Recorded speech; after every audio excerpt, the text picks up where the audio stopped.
Well, good morning. I just wanted to test. Can the folks in Las Vegas hear me okay? We can. Yes, Mr. Chair, we can. Yes.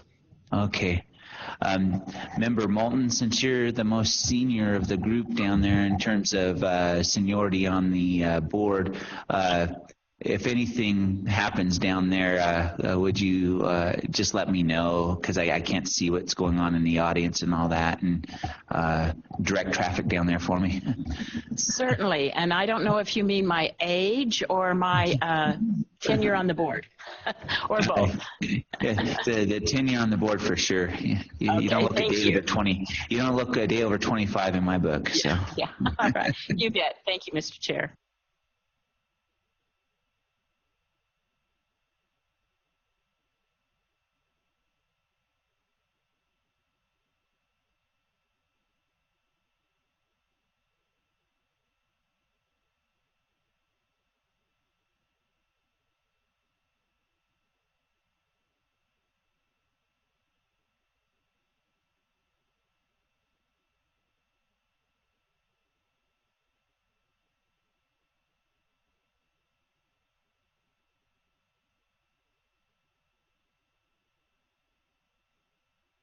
It's 9 o'clock. Let's go ahead and start on time, unless there's a reason not to. I'll call the meeting to order, and Mr. Herrick, why don't you lead us in the pledge? Allegiance to the flag of the United States of America and to the republic for which it stands, one nation, under God, indivisible, with liberty and justice for all. All right, Danny, could you do roll call for me, please? Member Luna. Okay. Member Corbett. Okay. Member Kerner. Here. Member Hinton. Present. Member Moulton. Here. Vice Chair McAdon. Here. Chair Guanasso. Present. All right, we'll go ahead and open up the first public comment period. This will be the time when the public can make comment, during which they can talk about any matter that's either on the agenda or off the agenda. The comment is limited to 3 minutes. Do we have any public comment in Southern Nevada? Mr. Chair, we just have one. Ms. Moulton, would you read that, please? Yes, Member Moulton, for the record, we have a name of a Ben Gerart. Perhaps I said that incorrectly. Mr. Gerart, please state your name for the record.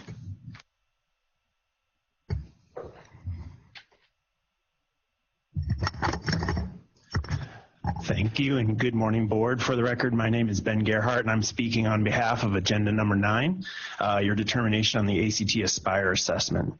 After the statewide SBAC irregularity debacle in 2014-15 school year, the Charter Authority held a meeting in Las Vegas to determine its plan for the use of the ACT Aspire summative assessments.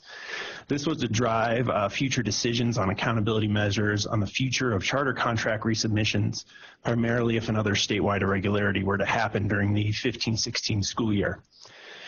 At this meeting, I argued that this decision was being made in haste due to a number of factors not ironed out at that time. The summary of these factors was as follows. Number 1, only SPCSA schools are mandated for the assessment, so there would be no state computations for proficiency averages or growth.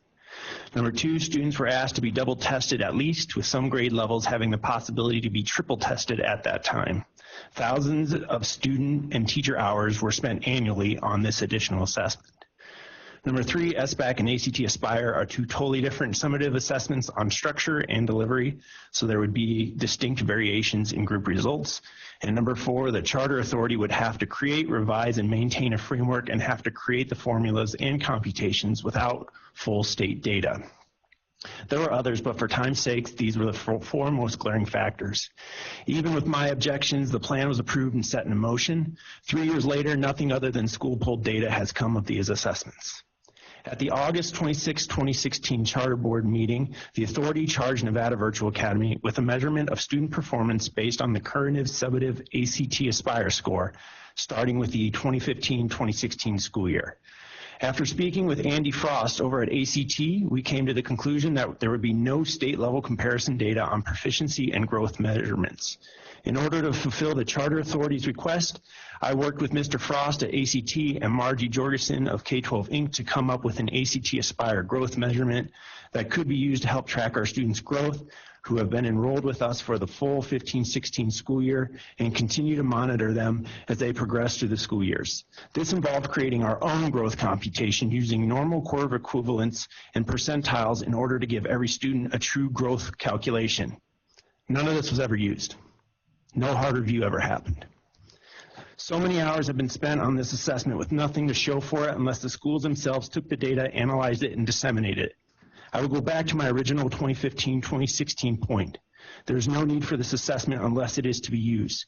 Either petition the State Department of Ed to change course and have the ACT Aspire assessment replace the SBAC so we can have a true vertical alignment of these assessments, which is ACT Aspire from 3 to 10 and the ACT in 11, which is what I proposed back then, or remove the assessment and focus on what the state is focusing on, the SBAC. Let's stop wasting valuable time and resources. Thank you. Thank you. Any other public comment? Okay, hearing none, either in Las Vegas or here in Carson City, we'll go ahead and close agenda item number 2. We'll move on to agenda item number 3, the approval of the September 28, 2018 action minutes.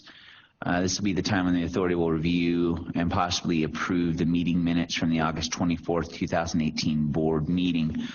Before we approve the minutes, I just wanted to ask staff if, oh, by the way, Aisha, the minutes are amazing. You do a really good job of capturing the conversation. So don't let my comments now sound negative, but given what has transpired at the legislature and some of the reporting that we're going to have to do going forward, I'd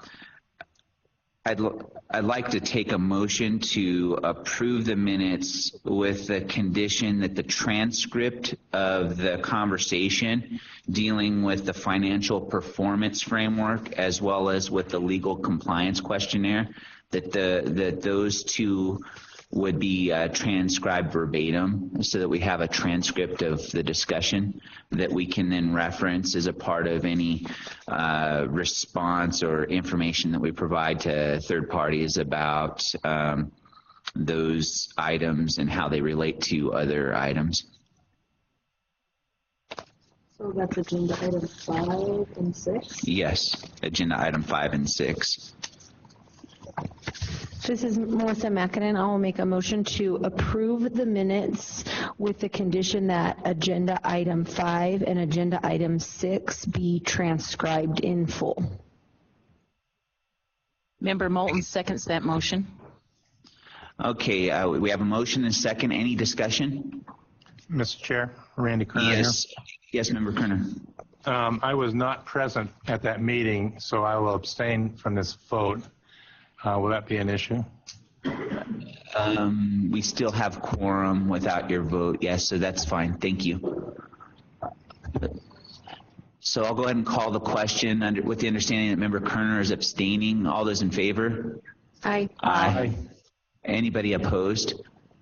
Okay, the motion carries unanimously with Member Kerner abstaining. That'll close agenda item number 3. We'll now move on to agenda item number 4. This is the charter school contract renewal recommendation. This will be the time when authority staff will provide the board with recommendations regarding the following SPCSA sponsored charter schools and the charter school contract renewal applications of Coral Academy of Science, Learning Bridge Charter School, Doral Academy of Nevada. And our agenda says that we have Nevada Virtual here, but we've continued the consideration of that renewal application till our next regularly scheduled meeting. And so with that being said, let's go ahead and start our conversation on this agenda item, Director Moderson, with Doral Academy. Thank you, Mr. Chair, members of the board. Good morning. I'm going to spend the next few minutes talking about each school individually, but before I get into the details of each school's performance, and hopefully you've had a chance to look at the memos before you, I do want to take a step back and offer just a few high-level comments about public charter school renewals that I think are important for today's decisions before you. So first, I want to start by grounding these recommendations in the strategic plan of the authority. We have 4 goals in our strategic plan, as you know, 3 of which I think relate directly to renewal. So the first is a commitment that the authority has to opening and sustaining quality public schools that reflect the demographics of our community. Renewing high quality schools is a very important resource in our toolkit to effectively accomplish this goal. Second, we remain committed to high quality schools, or those that are 4 and 5 stars, and you will see in staff's recommendations that we honor this commitment, recommending that those high performing schools be renewed. Third, we ensure that schools are fulfilling their public school obligations, and this is something that staff and I monitor throughout their life cycle, and we are looking for schools that are managing public funds effectively, compliant with applicable laws, and open to all students. In the charter school life cycle, there are really 4 stages of this process. The first is the application process, which is where charter schools begin. The second is pre-opening, the authorization and startup. And the third is performance, accountability, and oversight. And the last one, it really is a fork in the road. It's either renewal or closure. So I'm very pleased to bring recommendations to you for renewal, and I want to spend just a minute here talking with you very briefly about how we inform those recommendations. First, we look at the academic, financial, and organizational performance of each school. It's important to remember that all of our sponsored schools are afforded a high level of autonomy in order to achieve what we hope are great results. They can make their own curricular and programmatic decisions. They get to hire staff they want. They control the vast majority of their budget at the site level, among other things. In exchange for that autonomy comes accountability. Public charter school boards commit to achieving these set academic goals, such as at least a 3-star rating on the NSPF, managing public funds responsibly, and complying with legal obligations. So in short and summary, these schools have much more flexibility and autonomy to drive their results versus traditional public schools. And because of this, we should and continue to hold them to a high bar. Second, we monitor their progress towards academic, financial, and organizational goals. This includes monitoring interim assessment progress, looking at quarterly financial reports and annual audits, and verifying compliance with both federal law as well as state law and regulations. Third, we review the items submitted by the school in their renewal application. The renewal process is outlined within each memo before you today, but here are a few quick highlights so I don't have to repeat myself every time. A renewal report for each school is sent by authority staff to school board chairs. This summarizes the performance of schools under the terms of their respective contracts, identifies deficiencies, and identifies criteria to be used for renewal. You'll recall that at previous meetings this summer and fall, staff has updated the board that these reports have been sent to schools by the statutory deadlines. The schools then submit both a notice of intent to renew at least 45 days prior to the renewal application window, which is October 1st through 15th. The information submitted in the application ensures that staff and subsequently the board have a clear understanding of the priorities identified by the school for the upcoming term, their planned enrollment, and how the school plans to address any deficiencies in performance. So I just wanted to share that all with you because I think it's important context for your decisions today. While staff is very confident in our recommendations, the magnitude of these decisions can't be overstated, as the board, if the recommendations are accepted, would be entering into 6-year term contracts with each entity. So I'll pause there just to see if there are any questions, and then I'll move to Doral Academy of Nevada. Are there any questions from any members of the board with regard to anything that Director Moderson has just explained? Okay, hearing no questions, I just wanted to say to Director Moderson, what a great job you've done in the memo explaining the process, and then today providing that background. I think it's important for us as a board to understand what goes into these renewal recommendations, and not to assume we know the process. And so the fact that you've taken extra time to help educate us in that regard is very helpful. But I also think it's helpful to the schools and to also anybody watching who's considering applying for renewal in the coming years, that they can understand the process and some of the key factors that go into a positive renewal recommendation from staff. And so I appreciate you taking the time to explain the process, and I appreciate what you've written in the memo to help educate us and the public on what goes into your recommendations. Mr. Chair, I was just informed that Doral Academy is waiting on a board member to show up, so we might actually, if it's all right with you, just take these in order and start with Coral Academy of Las Vegas. Is that all right? Yeah, the only reason why I had moved Doral up is because they had asked earlier this week if they could be first for due to scheduling constraints. So, but if they're not ready, let's just start with Coral. Very good. Well, I'll invite our friends from Coral Academy of Las Vegas to approach the dais, and I'll offer some quick remarks about this school and then our recommendation. As noted on page 1 of the Coral Academy memo, the current Coral Academy of Science Las Vegas charter expires on June 30th of 2019. They currently operate out of 6 campuses as listed on that same page in the memo before you. The academic for both the school, the academic performance for both the school's initial term and the current term are outlined on pages 3 and 4 of the memo before you. I do want to share a few key highlights because there's a lot to be proud of this school. First, in 2018, all campuses were rated at the 4- and 5-star level, which is an outstanding achievement.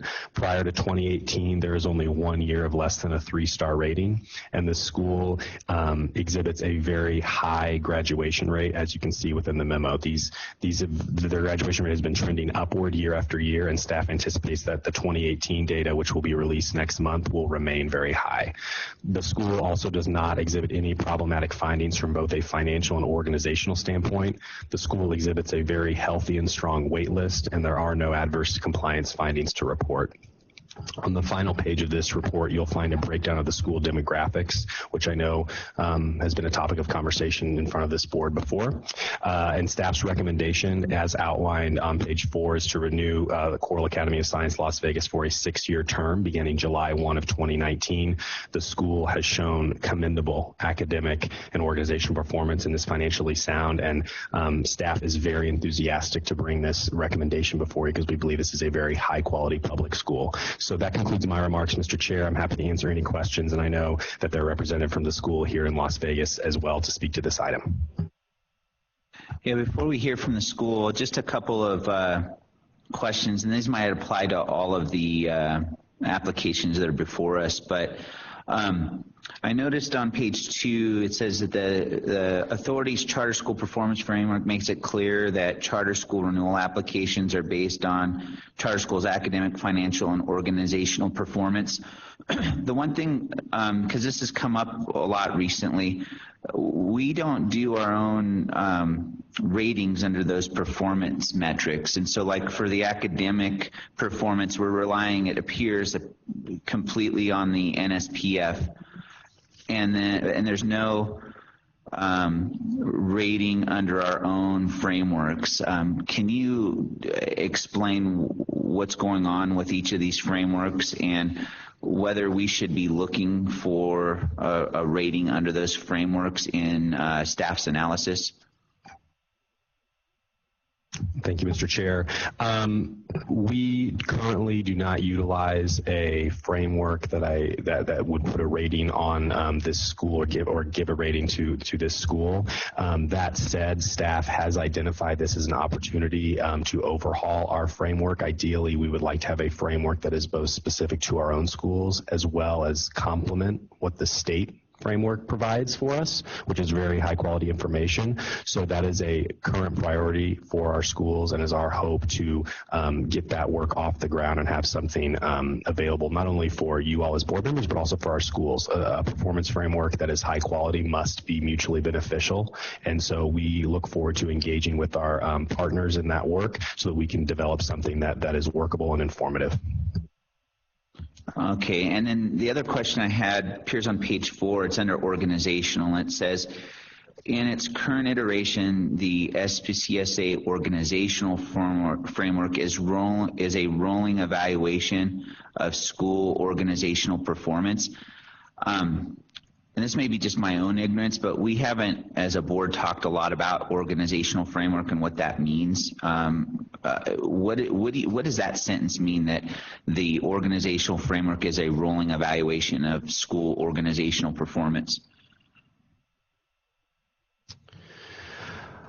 Mark Butterson for the record. I would say that what that sentence is trying to communicate is that we monitor the statutory and regulatory compliance of all of our schools on a regular basis. We look at a variety of submissions that they submit to us through a tool called Epicenter to make sure that they are legally compliant and operating at a high level. So I think the term rolling evaluation is really speaking to that, because we rely on that tool to communicate with our schools and make sure that they are following the letter of the law. Great, thanks for answering those questions. I don't have any other questions. Does any other member, before we turn it over to the school, have any questions about staff's recommendation? This is Member Moulton, Chairman. Yes, please. Just a quick comment, and it's something that I say rather often in looking at the demographics. Several of these schools don't exactly match the surrounding schools, and so I would like to encourage all of them to continue to work on diversity and demographics through their enrollment. Just a comment. Thank you. Thank you. Director Moderson, maybe you could address that with regard to Coral Academy. I know you have some demographic breakdown there. How do these demographic numbers compare to the schools where these Coral Academies are located? Mark Moderson for the record. Unfortunately, I do not have the data that would speak to how these schools compare to their geographic peers within a 2 or 3 mile radius. What I can speak to is the state averages, if you'd like that information. Yeah, that would be good. Chairman, just for clarification, I'm looking specifically at the Clark County and the Clark County demographics, and they are, they don't reflect those demographics, and so those are the ones that I'm particularly concerned with. You've got a wonderful school, you've got wonderful things going on, and I would hope that you would look at other parts of the valley that may have a need for a charter school, and see if you can cite some of those great accomplishments that you're accomplishing throughout some of the parts of the county and some of the other parts that might need that. That's my comment. Thank you. Yeah, that's Director Moderson. So given what Member Moulton has just said, I think we'll hold off, because it's not the statewide comparison that I think is particularly pertinent, but it's how what these schools and the students in these schools look like relative to the neighborhoods where they're at and the other schools in their area. And I think when we talk about academic frameworks, and or maybe it's under the organizational framework, I'm not sure, and we talk about the subject of diversity, I think one of the factors that we should provide points for is how a school is performing relative to its peers in the same neighborhood, not just in terms of academic performance, but in terms of diverse student populations. I think we should reward that with points when we come up with an evaluative tool to do so. Any other comments or questions? All right, Member Hinton. Yeah, Member Hinton for the record. Yeah, I'd just like to concur with that, but by diversity, are we talking about free reduced lunch numbers? Are we talking about IEP, individual education plans? I just want to make sure that we're talking about all diversity, not just ethnic diversity. Thank you. Yeah, I would agree with that. In looking at the demographic breakdown, there are different categories, as I understand it. There's free and reduced lunch, there's ELL, there's IEP, and then there are the identifiers based on race. And I think that whatever whatever tool, evaluative tool and rating tool we come up, whether that's under our academic framework that we're revising or whether that's under our organizational framework, that it should reward schools that not only are performing well academically, but are performing well across all of these demographic categories. Mr. Chair, I actually have wonderful staff down here in Vegas with me, and they were able to get me the Clark County numbers as you were speaking, if you'd like me to give those for the record. Yes, please. Very good. So these are about a year old. We have not actually received 2018 validation data from the Department of Ed, but that should be coming any day now, and we can certainly include that in our future work and report that out to the board. But the demographics for Clark County are 46.2% Hispanic, 13.8% African American, 6.4% Asian, and 64% FRL, 25.4 ELL, and 11.5% special education.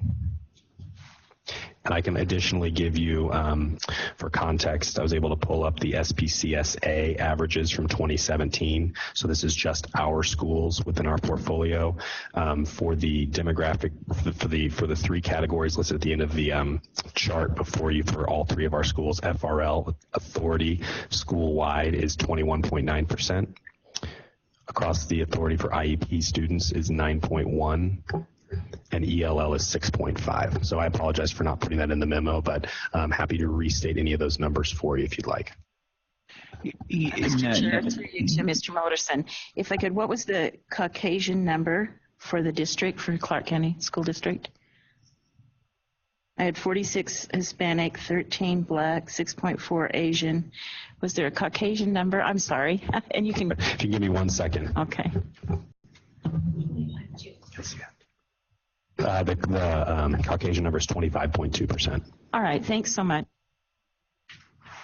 So I think we have a pretty good story to tell. I was just at a NACSA conference where I sat in on a session dealing with both people with disabilities as well as ELL students, and I was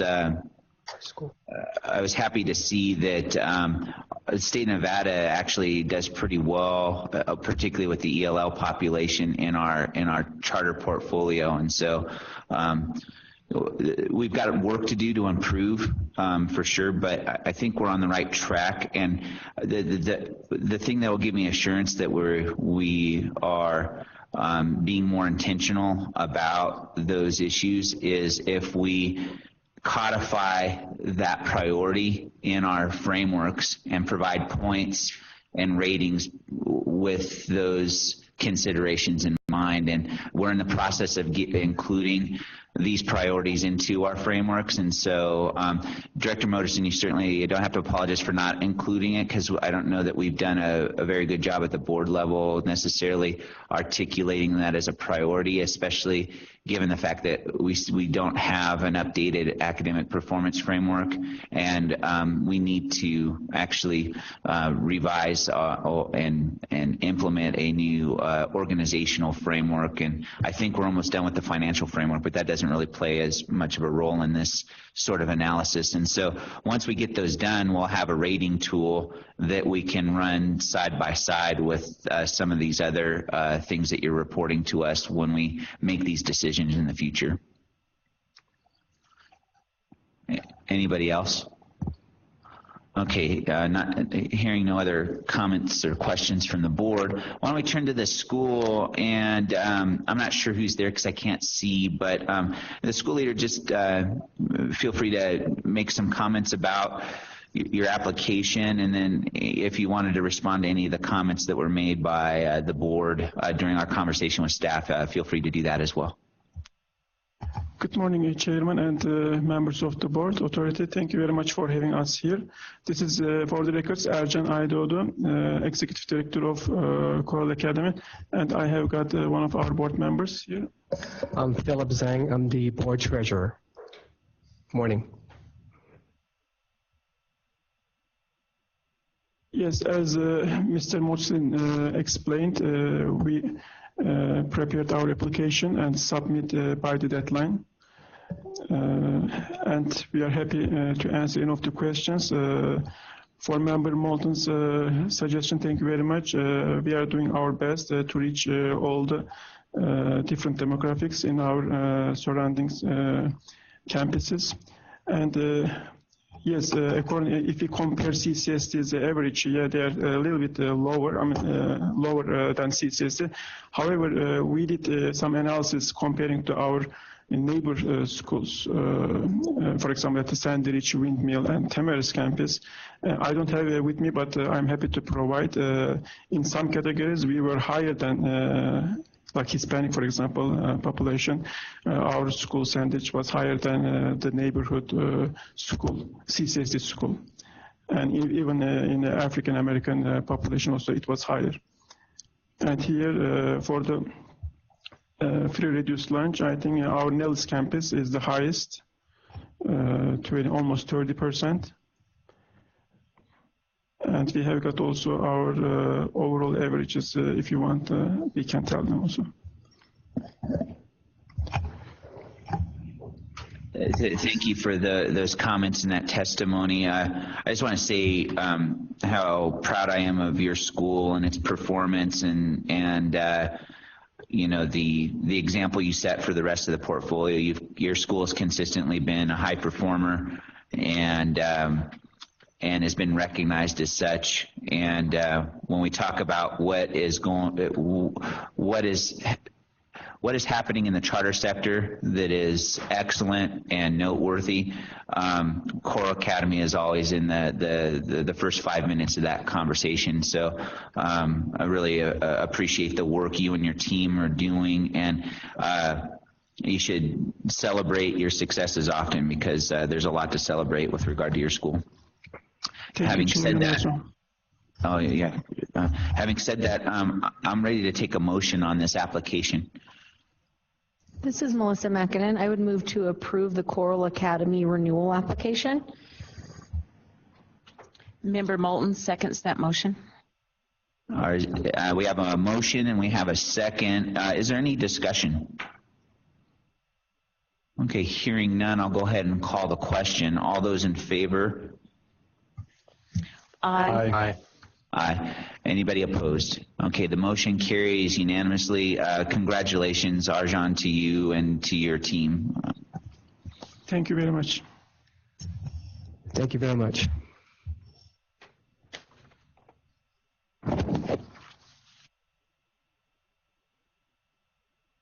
And Director Moderson, which school would you like to bring up next? I think we'll ask our friends from Ely to join us at the dais. I believe they left Ely about 5 o'clock this morning. So, before you jump into the presentation on them, one of the things I wanted to note for the record, and I was glad that Member Hinton brought this up. You know, when we're evaluating diversity, there are all the categories, of course, that are in that demographic breakdown. But one of the things that's lost in that is geographic diversity, and particularly in rural communities, making sure that we have charters in rural locations in our state. And I think rural communities have a different set of challenges than some of their urban counterparts, and I think we should be particularly sensitive to those issues as we evaluate their performance. Thank you. Can I just ask one other question too? Did we move away from the, like it was called like an invitation for expedited renewal? I just wondered why, if we moved away from it, and if we didn't, is there a reason that Coral didn't have that afforded to them? Mark Motion for the record. I don't think it ever came up in conversation, Member McAdin. What I can tell you is that if they had, we would have definitely pursued it given their performance. Okay. Okay, so let's talk about Learning Bridge. Thank you, Mr. Chair, members of the board. Hopefully you have the Learning Bridge Charter School item before you. As noted on page 1 of this memo, the current charter for Learning Bridge expires on June 30th of 2019. They currently operate out of one campus in Ely, Nevada, serving grades kindergarten through 8, and it truly is one campus. They're back in one building, which I'm sure Ms. Sedlogic can report to you all. The academic performance for the current term is outlined on pages 3 and 4 of the memo before you. I do want to share a couple of highlights. The middle school has exhibited performance at or above the 3-star level the last 2 years, and prior to 2018, the elementary school has earned a 3-star rating each of the past 4 years, indicating adequate performance. I would also report that the school does not exhibit any problematic findings from both a financial and organizational standpoint. The school exhibits a strong wait list, and there is no evidence of adverse compliance findings to report. Again, on the final page of your memo, you will find a breakdown of the school demographics, and staff's recommendation, as outlined in page 4, is to conditionally renew Learning Bridge for a 6-year term beginning on July 1st, 2019. The condition attached to this recommendation is regarding the elementary school's 2018 Nevada School Performance Rating and the fact that the elementary school is currently operating under a notice of concern. You'll recall that the school earned 44 adjusted index score points and was 6 points shy of earning a 3-star rating last month when those ratings were discussed. And as I previously mentioned, the school's this was the first time the school earned less than a 3-star rating. I also want to just refresh the board's memory, and I'm sure Ms. Sedlogic can do the same. We heard a lot from this school about some of the deficiencies that they've identified and have planned to address in this current term, which I think are just important to restate for the record. So this included looking carefully at their middle school teacher turnover, focusing on hiring and retaining the best teachers, which we all know and would agree is incredibly critical. Looking carefully at their 6th grade calculation and how that was included in the elementary school versus the middle school. I know that they've already engaged with the department on this issue, and I believe it will be reflected or perhaps corrected in the 2019 ratings. And finally, the school has already begun to look closely at a variety of PD strategies, has begun work with the Open Gate Foundation for its support, and is leveraging the DataWise process with another one of our sponsored schools. So in summary, while staff is very confident that the elementary school for Learning Bridge will return to a 3-star status next year, we're recommending that should that not occur, the school submit a formal improvement plan to the authority for review and approval in the fall of 2019. And I think this is, again, just because we feel very strongly in our strategic plan outlines a commitment to 4- and 5-star schools. Certainly 3 stars are acceptable, but when we have a school that's up for renewal and has a rating below 3 stars, we are keeping a close eye on that. So that is really the theme in this recommendation. So that concludes my remarks, Mr. Chair. I'm happy to answer any questions, and of course, we have representatives from Ely here as well. Thank you, Director Moderson. Question, what is Learning Bridge's performance relative to the other public schools in that geographic area? Mark Morrison, for the record, I believe it is at or above almost all the schools in White Pine County, and I don't think it's that close either. I would have to pull that up, but I believe it is probably one of the, if not the most high-quality option in the county. I noticed a comment in the memo. It says that the authority staff believes that Learning Bridge offers some of the highest quality seats available to students and families in the area. What was the basis for that comment? Thank you, Mr. Chair. Mark Morrison, for the record. That was based on the 2018 NSPF ratings for the other schools in the county. There's a small number, but I believe Learning Bridge is at least on par or exceeding those for the other elementary and middle schools in White Pine County. Perfect. Thank you. Do any other members have any questions or comments? Mr. Chair, Member Kerner here. Yes, Member Kerner. So I'm still new to the process here, Mark, and so I'm looking at the audit findings and so forth, and they haven't done the audit for 2018. What is the schedule for that audit? Thank you, Mr. Kerner, for that question. The audits under statute are due to the authority staff by December 1st. So we will have those to report. We probably will not do a I won't commit to a timeline, but I would say we should have a full report for audit findings to this board the late winter, early spring, after we have a chance to go through all 29 of them. Thank you. Any other questions or comments? Vice Chair McAdin. I would just say, if we're going to talk about diversity and all the different subgroups, that we should really be patting these guys on the head. I just accidentally closed the tab on my computer, but I mean, their IEP numbers are probably some of the highest that we have in the district, and so I think they're doing a really good job in their little rural community of serving those students with disabilities. Thank you for that. Any other comments or questions? I have one other question for Mark. I'm all for the conditions that you put on this. I just wondered if you would consider, if you're a two-star school, the state, their school improvement plan is pretty cumbersome and time-consuming. As the authority, would we consider accepting the work that they had to do for that process as their comprehensive plan for improvement? Mark Moderson for the record. Let me preface what I'm going to say is that I'm not as familiar as I would like to be with what is submitted by schools to the state. All of that said, I would be very interested in having schools be able to kill two birds with one stone by being able to leverage either part or perhaps all of that plan for something that could be submitted to the authority. I think the other question that we would have to look at, and I would defer a little bit to my colleague, Deputy Director Scroggins, for his thoughts on this as well, if he has any, would be the timeline. I do not know what the timeline is for those plans. I believe it would align fairly closely to shortly after ratings are released, but that is something we'd want to look at closely, because obviously we would want a school to be able to execute on a plan pretty shortly after the start of the school year so that they have a full year of implementation or as close to it. They were all due to you guys yesterday, I believe, the 31st.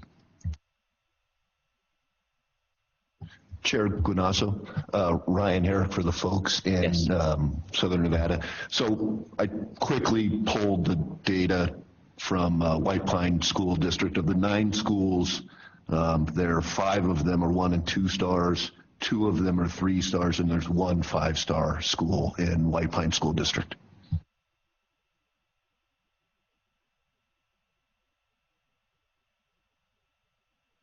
Okay. Any other questions or comments? Okay, hearing none, let's hear from the school. Good morning, Christy Sidlogic for the record. I'm the administrator for Learning Bridge Charter School, and I have with me Linda Durbridge. She is one of our board members for Learning Bridge, so thank you for having us this morning. And to address a couple of your questions, we were looking at our demographics as well. Our IEP percentages, like Melissa said, they're on par with White Pine County. Learning Bridge is 13.4%, and the White Pine District is 13.7%. Same our EL population. White Pine County is not a very diverse community. Our EL percentage is 3%, and the district percentage is 17%. Our FRL is fairly close. Our percentage is about 17, and the school district is about 26%. In reference to Member Kerner's question about our audit, we actually just received our audit, our draft audit, and it'll be approved at our board meeting next Wednesday, and there was no findings on that draft audit. And exactly as it was noted, the state school performance plan was due yesterday, and it's pretty extensive with the goals that we have in mind, specific family engagement to increase those goals, specific professional development with those goals, and they're very measurable of, the specific measurable SMART goals for how we're going to achieve that. Thank you. You're welcome. Thank you for having us. Any other questions this morning?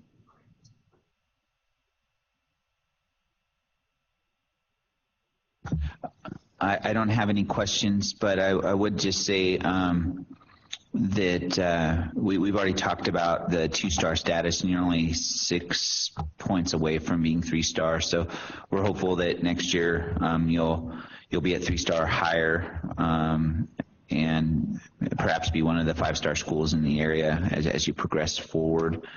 And I also wanted to just ask, I know you had some issues with the building. How is it going with transition into the new building after the act of God that occurred that delayed that? It's wonderful to be all back together. We're finding all of our supplies and getting back to operation, business as usual. We're grateful for the use of the Sacred Heart Religious Education Center, but we are happy to be back together as one big Learning Bridge family. It's great to see all the students together. When we were talking to our middle school students, we asked them, how are we going to improve our performance? And they have the passion, they have the drive. They were sad to hear that the middle school performance dropped from a 5-star down to a 3-star, and they said we need to work harder.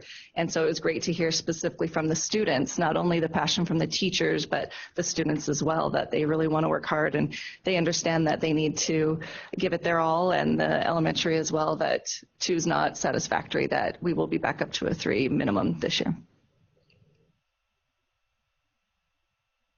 Thank you for that. Well, having heard from the authority and the recommendation of staff, and having heard from Learning Bridge directly, if there are no other questions, I'm ready to take a motion.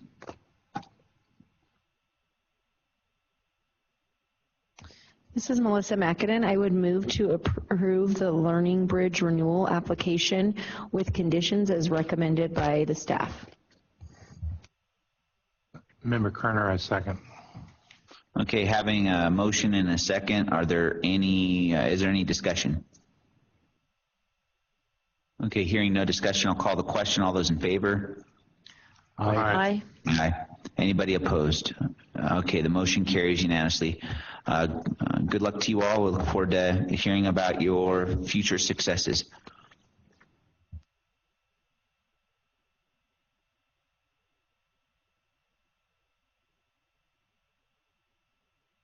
Okay, let's move on to Doral Academy.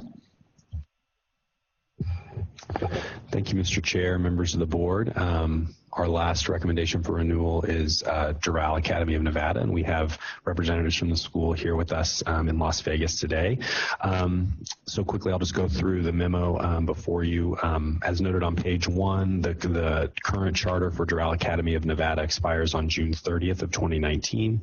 They currently operate out of 5 campuses as listed on that same page. The academic performance for the school's current term is outlined on pages 3 and 4 of the memo before you, and I do want to share just 2 quick highlights. In 2018, all but 2 campuses were rated at the 4- and 5-star level, and that is certainly very commendable. And we are so appreciative of the work that you are doing. And the school has never earned in this term any rating below 3 stars, which I think is an outstanding achievement and speaks to the hard work that's occurring there. The school does not exhibit any problematic findings from both a financial and organizational standpoint. The school exhibits a strong wait list, and there are no adverse compliance findings to report. As with the other 2 schools, on the final page of this report, you will find a breakdown of the school's demographics. And, I think I'm in line with some of the comments earlier today and at previous meetings that if there is an opportunity for the school to improve, it's to become more diverse and to be more in line with the portfolio averages and the state averages. I know that Director Phillips and I have engaged around this topic a bit regarding student access, and I'm very confident that in her leadership and with her board that there will be a more diverse population in the coming charter term. So staff's recommendation, as outlined on page 4, is to recommend renewal of Doral Academy of Nevada for a 6-year term beginning on July 1 of 2019. The school has shown, again, incredibly commendable academic and organizational performance and is financially sound. And that concludes my remarks, Mr. Chair, and I'm happy to answer any questions. Do any of the board members down south have any questions? None from here. Is there a representative from the school who wants to say anything? Yes, thank you, Chairman Gatnaso and board members. I'm Bridget Phillips, Executive Director, and I'm delighted to be here with a gentleman that was actually on the committee to form for Doral Academy, and he has been a board member since its inception. I'm here with board member Jared Allen, so thrilled to have him here beside me. I would like to mention that I'm thrilled to announce that Doral Academy did make the top 10 list based on the NSPF in 7 areas. So there's definitely lots to celebrate, but we also do know that there are always things to improve in, and we are constantly looking at data and analysis and completing an analysis and making changes to meet the needs of all of our students. I do want to mention that the 2 schools that were ranked at a 3-star level, not that we're counting, but one of those schools was a 0.5 from a 4, and the other school was a 0.22 from a 4, and so we kind of cringe when we see some of that data. And so we are close, and we are doing, as I said, deep analysis, looking deeper at our subgroups, looking at our opportunity gaps, because not one of our leaders or teachers woke up to be ordinary, and we want to be 5-star at all of our school. With the questions as far as diversity, we have put several things in place. 2 years ago, we started the free and reduced cost lunch program at our Fire Mesa campus. This year, we started the free and reduced cost lunch program at our Pebble campus. I'm sure many of you are aware this is a big task, takes a lot of staff time and support, but we are committed to implementing this program in our schools. And with that, we have seen an increase in these schools in our free and reduced cost lunch numbers. We do know we have more students that qualify, but there's not a lot of motivation to indicate that when you don't offer the program. So I do want you to know that that has been addressed and will be continuing to be implemented and move forward in our other schools. Also, since we opened our first Doral Saddle campus, our special education numbers have greatly increased. One of our schools in particular is at now hitting 12% special education special education students. So those numbers are increasing. But I also want to note, so is the severity of some of our special education students, and we have put a lot of services in place as far as additional nursing support, because we have a lot of students with some very severe medical needs. So we have taken a lot of steps. We've also allocated a lot of resources to make sure that we are accessible to all students. The nature of an arts integration school is very appealing to all students, because the research shows that students that are engaged through the modalities of arts integration typically make great achievement gains. So just the nature of the programming that we are offering at Doral is very enticing to special education students and students that come from diverse backgrounds. So I do want to let you know that is something that's being addressed and will continue to be a focus.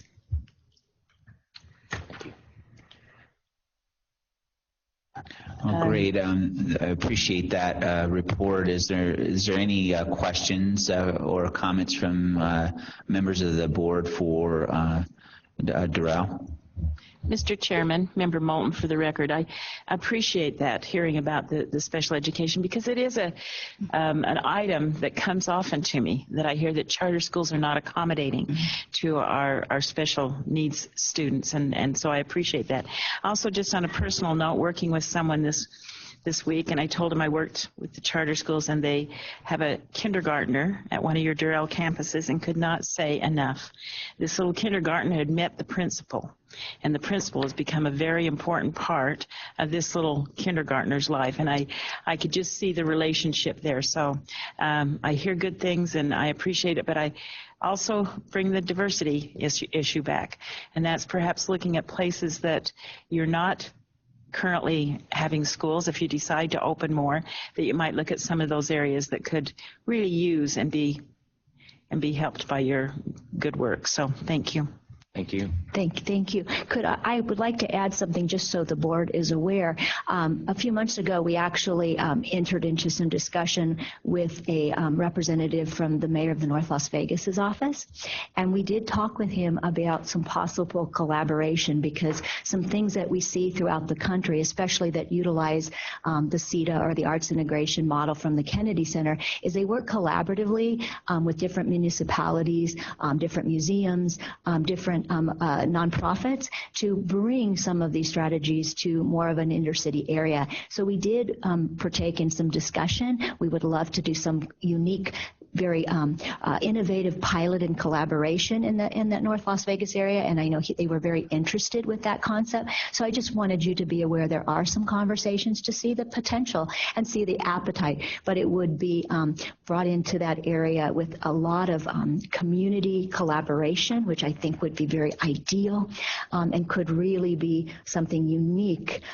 for our area. I appreciate the testimonial. We always look forward to those, and those are what really keep us going.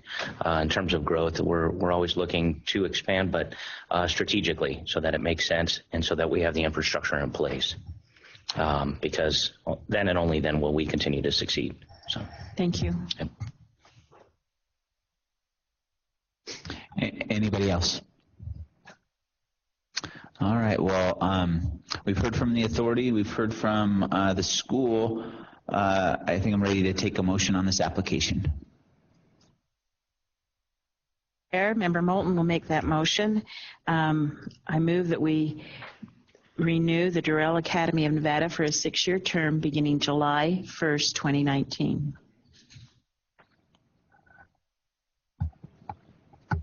Member McAdam, I'll second. Okay, having a motion and a second, is there any discussion? I just wanted to say during this discussion portion that, like with Coral Academy, Durrell's one of the one of the schools and the leaders that are there are all a part of the discussion of what we're doing right in the charter section, and so I couldn't be more proud of the good work you're doing for the kids. And when Mr. Canavero from the Department of Education talks about the goal of our state being the fastest improving state in the country, I think that the charter sector is leading the way in that regard, and at the front of the line are schools like yours. So thank you and your team for the good work and the commitment to excellence and quality that you've brought to public education. Thank you. It's really a tribute to the administration and the work that they've put in to make this happen. We've really got a great group of people within our organization, and the kids show that through how they're working and through how they're learning. So that's really a testament to our success. Excellent, excellent. Well, hearing no other comments or no other further discussion, we'll go ahead and call the question. All those in favor? Aye. Aye. Anybody opposed? The motion carries unanimously. Thank you.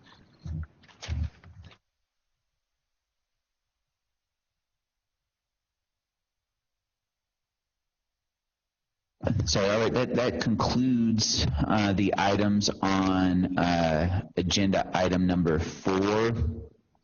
We will now move to agenda item number 5, quarterly reports. The following SBCSA-sponsored public charter schools will provide board with quarterly updates, including Discovery Charter School, Quest Preparatory Academy, Argent Preparatory Academy, Nevada Virtual Academy, and Nevada Connections Academy. Director Murderson. Thank you, Mr. Chair, members of the board. We will start with Discovery Charter School, and its receiver, Mr. John Hanel, is here to offer a few remarks, but just to provide some background as outlined in the memo before you, Discovery Charter School's elementary and middle school programs recently received ratings under the Nevada School Performance Framework for the 17-18 school year. As you know, this is the first year during which individual campuses received ratings and unique school codes. Discovery's Mesa campus elementary and middle school programs received 3 and 4-star ratings respectively, while the Hill Point campus elementary and middle school programs received 4 and 5 stars respectively. So I know I speak on behalf of staff when I say to Mr. Hanel, like, thank you for your leadership and your hard work. These are results to be very proud of. And so we wanted to take this opportunity for him to offer some remarks on maybe some of the key elements in that improvement that we've seen over the past year or so, and offer a glimpse to the board of what lies ahead in this work. So with your permission, Mr. Chair, I'd turn it over to Mr. Hanel. Yes, I just want to echo your accolades and also note that other districts in our state are looking at the good work that our receivers are doing, including the work of Mr. Hanel and Mr. Kern, as examples of how to help schools turn around with regard to their performance. And so I'm just appreciative of receivers like Mr. Hanel and Mr. Kern leading the way in that regard, because it shows that poor performing schools can in fact be turned around with the right leadership. So Mr. Hanel, can you, in your comments, can you be intentional just about talking about some of the factors that have led to the turnaround, and then kind of talk about what's going on now with the school? Yes, I can. Thank you. Chairperson Ganasso, authority members, directors, thank you for our opportunity to speak. I normally bring my principal with me and let her steal the show because she is the show. Education is a people product, and I think the key item that we work with is finding the right people for the right positions. I am very famous for turning down quality people that talk about curriculum all the time. We hire traits, and I think when you find somebody that's willing to work with some of the children that come our way, and we adopt those kids as our own, we find that loyalty, passion, heart, work ethic, skill sets that can't be taught, but you can develop them, and you find them by questioning in an intense way. We can teach teachers to teach. I know that's a statement that might be critical, but I firmly believe that our programs are great out there in getting teachers prepared, but the real world out there is Member Hinton will tell you, is a little bit different than what the White Castle teaches. So for me, we do it with a systems approach. And we start at the top by bringing the best person we can find. And I do that the same way we do with everything else. Our interviews don't look like interviews. We actually scour their heart until we find the right answers to tell us somewhere in their history they have a soft spot for working with kids in poverty, or kids with special needs, or kids that have diversity, because those are the ones that I think are the changes in our society. Our society is going to look so much more different in 6 years, let alone 15 years. We're preparing our children for what our new world is going to look like. And then we roll that down in the empowering model. Everybody leads in our schools: students, teachers, custodians. We have empower them in a world of no fear for failure. We fail many times. We pick ourselves up and dust ourselves off and move forward with making changes. I'm well recognized as a change agent. People think I bend rules. I'll profess to that and say yes, but we never break them. So this year alone, we brought in 43 African-American families. We found them across the street from my Wynn Elementary School, waiting as they came out of church on a Sunday morning. They told us they would come if we had buses. We got 22 of them right away, and now we bought 2 buses, which we have not told Director Motorson about yet. So he's hearing it firsthand. I'm glad he's talking to somebody different coming in. Stefan, thank you.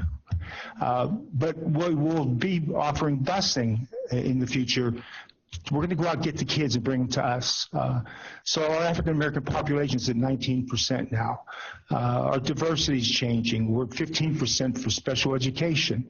The charter school average is 9%. We don't have a wait list, and so the kids that walk in the door, we take every one of them. But know that everything we do is built on a systems approach. We look at everything we do with a way to put a system in place. If the system fails us, we fix the system, not the person. I hope that gives you a little bit of a background. And as we said at the conference, feel free to come to our campus at any time and visit and take a walk with me. I'm sure you can enjoy what you see. Mr. Chairman, if I may interrupt, Member Corbett has joined us. Thank you. Thank you.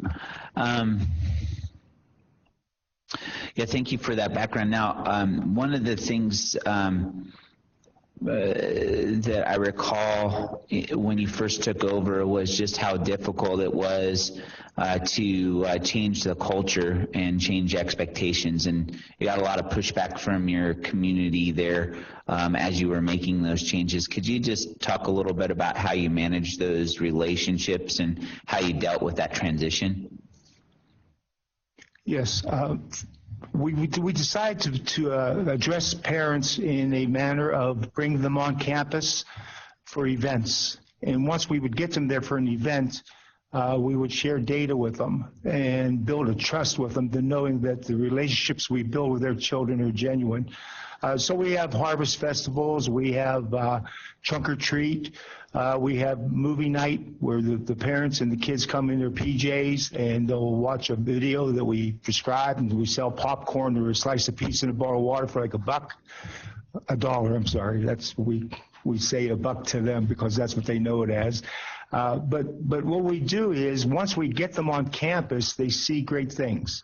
They see that we're flying drones in restricted space. They see that we've got Lego robotics. They see that our future is building a STEM academy or a STEAM academy. We haven't decided which direction we're going yet, but we have that latitude still because we're in the early infancy of the receivership and the future. So we know that we need to have a magnet program in place. And then, as I stated earlier, we're not going to wait for the children to come to us. We're going to find our diversity. We're also going to go out and transport the kids with state approval and following all the regulations. We're going to go out and get the children into the neighborhoods that they need to be in for success. So our success has been with the activities that we've created for the parents, and we have a very successful foundation that does a lot of these activities with us. We offer an after-school program that's based on tutoring, and we average about 30 students that stay after school all the way to as late as 6 o'clock. It's a per-pay program similar to a SafeKeep program, but once again, it wins our parents over because they know their kids are safe. They're not leaving the campus. They're being supervised by adults, and at the same time, they're doing their homework. So it's a conglomerate of activities that we put together that have fostered building trust. And I'll go back to stating that we're in the people business and we're getting what we want right now out of the parents. The latest announcement, the application letter of intent to build a high school. Our middle schools have been smaller in population because the schools are busy in 8th grade looking for where they have to go for high school and maybe not staying long enough. Well, now we are going to open up, hopefully with the board approval, a charter high school and a working relationship with Discovery and maybe other schools that do not have a high school to feed, so that we have the option there to also make a magnet program. I'm working with the architects group in town. They think we have a great opportunity to put an AutoCAD program in a school. There's a lot of unique things happening in our community across all avenues of public education that I think people aren't aware of. But I can tell you I'm proud to be part of it, and I'm thankful to have an opportunity to be a receiver. Thank you. Maybe we take a few minutes to hear from the real secret sauce to your success, and that is your principal that's there. This time she's not here. That's the point I'm making. She's here every time. But we have a unique schedule that we put in place that's approved by the state.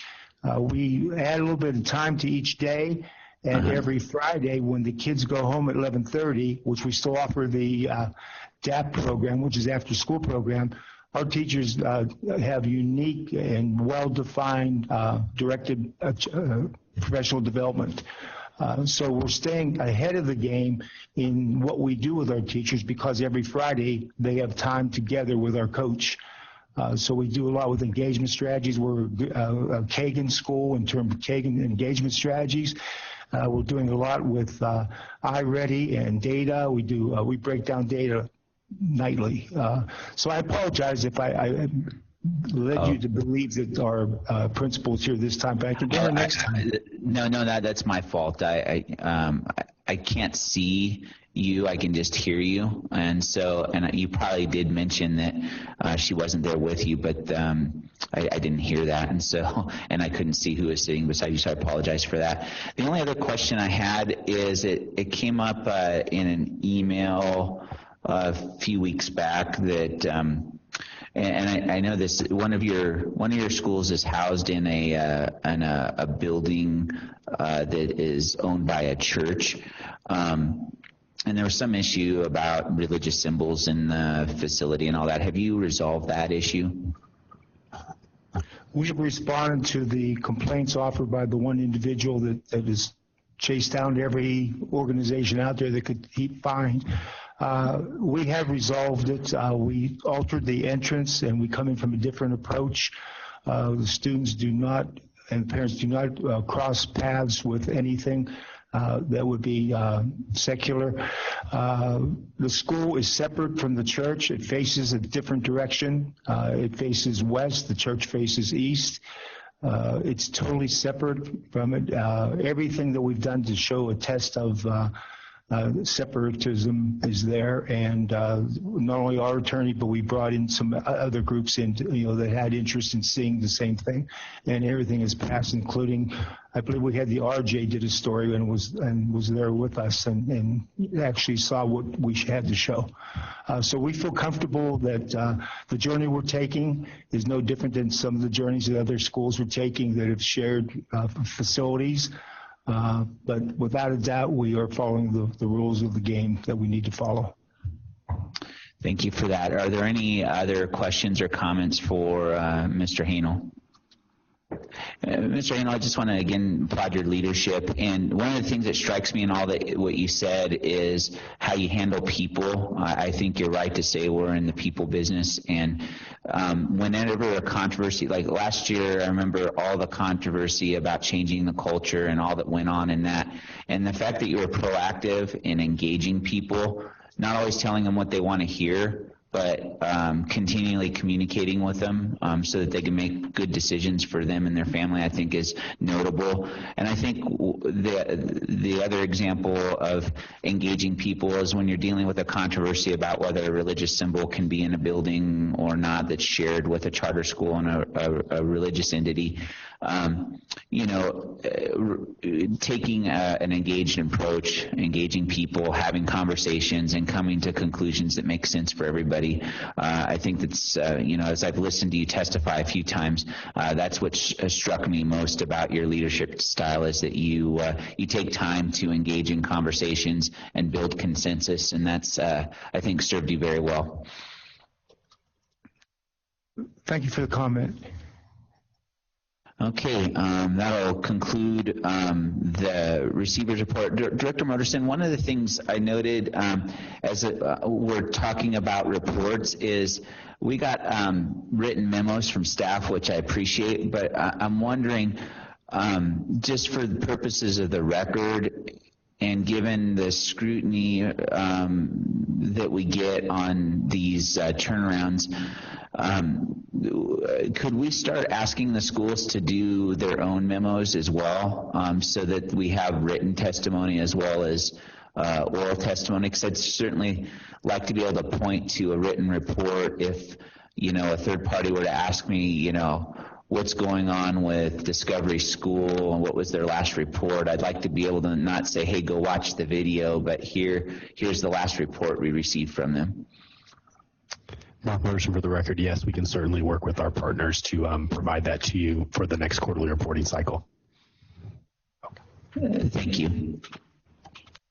Chairman Ganasso, for the record, I file a court-ordered report quarterly, and I brought my version of what's going to the courts today. So I will supply this to the directors, and you'll have it available after the meeting. Thank you very much.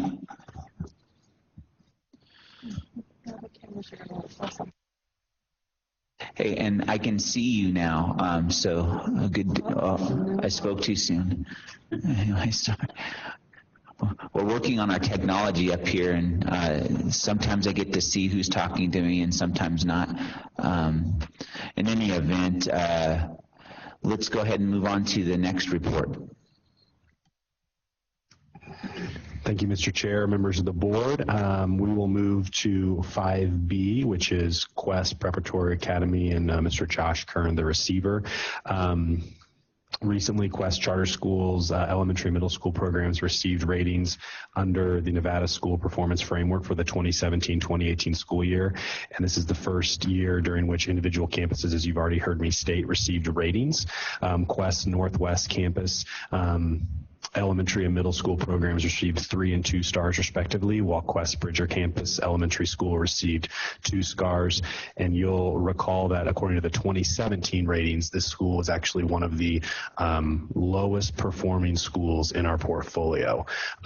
So I cannot overstate my sincere gratitude to Mr. Kern and his team. Mr. Kern, you've been busy, but it has been very, very impressive to see the work that you and your team are doing. And I'm very excited to hear about all of that work. And I'm excited for the board to hear about all your great work. And I'm also excited to hear about what lies ahead for you and your team. As the board will recall, the board approved an improvement plan for this school in the spring of this year. And I think it's safe to say that there's been a lot of progress according to that plan. So I'll turn it over to you, Mr. Chair, Mr. Kern, to hear more about that. Yeah, thank you for that. I want to echo again your comments about the leadership of Mr. Kern and how he has navigated several difficult issues as he's taken over these underperforming schools. And wow, what an impressive turnaround with Quest. I had my doubts about that, as we've heard from Mr. Kern on a regular basis over the last several years, but couldn't be more pleased with the results. And I think the results like yours, Mr. Kern, are being noticed. I've got a letter here in front of me that was written to one of the district schools up here in the north in Washoe County. And in some of the suggestions on turnaround with this particular rising school, they note, and I'm just quoting from the letter, the State Public Charter School Authority has exercised this option, that being receiverships, with a high degree of success. Washoe County School District is encouraged to meet with the SPCSA to understand this option. And so, the state is encouraging, school districts to engage our authority as it pertains to the effective work with receivers. And I believe you've led the way in that and really set the standard for how that should work in our state. Thank you. Well, thank you, Chairman Guanasso. Good morning. Thank you, Mr. Moderson, for your kind words as well. And thank you, board members of the SPCSA. I want to thank all of you, just first and foremost for all of your guidance and support over the years, both with Quest and Argent, which I'll be speaking about, I think, after Quest. But really, this was, I do appreciate the kind words and I'm grateful for them, but you really deserve much of the credit. Your leadership on this, your willingness to try something that was new to the SPCSA and the state of Nevada on behalf of kids who really need help is to be commended. And not everyone. We work with authorizers all over the country, and not everyone is willing to do, to make the difficult decisions that that you have been willing to make in the past, and I'm sure we'll make in the future. And so, while we're giving each other compliments, I just wanted to compliment all of you on the work that you're doing on behalf of the kids of Nevada. So sitting next to me is Alexandra Pardo. Alexandra is a partner at 10 Square, and she is the one who leads the school improvement effort within 10 Square. I want to echo the comments that were made in the previous testimony about this business being a people business. That is absolutely right, that quality schools require quality people, and no one understands that better than Alexandra Pardo. And really, she is truly a unique talent in the turnaround space. We are extremely fortunate at Quest to have her leadership. The results, I think, speak for themselves, but I do want to give her an opportunity to talk about what she has been doing on behalf of Quest, the work that she has done over the last year and will be doing in future years, and the results that we have gotten last year and hope to get in the future. So with that, I will turn it over to Alexandra. Thank you, and good morning, everyone. Again, my name is Alexandra Pardo, and I run the school improvement practice at 10 Square and have led about 10 school improvement efforts between preschool and adult ed. And for the last year and a half, have been working very closely with Quest. As you all know, Quest committed to a multi-year school improvement process, which included comprehensive coaching of teachers and leaders with focus on improving teacher and leader effectiveness, support and training around the use of data-driven instruction, and facilitating the implementation of performance-based systems and assessments while doing talent sourcing, operational, facility, and financial enhancements. In just 1 year, Quest Elementary School moved from being in the bottom 5% of the state to jumping 31 points on its star rating system to earning a 48.5, just shy of the 3-star rating system. The middle school showed impressive results as well, jumping by 22 points to from a score of 33.5 to a score of a 56, earning a 3-star rating. These gains are tied to numerous levers and efforts at the school, impacting each classroom and each student. Today, I want to highlight and speak to you about 2 specific things we have done. First, we built a student-level data academic dashboard that guides the improvement efforts. These dashboards are directly aligned to the STAR framework by which the school is tracked and evaluated. We measure our goals ongoing on a weekly basis against every single benchmark, and we share this with leaders, teachers, staff, and students. We also track non-academic factors that are not aligned on the STAR framework, such as student withdrawals during the school year, suspensions, and non-academic factors that we believe make a huge impact on student academic outcomes. The beginning phase of any improvement effort must start with the understanding of where are we going, what are we being held accountable for, and how do we get there. Second, we target direct content coaching of teachers with ELA math and content experts who are at the school every single day working alongside with teachers. They are working with teachers on classroom observations that are in real time, providing real-time feedback, curriculum supports, professional developments. We also provide leadership coaching daily for our leadership team with real job-embedded professional development to grow our leaders. Academic gains at all of our partner schools show tangible results in ops and finance as well. As Josh mentioned to you all in the June hearing, teacher salaries at Quest have significantly improved because we understand that talent is the #1 benchmark of improving school efforts. But the academic gains and achievements at Quest are even more meaningful when you consider the student population at Quest and how it has changed over the last few years. The school has experienced facility, fiscal, and operational challenges, which you're all aware of. Consequently, the student population has dramatically changed. 2 years ago, Quest's free and reduced lunch population hovered right around the SPCA average of 22%. Last year, it doubled to 54%, and this year we're at 69%. Quest is one of the most diverse schools when it comes to socioeconomic and racial factors in the SPCA portfolio. Last year, Quest had the largest population of African American students in the SPCSA portfolio. 1 out of 3 students was African American. Over 1 out of 3 students was Hispanic. 20% of students last year were Caucasian. This year, the differences are even more stark. 11% of students are Caucasian at Quest this year, 40% are African American, and 30% are Hispanic. The populations at Quest are getting more needy when it comes to socioeconomic factors, while the results have drastically jumped. What's critical to point out, as the prior testimony said, it's not the things you buy, it's not the curriculum off the shelf, it's not the academic program you can buy on or download. It is people. School turnaround is a very intensive talent people business. The most impactful levers we have are all around time and people. The achievements that Quest has attained are not without challenges. Identifying qualified teachers and leaders has been among the biggest challenge for Quest. Our school team has filled over 14 teaching vacancies this past year alone, and building the teachers and leaders at the school is an ongoing process that we have to do daily. Second, school turnaround is an investment not funded by typical funding streams.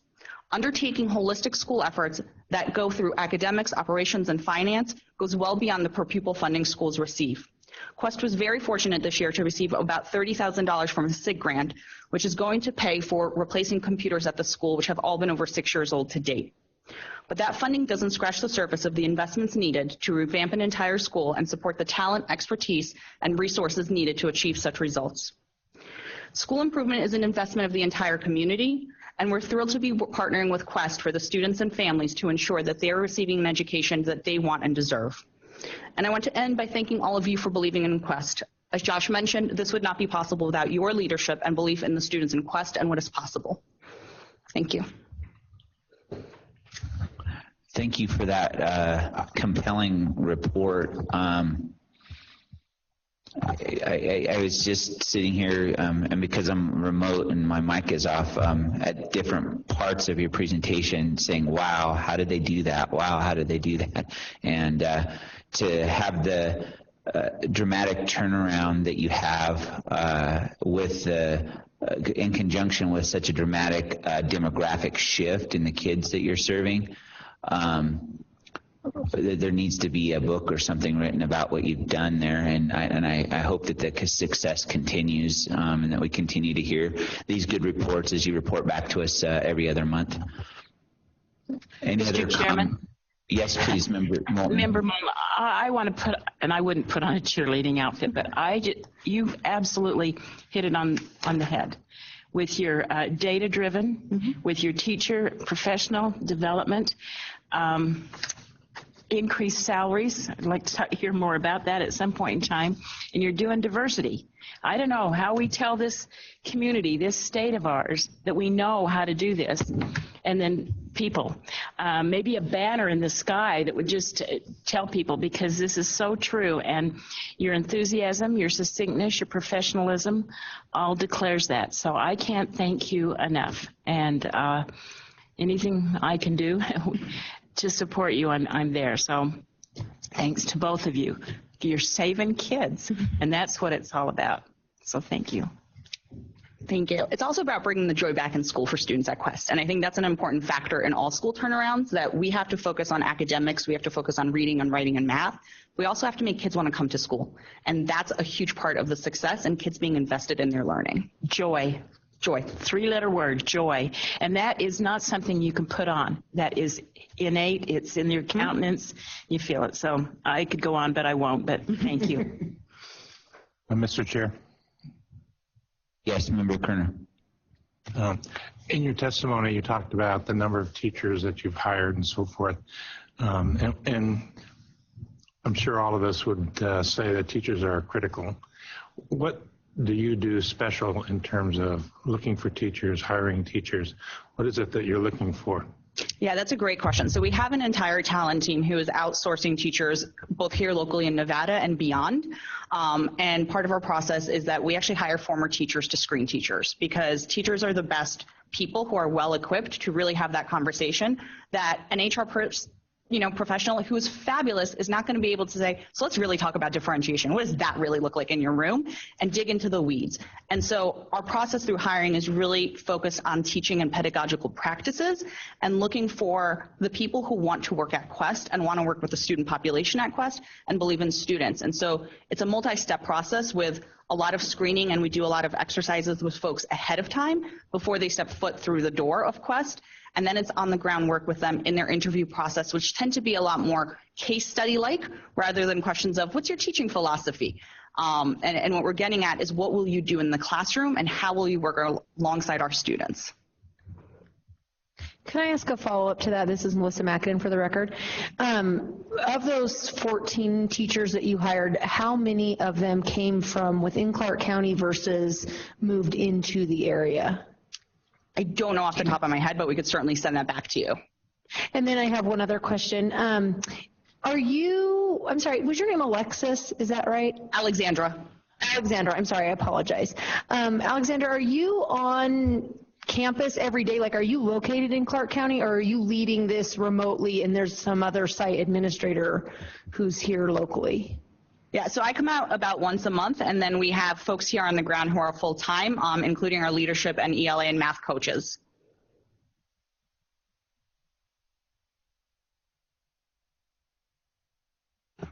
Truly extraordinary. And to all those leaders that you're working with, to all those people who are the teachers that you've hired, and to all the students and families, I just say congratulations and keep up the good work. And we look forward to hearing back from you in a couple months.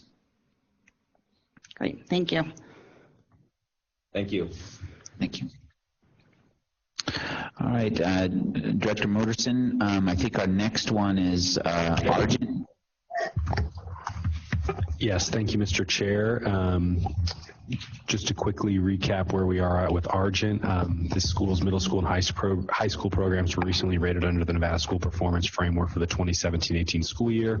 The information for those, the specifics around those ratings are provided in the memo before you, and Mr. Kern is here to speak more to that performance, as well as update the board on the closure of this school. You will recall that this school did close at the end of the 17-18 school year and offered some transitional support for students as they found new schools for the 18-19 school year. So that concludes my remarks, Mr. Chair.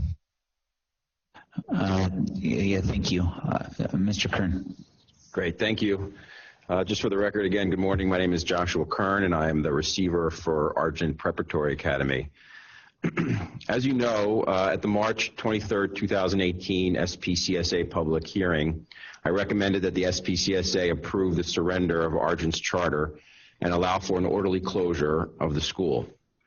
At that same public hearing, the SPCSA made the difficult decision to approve the recommendation and to close Argent at the end of the last school year 17-18, with the following two conditions.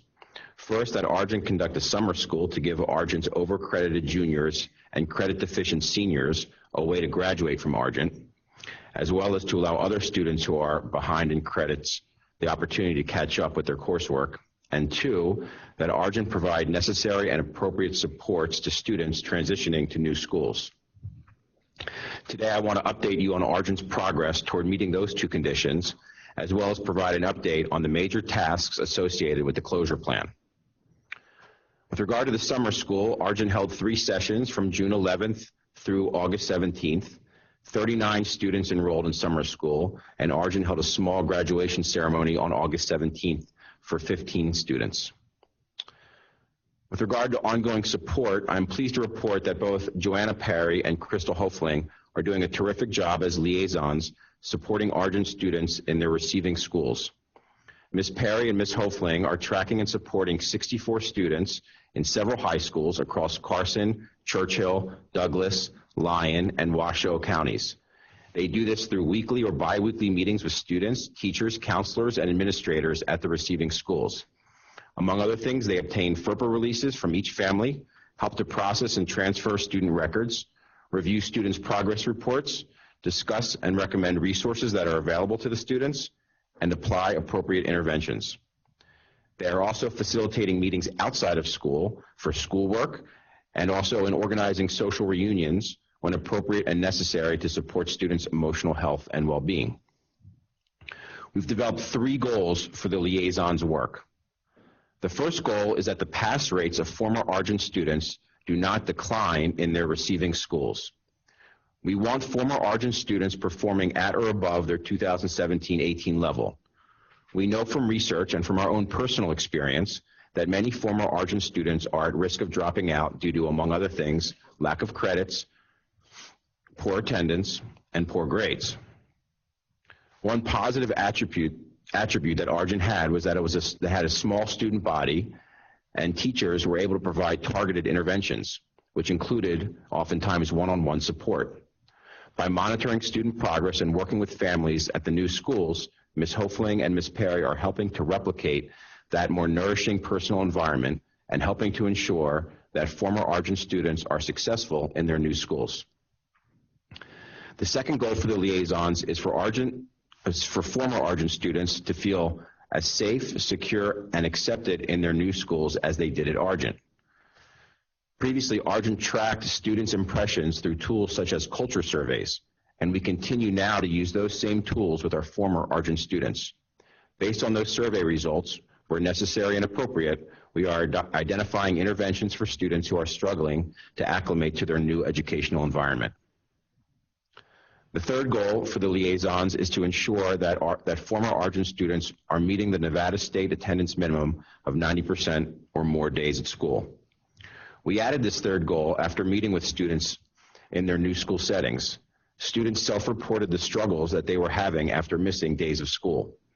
It's worth keeping in mind that Argent was primarily a distance education school, and attendance is tracked very differently at Argent as compared to a traditional school setting. And many of the traditional schools have block scheduling, so when students miss one day of school, it's like missing 2 days of a single class.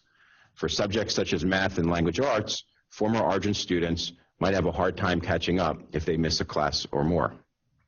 We are doing whatever is necessary to make sure former Argent students are attending their new schools, as attendance is a prerequisite to academic success. At my next report to the SPCSA, I will detail students' progress toward all three of these goals. There's one issue that I want to bring to your attention now related to the transfer of student records at Argent. Argent has several file cabinets full of old student records. These are the permanent records that have never been transferred to a receiving school. And we're just simply unsure of what to do with these records. Some date as far back as 2005. And we need some guidance from somebody on where these records should be housed after the wind down is completed. As for the wind down, Argent has made great progress toward closing out the affairs of the school. Among many other things, Argent has provided notices regarding the closure to all required and relevant parties, including but not limited to all vendors, creditors, and administrative bodies, prepared a detailed inventory of all the school's assets, fully accounted for all remaining liabilities, and discharged nearly all liabilities, and terminated all contracts, including employment contracts, except for those few that are essential in order to continue the wind down effort. We've completed the financial audit for school year 17-18 and have contracted to perform a complete financial audit of the wind down effort as well.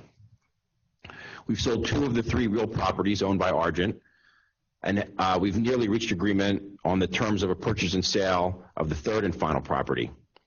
As you'll recall, last time I was before you, we were on the cusp of selling the first 2 properties owned by Argent, 900 Mallory Way and 900 Fairview Drive. 900 Mallory Way did indeed sell. It sold for $975,000, and the Fairview property sold for $350,000. All of the net proceeds of the sale were used to pay down the Bank of America note from approximately $2.7 million to $1.45 million. The major terms of the purchase and sale agreement for the 3rd property, 700 Fairview Drive, are as follows. The purchase price is $3,005,000. The prospective purchaser will have a due diligence period of approximately 60 days, primarily to undertake a phase 1 environmental study. Following the due diligence period, the purchaser's earnest money deposit will become non-refundable. And finally, the purchaser has expressed an interest in acquiring all of the school's furniture, fixtures, and equipment currently housed within the building. Let me speak for a bit about the FF&E. If Argent does not include the furniture, fixtures, and equipment in the sale of the real property, the school will use an auction house operating in northern Nevada to facilitate the sale of the equipment. Although Argent has a long list of personal property, the value of that property, given its nature, condition, and age, is limited. After paying fees to the auction house, the net proceeds to Argent will likely be nominal. So if we can include them in the purchase and sale of the real property and get an amount to the school that would be equivalent to what we would get from the auction house, we will likely do that. I will determine to what extent, if any, approval from either the court or the state is necessary or advisable for the sale of the 3rd property and the furnitures and fixtures and equipment. At this point, based upon the review of the wind down order, I'm not sure, or I don't believe that prior court or state approval is required for the sale, but I will make sure of that before either the personal property or the real property is sold. Argent will also need to extend the mortgage that is currently due in November to coincide with the sale of the property. Bank of America, the mortgage holder, is amenable to this arrangement, and Argent is in the process of negotiating and executing that loan extension. Once Argent sells the final real property and all personal property, we should be able to complete the wind down in relatively short order. Realistically, given the likely closing date for the real property, I'm targeting June or July of 2019 for completion of the wind down, which includes but is not limited to the following. First, a full financial audit of all activities of the wind down process. Argent will use the same firm that just completed the 2017-18 audit. Providing a check to the Nevada Department of Education for excess funds, which I expect, based on our current projections, to exceed $1 million. And finally, a report to the SPCSA. As part of the effort with Argent, I plan to prepare a report detailing the closeout process, which may be useful in future school closures. I will also provide a final report on the progress of the students being supported by Ms. Hofling and Ms. Perry. Unfortunately, I cannot complete this report until after the work is done, as some of the tasks are fluid in nature and others are unknown to me until they occur. An example of this latter point is that we had an unexpected potential tax issue associated with the wind down. We seem to have resolved this issue for now, as the tax assessor has agreed to grant the personal property tax exemption for the closeout period, at least for this tax period. But basically, when the tax assessor realized that we were no longer functioning as a school, the tax exemption, the personal property tax exemption that applied to schools, they took the initial position that no longer applied. We have since gotten to an agreement that he'll extend it through one more tax year.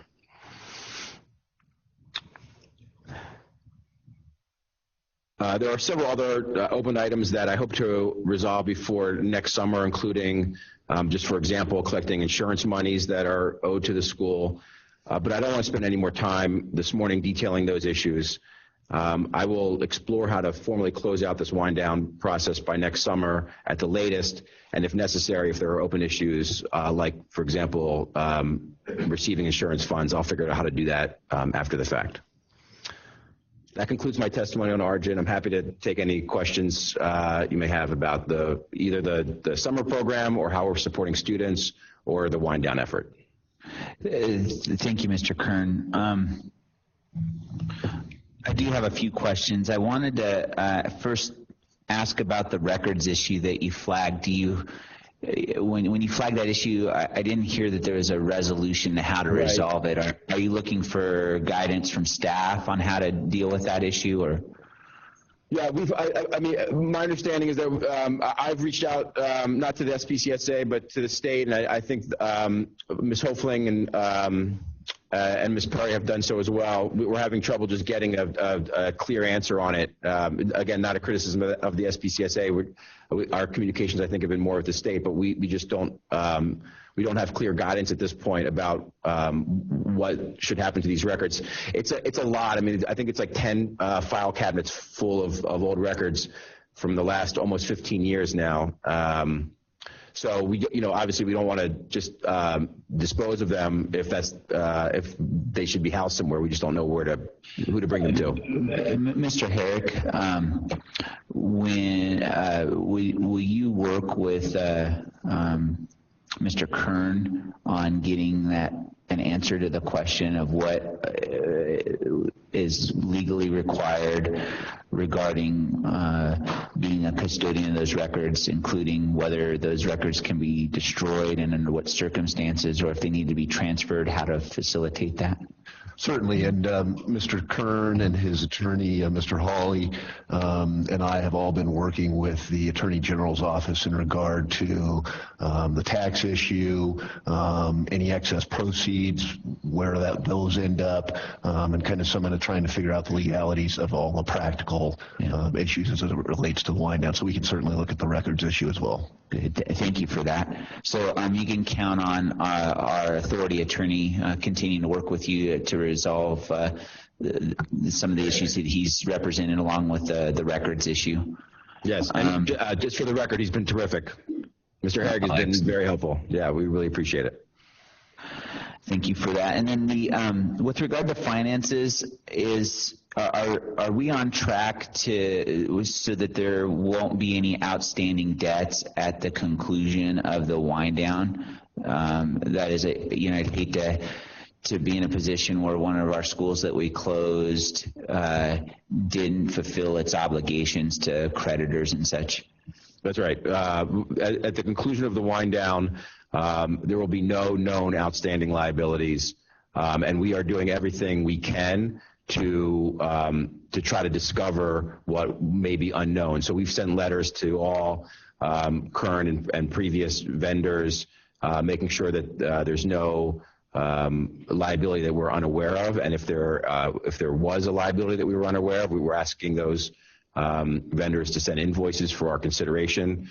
So we are really trying to figure out what may be out there that we are not aware of, but that is absolutely the goal, and my expectation is that before the conclusion of the wind down, when we hand a check over to the Department of Education, that will be free and clear of any liabilities.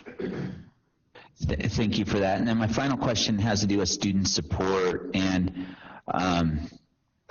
I think you did a good job of outlining the 3 goals that you had, because it was a major concern when we discussed closure that the students had support, not only as the ones who are graduating, or trying to graduate had, summer school available to them, but also making sure that there were appropriate placements for them. And could you just talk a little bit about the plan to transition them into the other schools? I know you touched on this in your report, and then if that plan is yielded success up to this point in terms of a smooth transition from Argent to wherever the other school is that they're attending. Great. In terms of the work that was done primarily over the summer to support the actual transition, I think that was largely successful and helpful for the students. Ms. Hofling and Ms. Perry were very involved. Obviously, they were perfect for this job because they know the students so well, and the students know and love them and trust the 2 of them. So they were able to help students kind of fill out whatever the necessary paperwork was, and also just stay on top of students and families to make sure that they had done everything that they needed to do. And then, of course, when the receiving school asked for the records, the student records that were housed at Argent, we were able to quickly give those to the receiving school. And now they're working with those students within those schools to make sure that they're as successful as possible. But I think the summer work was, I think, an important part of the work that they have done to date.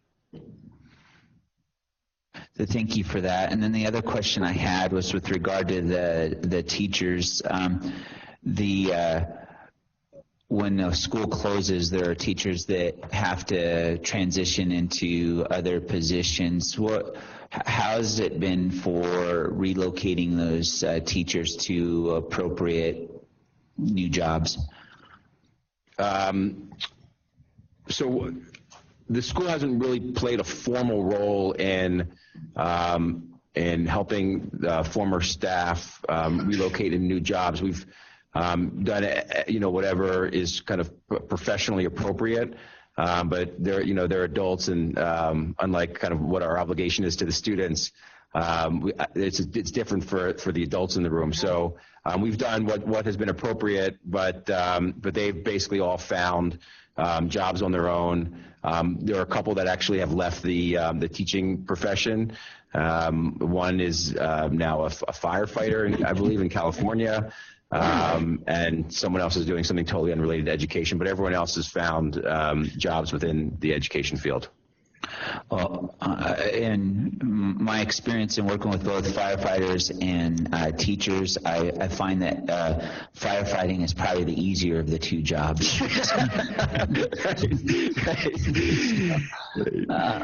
So in any event, those are all the questions I have. Does any other member have any comment or question for Mr. Kern? Vice Chair McAdin. Quick question. I was interested that you were working so closely with the receiving schools or attempting to. I was just wondering how that was going. Were they That's a great question. Were they welcoming? Is that... You know, it's different at every school. Some schools are extremely appreciative and welcoming.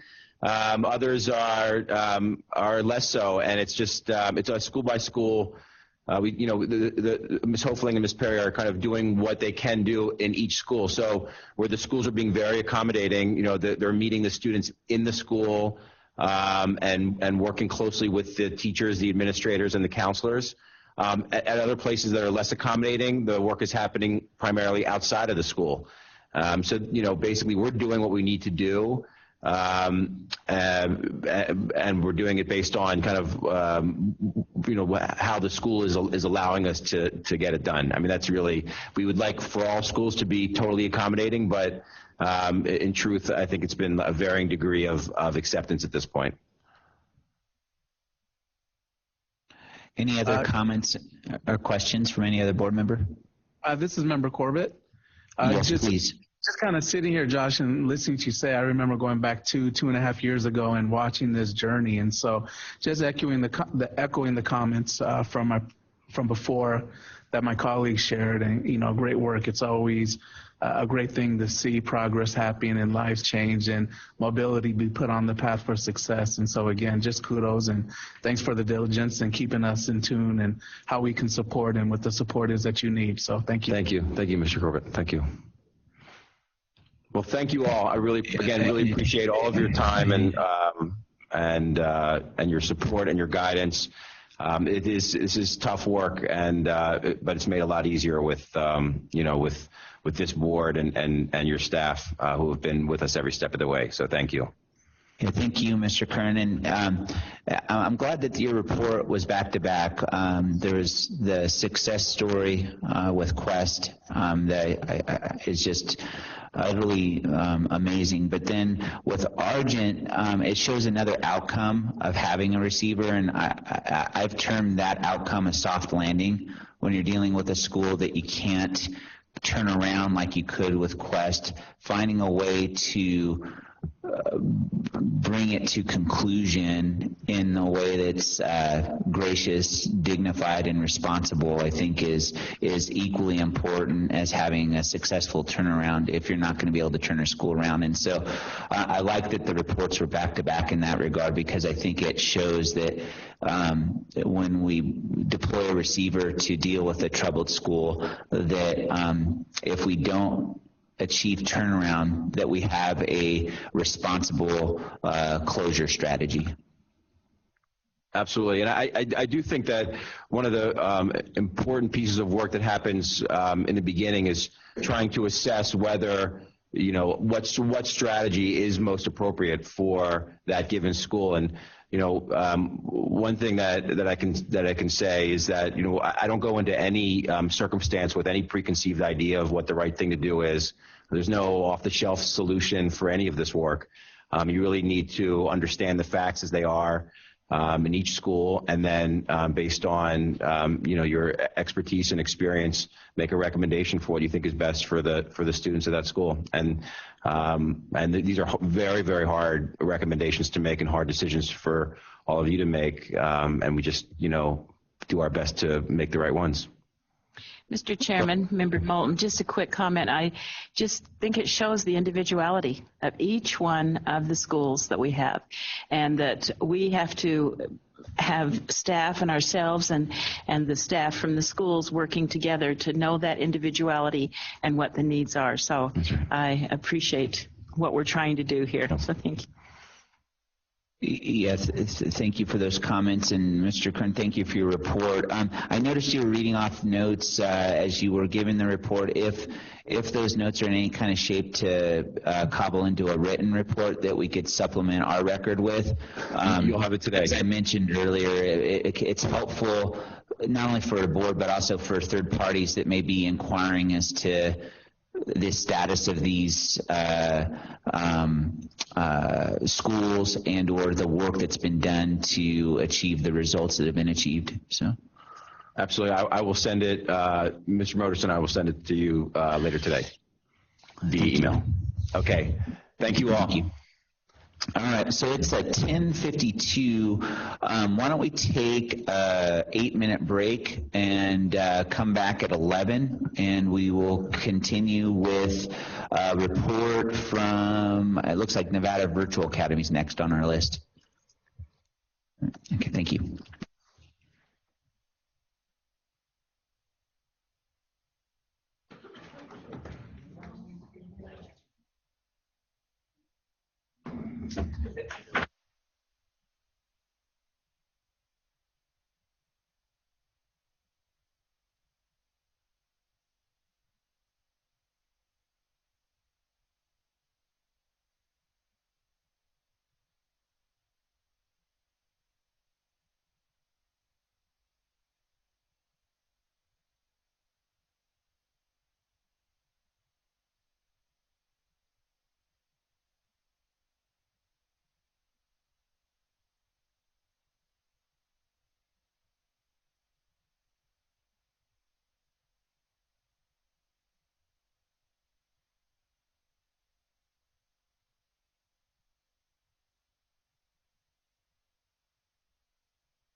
Okay, well, let's go ahead and call our meeting back to order. And Director Moderson, we left off agenda item number 5, and we just completed the report on Argent Preparatory Academy, and now we're moving on to Nevada Virtual Academy. Thank you, Mr. Chair, members of the board. We are going to move on to item 5D, which is Nevada Virtual Academy, and we have representatives from the school and here with us today. So just by way of background, Nevada Virtual Academy recently received ratings under the Nevada School Performance Framework for the 2017-18 school year, and in the memo before you will see the historical performance of the elementary and middle school programs under the Nevada School Performance Framework. Just again for context, Nevada Virtual Academy's elementary school was rated as a 2-star school for every school year between 2012 and 2016, and a 1-star school for the 2016-17 school year. Nevada Virtual Academy entered into a stipulated agreement with the authority regarding the academic underperformance for its elementary school in June of 2018, and the stipulated agreement contained NSPF index score benchmarks the school had to meet, the first of which was a minimum index score of 34 for the 17-18 school year. According to the agreement, a failure to meet these benchmarks would result in closure of the elementary school. And in September, Nevada Virtual Academy School received a 1-star rating for the 2017-18 school year. So pursuant to the conditions set forth in the stipulated agreement, Nevada Virtual Elementary School will be closing at the conclusion of the 18-19 school year. Additionally, the school was tasked with providing reports based on agreed upon performance metrics to be used to inform the board. And I know that the Nevada Virtual team are prepared to speak to this today, and there is a PowerPoint included in today's supplemental materials for your reference, and so you can follow along with them. Very quickly, the middle school, Nevada Virtual was rated as a 2-star school for the 2011-2012 school year and 2012-2013 school year, a 3-star school for the 2013 through 2017 school years, and a 2-star school for the 2017-18 school year. And finally, the high school for Nevada Virtual's graduation rate has climbed steadily from a 52.3% in 2012 to an 84.1% in 2017. And the graduation rates, as you all have heard, for 2017-18 will be available in December or next month. So lastly, I would note again that we'll spend more time discussing the details regarding performance for this school at our next meeting, when the board will hopefully consider a renewal recommendation from staff. But that concludes my remarks, Mr. Chair, and I'm happy to turn it back over to you and the board for any comments prior to the school's report. I don't think I have any comments. Does any other board member have any questions or comments for staff before we hear from the school? Okay, hearing none, let's hear from the school. Good morning, board. Yolanda Hamilton, head of school. For the record, I have with me Andre Denson, the K-8 principal, and April Kaipe, the assistant principal. And we are here this morning to report on our internal metrics per the stipulated agreement entered into with our board and the charter authority. And I'd just like to say that we are fully committed this year of working with our K-5 program. While the impending closure of our K-5 school is upon us, we are supporting our students and making sure that they realize that this is a year that we are going to be productive, and we are going to try to improve that achievement from last year.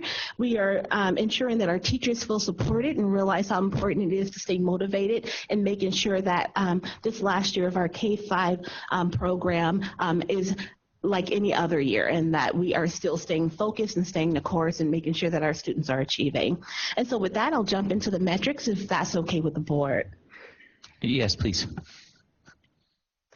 So the first metric that was agreed upon was had to do with the percent of our students who were making expected progress with our core OLS classes. And I won't read the slides to you, but basically about 64.5% of our students are making the expected progress in our curriculum. We see that our strongest on-track progress is with the first graders, and that our grade level that has a little bit more work to do is with our second grade at 57.7%. Next slide. As far as our MAPS data is concerned, we took baseline data, of course, at the beginning of the year, and we have tracked that. We have the next 5 slides dealing with that. But basically, our data shows that about 40 to 50% of our students are falling into the low average or low category as measured by the MAPS testing. And with the exceptions of reading in grades 1, 3, 4, and 5, and then the percent of children who are performing in the low average or low in those grades for reading range from about 29% in 3rd grade to 36% in 5th grade. And so that's our baseline data. We're looking forward to the month of December when we take our second assessment and we can see what kind of growth our students are making. If you'll skip to slide 11, I believe it is.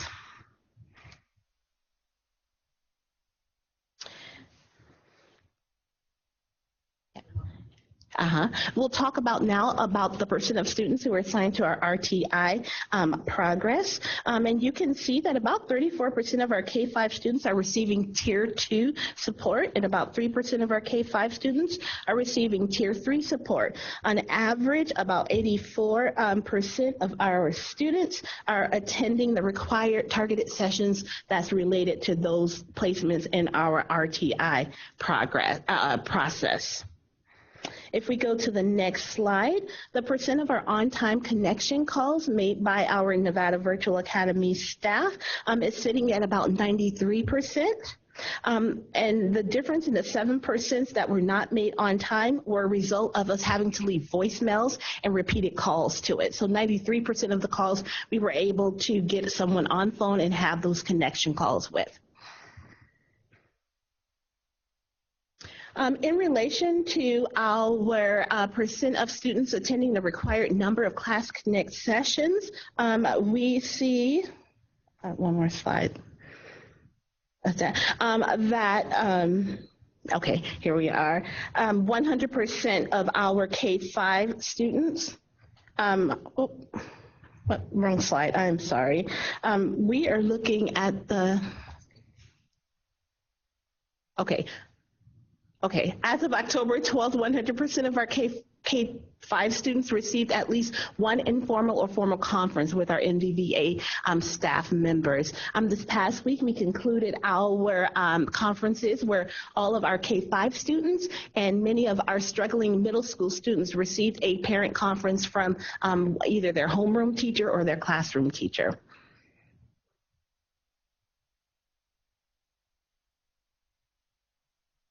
The percent of completed notification of preliminary retention status, we will report on as of the end of Q3. So that's not data that we have available at this moment. The percent of withdrawals during the school year so far, we are sitting at about 12% withdrawal. This is, we were expecting maybe a greater exodus with the impending closure of our K-5 school. And so to be sitting at 12%, I think it demonstrates, one, our parents' commitment to our school and our efforts to make sure that our students are feeling engaged and realizing that this is a year that we have to show improvement from last year and to show the commitment on the NVVA staff. And so you can see our numbers there of our K-5 program, 459 enrolled. We've had 54 students withdrawn for about a 12% withdrawal rate. The percent of students meeting MAP growth goals by teacher, again, we'll have that data after December, and so the next time that I report to you, we will have those figures for you. The percent of Class Connect attendance per teacher, if you look at the next slide, you can see that 90% or more of our teachers are wrong slide there.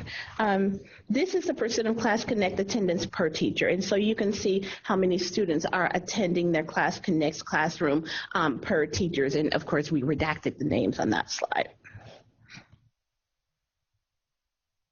All right, and this here metric was going to be reported again after the end of Q2, and that's the percent of teachers who were making progress towards their SMART goals. The percent of teachers participating in their required professional learning sessions is sitting at 90% right now. And what we did was we broke down the professional development that we've offered our teachers. And so in August, we wanted to focus on math and reading in particular, and working with students of poverty. And so you can see that we had about 93% of our students who were able to participate in a number talks session, which we worked with our PDP department with. We had Ruby Payne and her associates come out and work with our teachers on working with students of poverty. In K-3, we did some professional development centered around the Nevada mandated assessments. We brushed up our teachers' professional development regarding RTI and working with targeted sessions with instructional coaches. And we are using a STRIDE supplemental curriculum as well. And we wanted to be sure that our teachers were trained on that as well. In September, a lot of focus on using the data and making sure that it was in the hands of our teachers. And so we made sure that teachers were able to use our weekly data tracker, and that's the information that they sat down with on their weekly data discussions. And then K-3 focusing on using the MAPS data as well. In October, again, we wanted to make sure that everyone understood the response to intervention, and then making sure that we were in fact pulling our Tier 2 and Tier 3 students for targeted lessons. Chronic absenteeism is what we'll talk about next. And you can see that last year this time we were sitting at about 10.5%, and right now we are sitting at about 3%. So we are working diligently on making sure that our chronic absenteeism rates continue to decrease. And then we will report again at the end of Q3 on a percentage of students who are deemed chronically absent as well. Climate survey percentages at the end of Q4. And that concludes the metrics that were agreed upon for reporting. And we're happy to take any questions that you might have. Yes, thank you for your report. I'm particularly impressed with the commitment to make sure that you are delivering some education to the youth under your care, and that you had some metrics to show for that progress. I think top of mind for me is I need to understand what the plan is for student placement at the conclusion of this school year, and who's going to be responsible for working that plan, the specific person. Have you developed a plan yet, and do you have a person in place that is going to be responsible for executing the plan? Thanks for that question.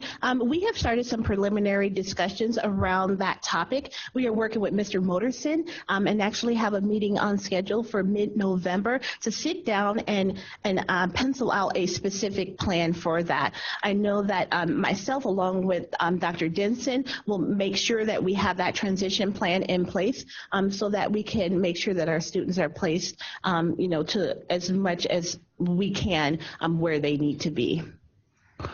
Thank you for that. And I've got to be candid with you because I'm going to be looking for that plan the next time you report, because there's a question in my mind whether there's a commitment to caring for those students after this year, when in an op-ed that you wrote recently you said that many of the families under your care are going to be returning to poorly rated schools. And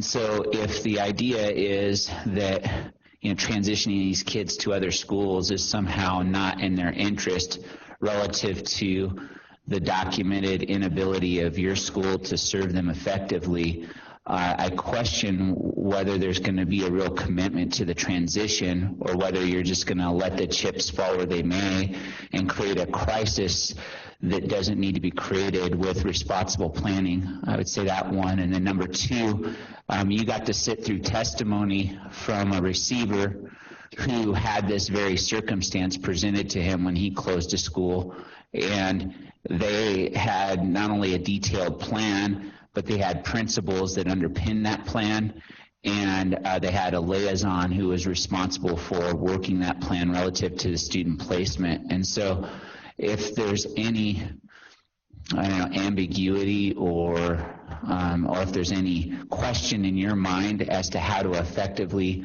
place students, in addition to talking to our staff, I would encourage you to reach out to Mr. Kern to find out how they went about developing the plan that they've implemented, because it sounds like it's been relatively successful.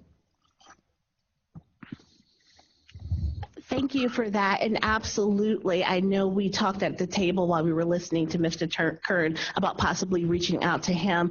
I'm unsure about the op-ed that you are referring to, but my team and I are fully committed to making sure that our students are placed for next school year. We certainly realize the importance of making sure that transition from leaving Nevada Virtual Academy to whatever school that they are going to choose to go to, that we support that effort. And so I'm looking forward to meeting with Mr. Moterson and coming up with that formalized plan in order to make sure that that transition is as smooth as it can be. Oh, thank you for that, and I need to apologize to you that it was actually your colleague Samantha Morris who wrote the op-ed. I wrongly attributed her comments to you, but will you just let her know I pay attention to what people say, both when they're before us and what they write in public, and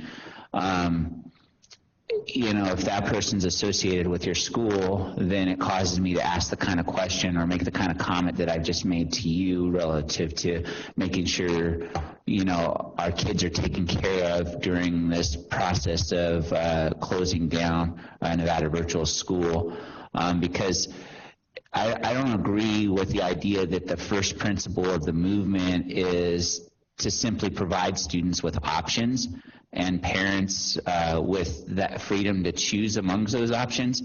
I think it's our responsibility to provide quality options and provide our parents with quality choices. And the record with regard to the elementary school has been that Nevada Virtual School has not been a quality option, and so it was right and appropriate for your board to take the action it did, and for our board to take the action we did to bring that program to a conclusion. So in any event, I appreciate the efforts that you're making to take care of the kids while you have them now, but I hope that same care and attention will be given to their transition.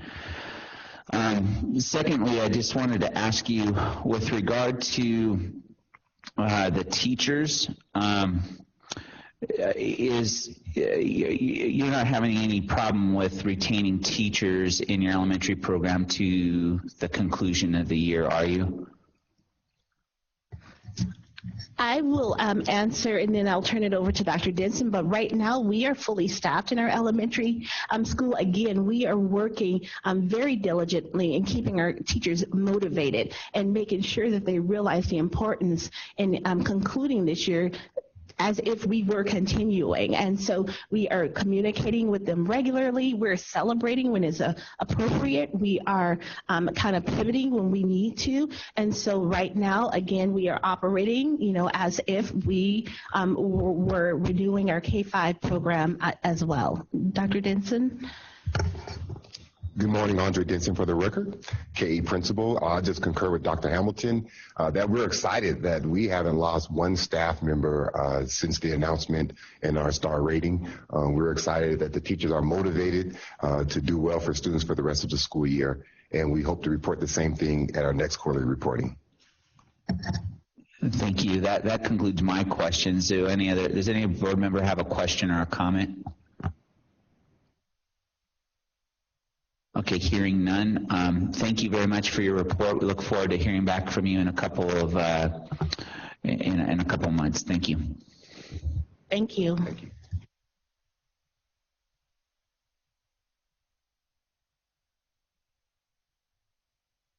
All right, Director Moterson, who do we have next?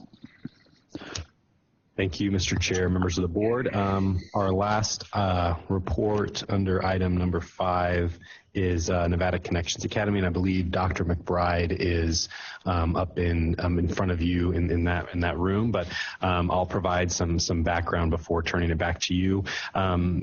As the memo before you states, Nevada Connections Academy's elementary, middle, and high school all received 1-star ratings under the Nevada School Performance Framework for the 2017-18 school year. Additionally, Nevada Connections elementary, middle, and high school are all trending downward in regard to their ratings as outlined in the memo.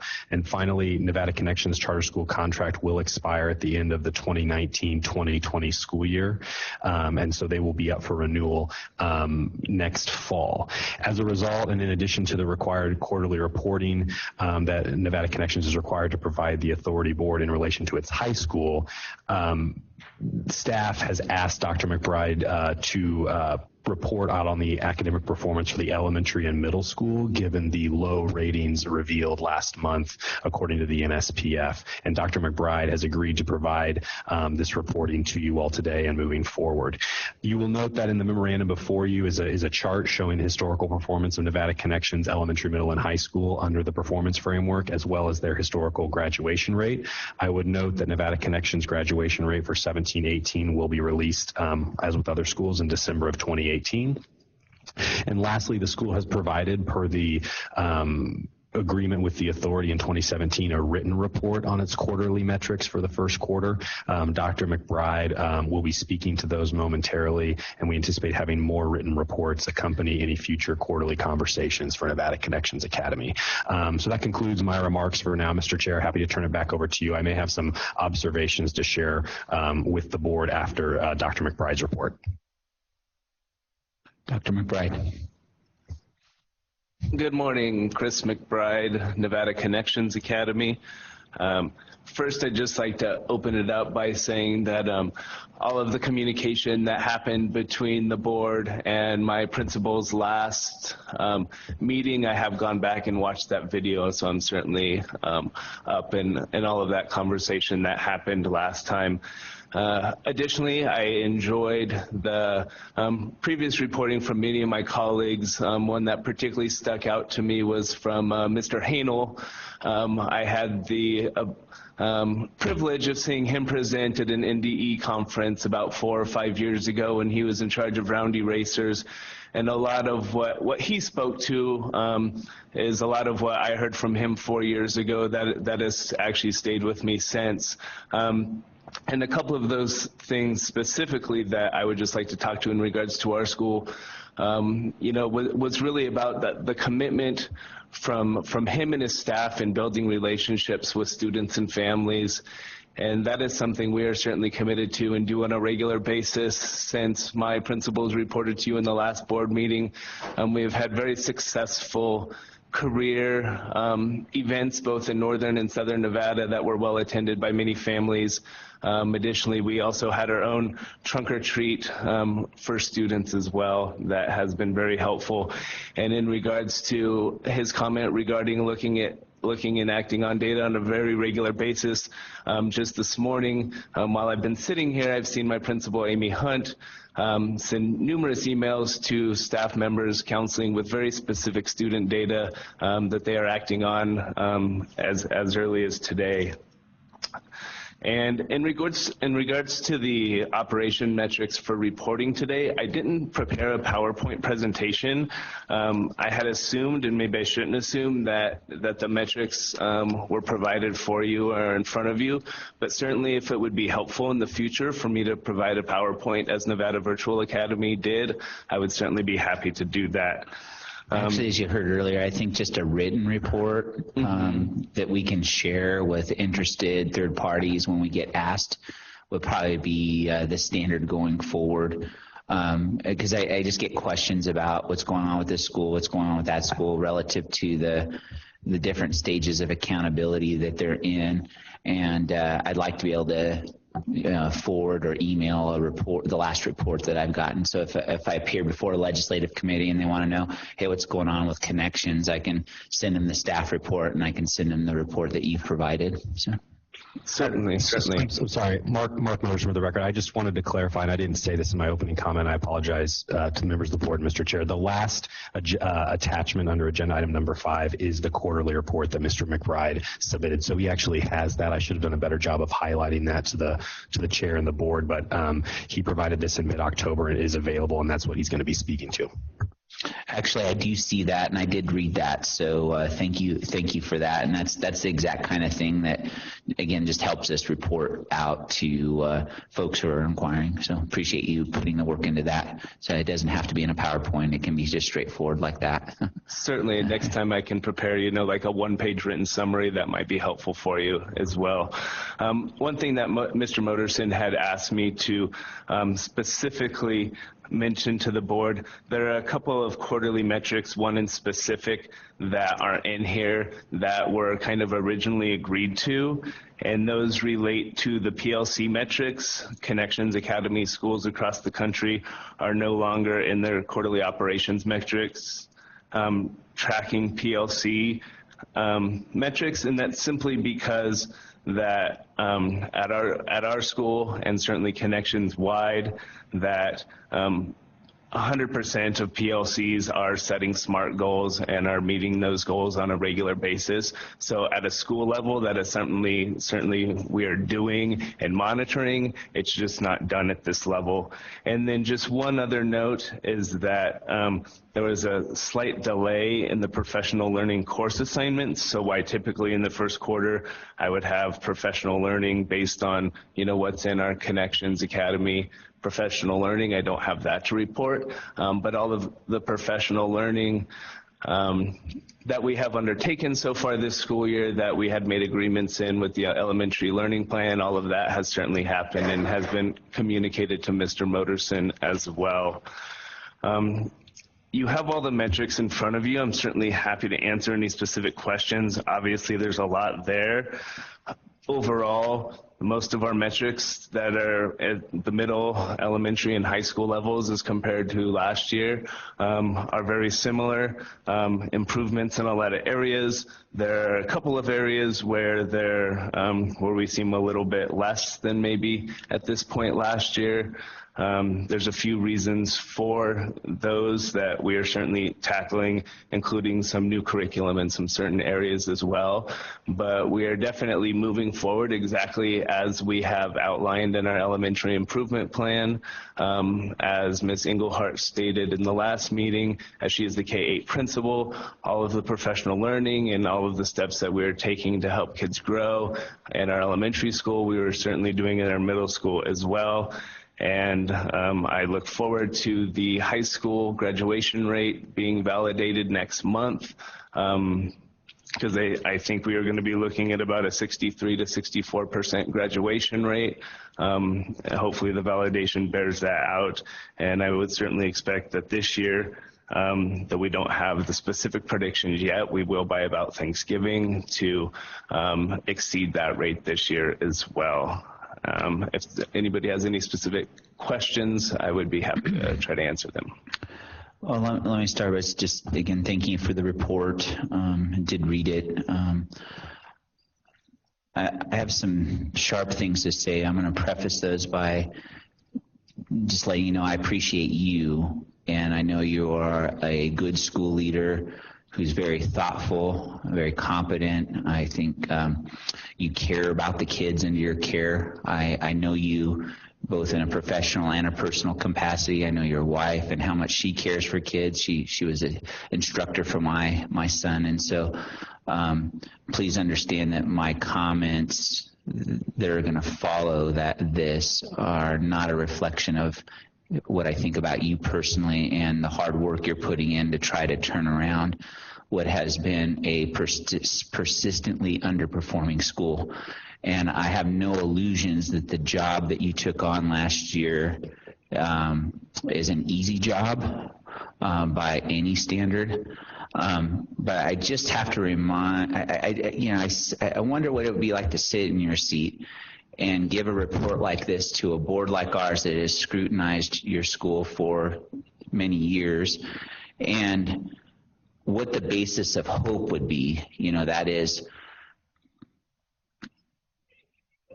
with the kids that you're serving, what's the basis to know that you are, a year from now going to be serving them better than you are now? What do you point to? You can't point to 18.89 index score. That is not a basis for hope. And if that score comes back again next year, that'll be three consecutive years with a 1-star rating, and we won't have any discretion at that point. There's no working with you. There's no more time. You're done at that point, because the statute says you shall be closed, not may be closed. And so I start there, and I also, and that comment shouldn't be a surprise to you, because when we were in negotiations about resolving the issues we had with your high school, you were brand new. They brought you onto the team. We were in my office, I think in my conference room, and I told you that when we gave you one more year, for your high school to improve, so we added an additional year, because right now you'd be up for renewal. And I got to say, if your renewal application were turned in now with a 1-star elementary, a 1-star middle school, a 1-star high school, there would be no way I would vote to keep that school open ever. There would be no amount of things you could say, no amount of things that you could represent that would give me confidence that giving 6 more years would do any good by the students under your care. But, the big criticism that your team had of our authority was you're only judging us by one data point, just the graduation rate. And so he said, okay, you're going to get 2 years, and I want you to be clear, and you recall this conversation, we're going to be looking at other data points, and the most important data points are going to be, how's your elementary school doing? How's your high school doing? Because the testimony we got during those proceedings involving your high school demonstrated that not only was the high school not producing a graduation rate that met the state minimum standards, but that the middle school and high school were struggling as well. And so I was very clear and transparent with you in that meeting and with your team to say, our expectation is that not only are you going to improve your high school performance, but that these other data points that you asked us to judge you by would actually be improving. And so when I left that meeting, I thought, gosh, they heard the message. They're taking this seriously. That they've got a plan in place to turn it around. I got to hear some of that plan. And then we get the star ratings for this year. And you went from where you were to 3 points worse than the year before. The data I had, the school's gone backwards in its elementary program. The school's gone backwards with regard to the rating for its middle school program, and with regard to the rating for the high school, you've gone backwards as well, from a 34 in 16-17 to a 12.78 in 17-18. And if you want to be judged by more than one data point, do we have that slide? Can we put that up? I mean, I think a picture is worth 1,000 of my words. But when you look at the trend line that's on page 3 of 4 of this report, when you look at the trend line for each of the schools under your care, we've got an elementary school that is showing a track record of decreased performance. We've got a middle school that's showing a track record of decreased performance. We've got a high school that's showing a track record of decreased performance. And so, there's this saying that people throw around that, like, insanity is, doing the same thing over and over again and expecting a different result. And I feel like I want to put a stop to the insanity here, but we're not at that juncture yet. But I'm making these comments to let you know just how discouraged I am with the lack of progress in the year that you've been the school leader, and not even, I mean, I'm trying to say, what's the basis of hope in this context? You know, other schools I can look to, and there may be some trend line going the other way, or, you know, some factor in the program, other than the fact that I respect you as a school leader. I don't have a lot of data to support, you know, a basis for hope that this school is going to be able. You've got 1 year. I mean, next year you're up for renewal, and I don't see it, looking at this picture, how there's going to be a turnaround significant enough. Now, I heard from a school earlier today. Which school was that? Quest went from the bottom 5% and shot up. I mean, I think they had, I forget how many points they had, but they're a 3-star school. They went from a 1-star school to a 3-star school in 1 year. So it is possible, and I guess I hold out hope that in your circumstance that could happen, but you've already been at the helm for a year now, and the progress is going backwards, not forwards. And it begs the question to me, like, what do you tell families under your care about what the future of Nevada Connections Academy is? If I was presiding over these results and I was looking at 18.89 and looking at what my prospects of improving that score were before next year, I'd be having a serious discussion with my board about whether or not we ought to be thinking about closure this year voluntarily, because the responsible thing to do when you have such persistent underperformance is to be accountable for that and either turn it around if it's possible to turn around. And I'll tell you, a 10-point improvement is not a turnaround. So either turn it around or close it, and we had an example today with a receiver who was able to turn around one school and that same receiver having to close one school. And both are reasonable options depending on the context. And I'm telling you, your context does not look good. And so if I were talking to your board and looking at this, I'd have a real candid discussion as to whether you can actually turn your elementary program around, whether you can actually turn your middle school program around, whether you can turn your high school program around. And if the answer to those questions is no, then your board ought to be taking responsibility for that and maybe telling the parents that next year there isn't going to be a Connections for elementary, or there's not going to be a Connections for middle school, and maybe you're going to focus all your resources on your high school so that you have a viable high school program that you can submit to us for,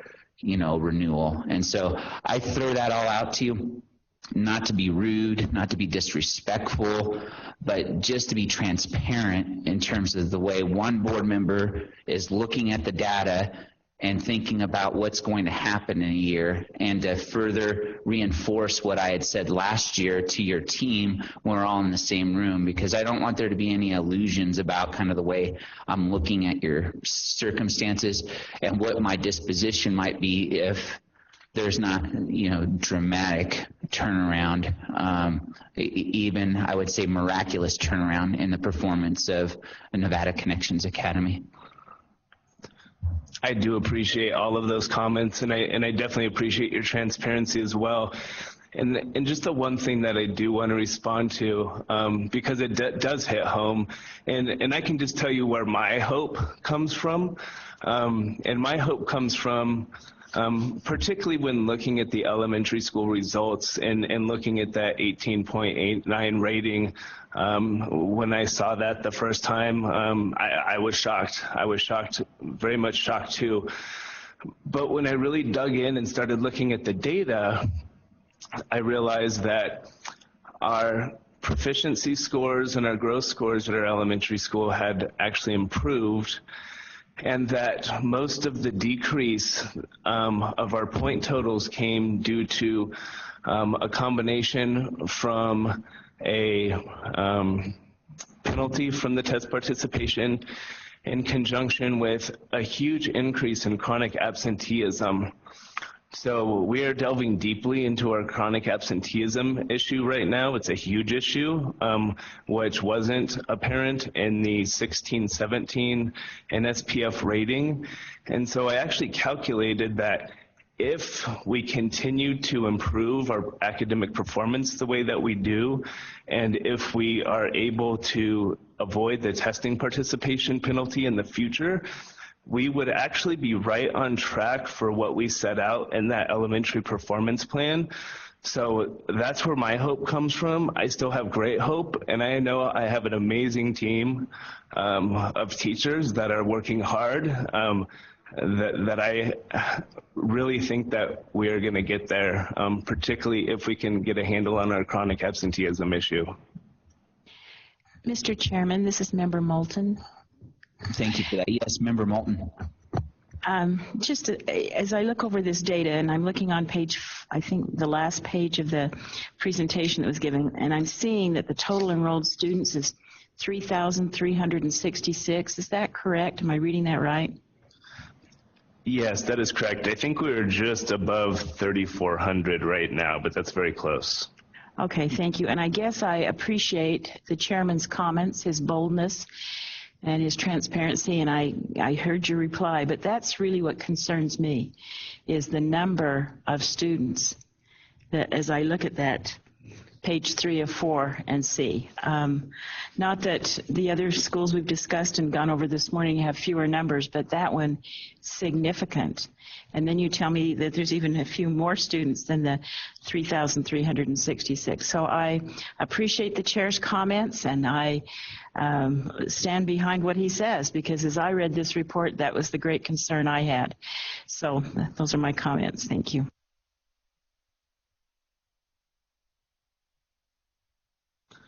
I just have one final comment, if I may. I know later on the agenda, you're going to be talking about whether the ACT Aspire is going to be continued to be required for schools. And I just want to let you know that if it's not required for schools anymore, it would be a huge benefit to us and be able to help us provide more resources to our students if we don't have to issue that test. When we were discussing the specifics of the elementary school improvement plan, Member Moulton had raised a concern about all of the assessment that was included in that plan, and that didn't include the ACT Aspire results, so it would be helpful if the board decides for that option. Yeah, thank you for that feedback. I appreciate it. Any other comments from any other board member? I would just say, to follow up on your comments about, the stark contrast between some schools who made an incredible jump in points and a school who is kind of on the decline. When I look at this report, as an educator, there are just a few things that really jump out to me that I don't think help you make a large jump. One of those is the student assigned a formative pretest that only half the kids are completing that. I guarantee you, in a school where they're seeing a lot of progress, a lot of more than 55% of kids are completing the formative assessment. And then the same with, when you look at, there's two other things that I think are really blaring here. When you look at the RTI, the three-tiered pyramid system, where I think they say that they're estimating the percentage of students at each tier. I would just say you can't have the proficiency rates that you have and only have 1 to 5% of kids in Tier 3 intervention and only 5% to 10% of kids in Tier 2 intervention. Your proficiency is not high, and those kids need a higher tier of intervention to improve. And then lastly, and probably the biggest thing, is that student and learning coach contact. Connections recommends a phone or individual synchronous contact between teachers and students every 14 days. I guarantee you, in a school that's making progress, students are communicating and coming into contact way more often than every 14 days with a teacher. So those are three things that I think just boom, right off the bat, make a difference in which way the graph is going.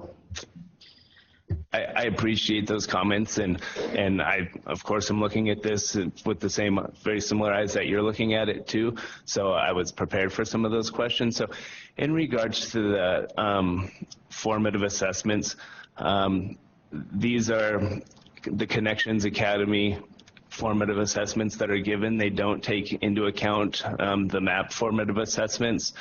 So we actually are on those 100%, and I can update on those specific numbers next time because I think it will be helpful because this doesn't give all the numbers. As well as the way RTI is calculated with those numbers. As for example, we do have all of our students that are below 40 percentile in their MAP and Tier 2 and Tier 3 interventions, such as the Lexia Core Learning that is in there, that isn't accounted for in these numbers too. So maybe I can share a little bit more of that perspective and bring some of that data and numbers next time as well. That's great. And then the other thing, when you come and give these reports, I don't think you should do it alone. You're the school leader, but we have the contract with your board, and there should be board representation. They really need to hear what you're hearing and stand with you as you're being held accountable each step of the way. It doesn't send a good message when your governing body isn't taking responsibility in the way that you are for the issues that we're raising. And I've been deliberate in the last several meetings of applauding schools that bring board members with them versus those that don't, because I think it goes to kind of governance and engagement of your leadership and investment in terms of really being committed to turning around what is a very dire circumstance. And so in the future, if you make sure you bring a board member with you and let them know that that's an important aspect of our board's consideration, especially if you're looking at next year applying for renewal, to only have your board with you sporadically or when there's a crisis, that doesn't send a very strong message that board is with you in this effort to turn the school around. No, I appreciate that. My board president, Scott Harrington, is on the phone and he is present, and we've actually been communicating throughout the morning. But I guess for further clarification on that, it's a little difficult in my shoes sometimes because I know I have an all-volunteer board. Every member works full-time in their own jobs, so it's obviously difficult. So is appearing on the phone or virtually, would you consider that sufficient, or do you think it's important? Yeah, we're not a virtual authority, even though you're a virtual school. We like to see human beings here, looking us in the eye, answering our questions. And I do have questions that I would like to ask board members directly that I don't think would be appropriate to ask you, and so the next time you report, I'd like to have them here to ask those questions, because I'd like to kind of get into the mind of what the board is like. When the board is looking at this data, what's their basis for hope? What are they considering? Are they taking responsibility for these results? What are they, what are their contingency plans if they don't produce the results that we expect of them? Those are things that are more governance than they are school leader driven. And so hearing from them, looking them in the eye, having them address my questions and the questions of my fellow board members is, I think, critical to the rest of the communications we have going forward. And so I would really discourage virtual participation unless there's some extenuating circumstance. Thank you for that clarification. Chair Guanasso, this is Mark Motion for the record. Given some of the comments from board members and Dr. McBride's presentation, I have a few observations that might be important contextually for the board to share, if you'd like for me to share those. Yes, I would. Thank you. Yeah, so thank you again. Dr. McBride for being here. I wanted to go back to, I think you made a comment earlier about stating that you had felt that the improvement plan is going as you had mapped out or as you had planned or something similar. And I just wanted to put two observations on the record. I know we haven't talked about this formally, but I think it's important as we progress forward with your reporting and certainly begin to eye any possible renewal consideration. So one thing that I believe I heard Vice Chair McAdin talk about is the learning coach engagement. And I wanted to just note for the record that in the comprehensive academic improvement plan that was submitted to authority staff over the summer, Connections stated that only 34% of K through 5 learning coaches took advantage of this training in 17-18. And additionally, the plan noted that in the past, these trainings have been available to learning coaches, but have not been promoted specifically to parents of kindergarten through 5th grade students. In the plan, Connections Academy stated and reaffirmed that future sessions would be promoted in a number of ways and provided some examples, such as webmail messages, homepage announcements, learning coach links, and monthly newsletters for learning coaches. And additionally, the plan stated that all learning coaches supporting students in grades K through 5 would receive appropriate communications regarding these trainings so as to increase attendance. And this was mainly due to the fact that research has shown that parents who fully understand the challenges and competencies of writing and how to best support their students help with positive attitudes towards the traits and components of writing in an academic setting. The plan also stated that learning coaches who have completed the training has been, the feedback's been very positive.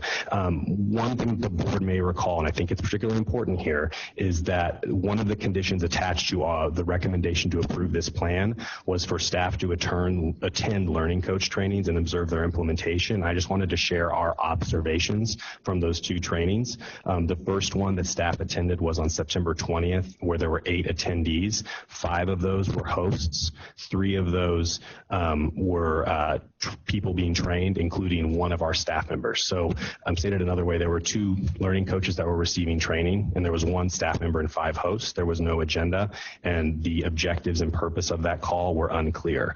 I myself attended a training on October the 23rd and waited online for about 20 minutes, and there was no host or no other attendees that showed up. My screen just told me that I could access the meeting once the hosts arrived, but that never happened. So that's one comment that I have, and of course, Chair, if you want to allow any elaboration from Dr. McBride, I would encourage that, but that is something that we would classify as an input, as an authorizer. We put our faith in the school's ability to execute on its plan, and I'm not going to tell a school how to run those trainings, but it was surprising that this element of the plan, which was critical, had a lack of attendance and did not seem to be well promoted. So I just share that as an observation, and I'm not sure if Mr. McBride would like to comment on that, because I think you mentioned earlier that it was moving forward as stated.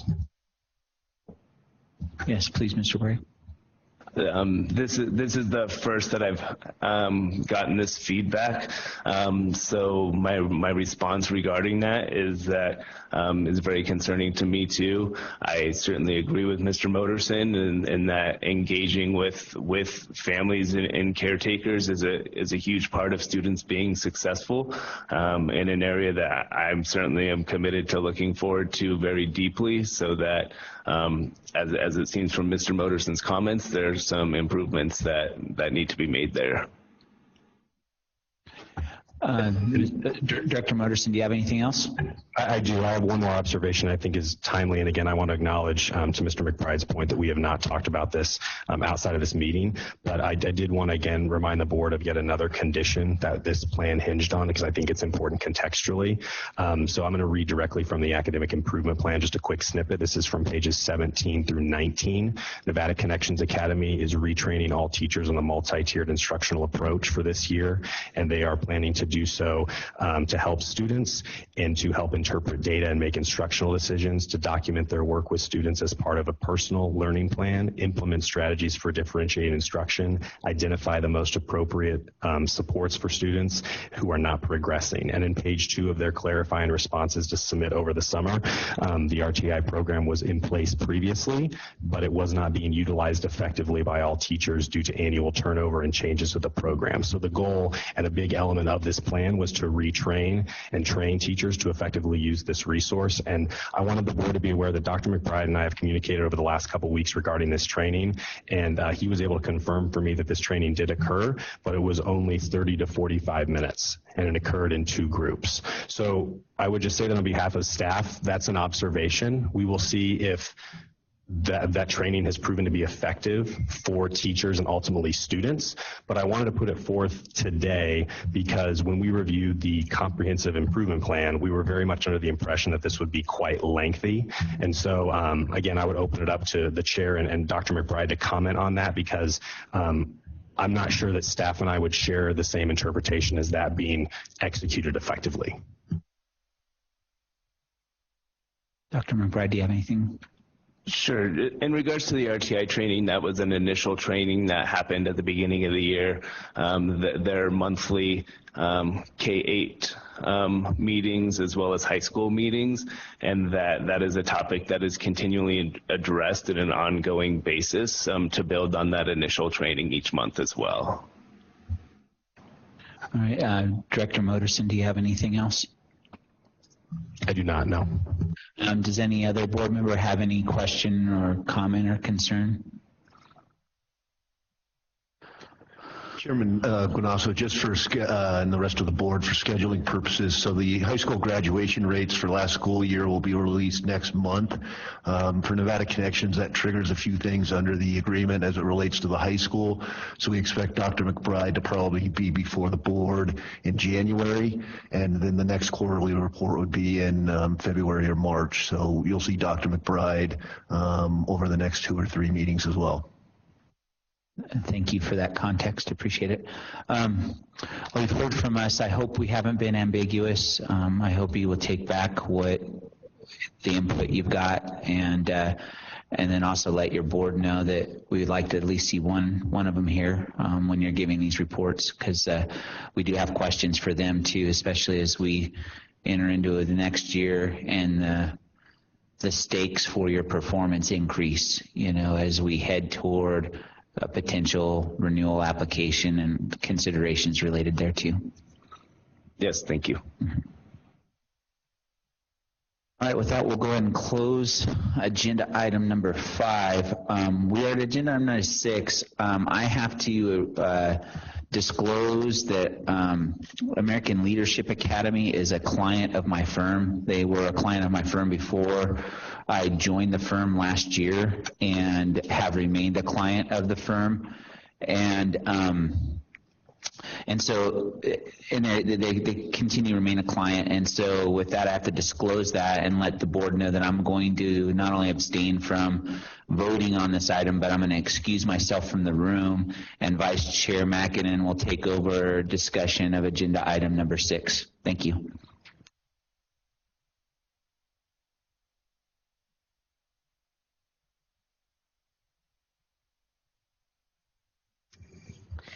Mark, do you want to go ahead? I'm assuming that the people from the representatives from American Leadership are at the table, but we'll go ahead and let you lead this discussion, and then we'll hear from them. Thank you, Madam Vice Chair. Happy to do that, members of the board. Agenda item 6 is an update on ALA Summerlin and their new charter application. Members of this board will recall that ALA Summerlin submitted a charter school application that was considered at our December 8th, 2017 board meeting, and the authority board conditionally approved the school at that time, and the school has worked with staff to fulfill these conditions.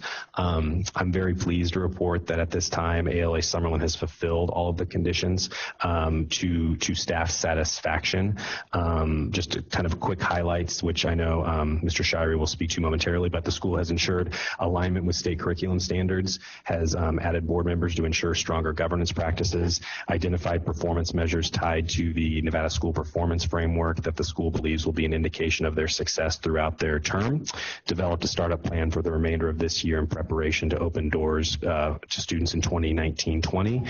And while there are a few elements that the staff, the authority staff in the school will work out in the coming months, such as compliant volunteer policies, staff has green-lighted this school for opening per the authority delegated to it by the board on December 8th. So just a couple of other quick notes. During the final stages of completing this process in August, ALA Summerlin also notified the authority staff that the schools board had made the decision to move the school from Summerlin to Henderson. And this was, as board members will recall, a change from the initial application, and staff was unaware of this change until schools leadership had already identified a site and was moving forward with a lease. So in closing, given both the progress of the school fulfilling these conditions, which again we've been very pleased with, as well as this proposed location change, staff and I felt obligated to ask Mr. Shirey to appear before the board to just provide an update on the preparations for next year,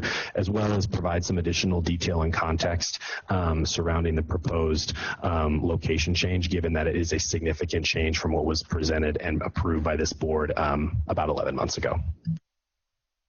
Okay, I do think we definitely want to hear from the school leaders, but I do think potentially at that meeting, and maybe they can address this, they did realize right at that time, perhaps, that Summerlin wasn't going to work out. So maybe they can refresh our memory about kind of the conversation and what they told us at that original meeting.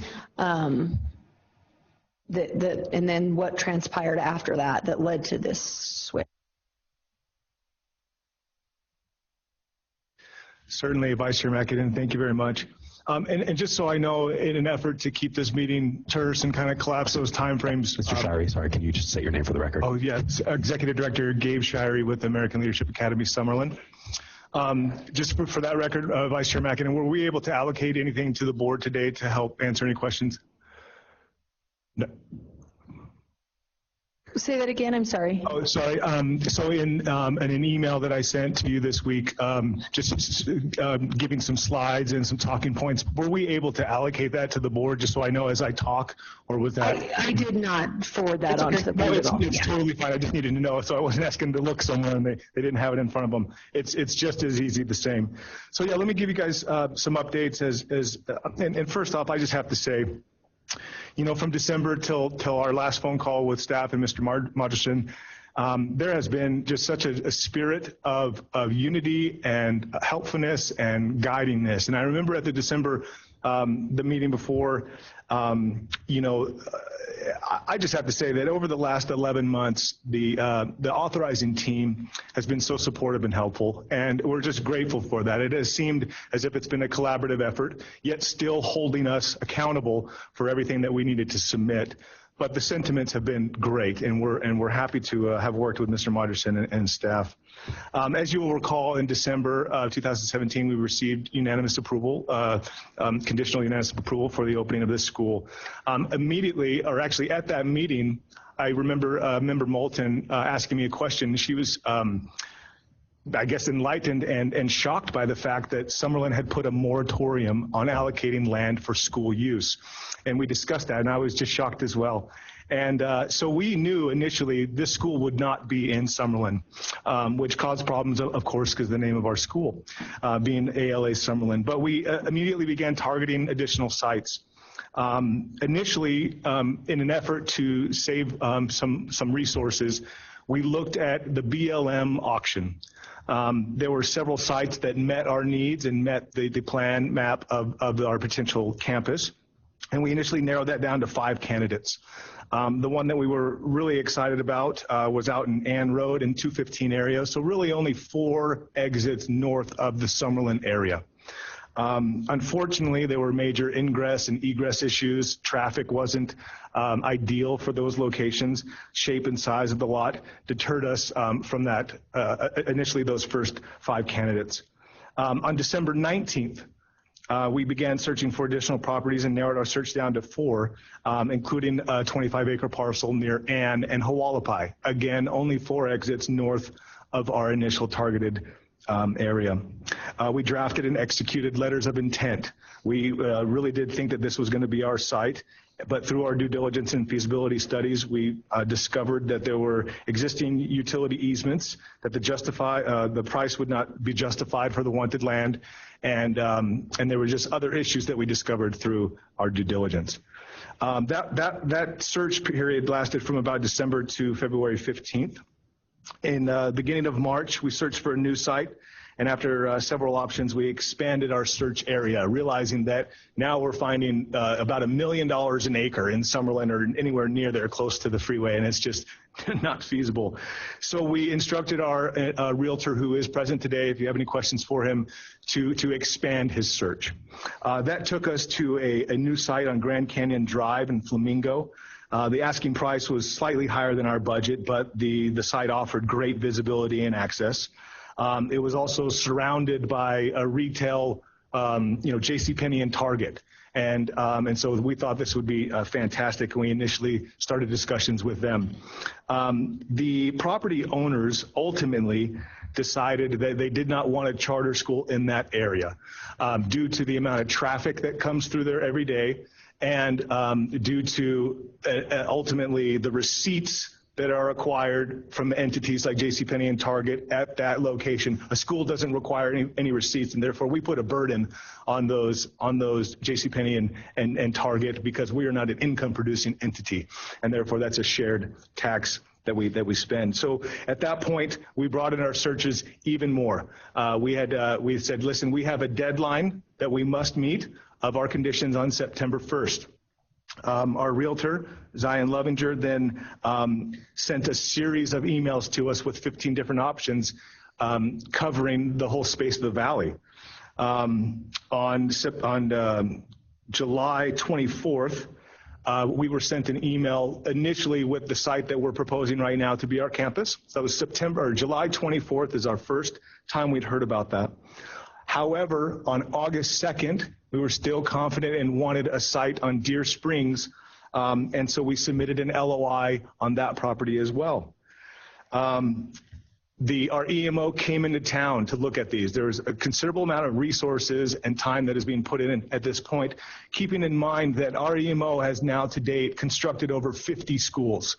So this is in no way a sense of incompetence or anything along those lines. We are just meeting normal due diligence setbacks in our selections for these schools up until this point. However, on August 8th, we finally viewed that additional site, which is located on Lake Mead and Boulder Highway in East Henderson. On the next day, we obtained and reviewed our demographic reports on the Boulder Highway site. At this point, it kind of seemed like this may be the site we want to do. Now, keep in mind, I had a laundry list of conditions that needed to be satisfied. And so I began pulling the demographic data and compiling along with Dr. Benson these conditions that had to be met in about 22 days from that date. After obtaining the reviewed demographics report, we began drafting a purchase to sale agreement on the 13th of August. 7 days later, one of the requirements in our condition was to receive RFPs on the building and to make sure that this was heavily bidded to all construction companies, which we did. 3 days later, this is now August 23rd, was the first instance that I contacted Mr. Moderson to notify him of this potential change.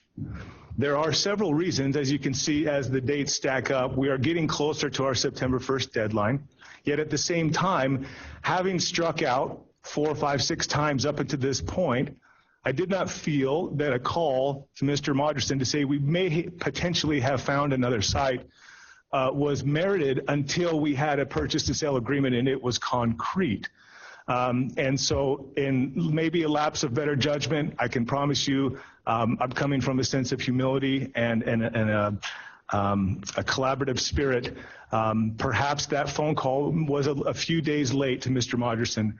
In my best estimate, just having selected the site a few days prior to that, it was almost as soon as we could get on the phone with him. Otherwise, our phone call would have been, let's shoot for the 2020 school year.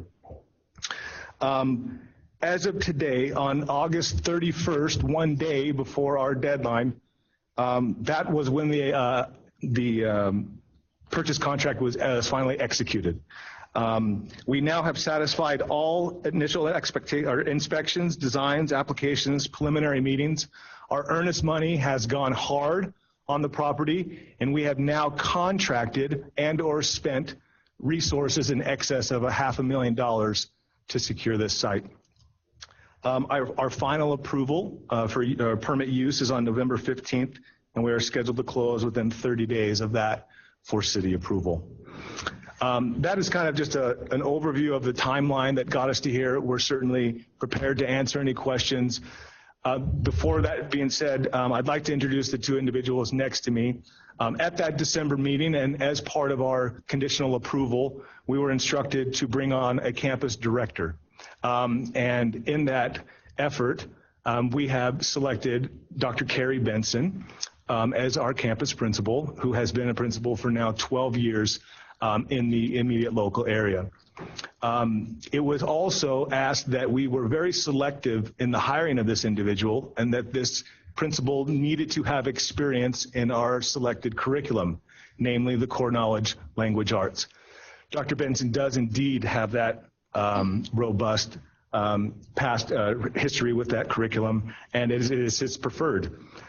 Dr. Benson also was a principal at a campus within the Clark County School District that is very similar in demographics to this new selected site in East Henderson, both being, we estimate that this new campus will be between 80 and 100% FRL. Dr. Benson's campus was 100% FRL.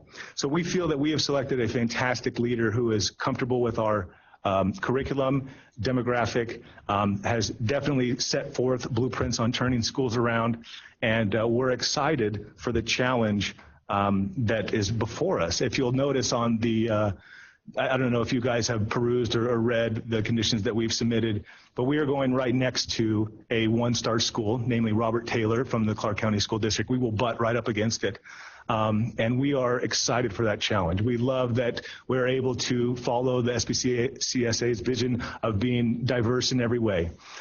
We are actually thrilled that we could, in our initial meeting, the question was posed, why Summerlin and not East Henderson where there's a greater need? Well, we're thrilled that we can now meet that need and be in alignment with that diversity where there's the community that needs that, and really come out of here doing exactly what the SPCSA is meant to do, and that's performing charter schools and helping to turn around those communities. So to my left, I also have our EMO, Charter One's Chief Academic Officer. Her name is Maury Creamer. In an effort to keep this meeting terse, again, I don't want to go into her edification, although she certainly deserves it. But Maury, as our Chief Academic Officer, has certainly put into place the elements that are needed, which have taken all of ALA's elementary schools in Arizona up to an A rating this year, which is equivalent to a 5-star rating. So of our EMO, every elementary school is an A rating. Several of them participate in high FRL. Which is, I guess a little parallel to the campus that we're going to experience in East Henderson. Also, in an effort to make sure we get this right out of the gates, we have taken our enrollment down from 1,080 students to 750 for year one. We do not want to appear before you with the excuses or reasons why we did not perform. And we feel like that focusing on those first 750 students first, and then adding to it if needs be once we've been assigned our NSPF ranking, would be the best course for that. Another suggestion from staff was that myself, the executive director, receive additional training on school operations. And being that I do not have a formal education background and am not an educator, I welcomed that suggestion. The course I decided to take was to obtain a master's. And my decision process in doing that was I wanted to go to the best school. And so starting at the very top, it turns out MIT and Princeton do not offer online master's degrees. But as I went down the list, Yale didn't either, Stanford didn't either. But number 8 on that list is the Johns Hopkins University. Over the last 3 months, I've applied to that university. I've been accepted to their university and will obtain a master's in education over the next 3 years. My specialization will be in data-driven decision-making, which I think will help me tremendously in this effort as executive director for this campus, especially seeing the difference in data that we will experience and the hurdles that we have with the ELL SPED, and FRL that we will experience. So that's kind of an update on those outstanding conditions. I hope I was as thorough as possible. If there are any additional questions pertaining to the operation, the academics, or any of our plans, Dr. Benson, myself, or Ms. Kramer are here to answer those. Okay, I would just say for myself personally, I am completely sympathetic to what you went through, and I personally don't have any issue with how the timeline, et cetera, went down. I think it actually ends up being a win because you did end up in a neighborhood that was more at risk, and you were actually questioned as to why you weren't starting out there in the first place.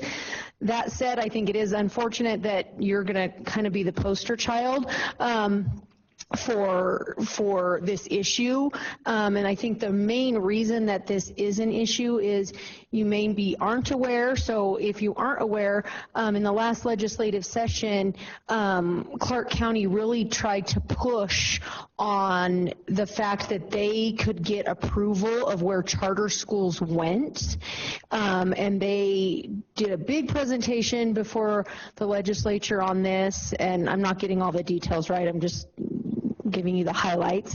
And basically our pushback, which I think ultimately had a big hand in kind of defeating all of that, was that we have public agendized meetings where schools put out where they're going to be located. And so unfortunately, you're just going kind of serving, I think, as the lesson to all schools that are putting forth either replications or new school applications that they need to be either very clear or properly broad enough so that we don't run into that in the future where, you know, that argument that we made that we have agendized meetings that say where these schools are going to be located, and then they end up in a completely different area, it kind of, you know, nullifies our argument. And so I am sympathetic to it. I actually have no problem with how it all went down, but I think that that's really the message for all schools, new and replications going forward, is we've got to be really careful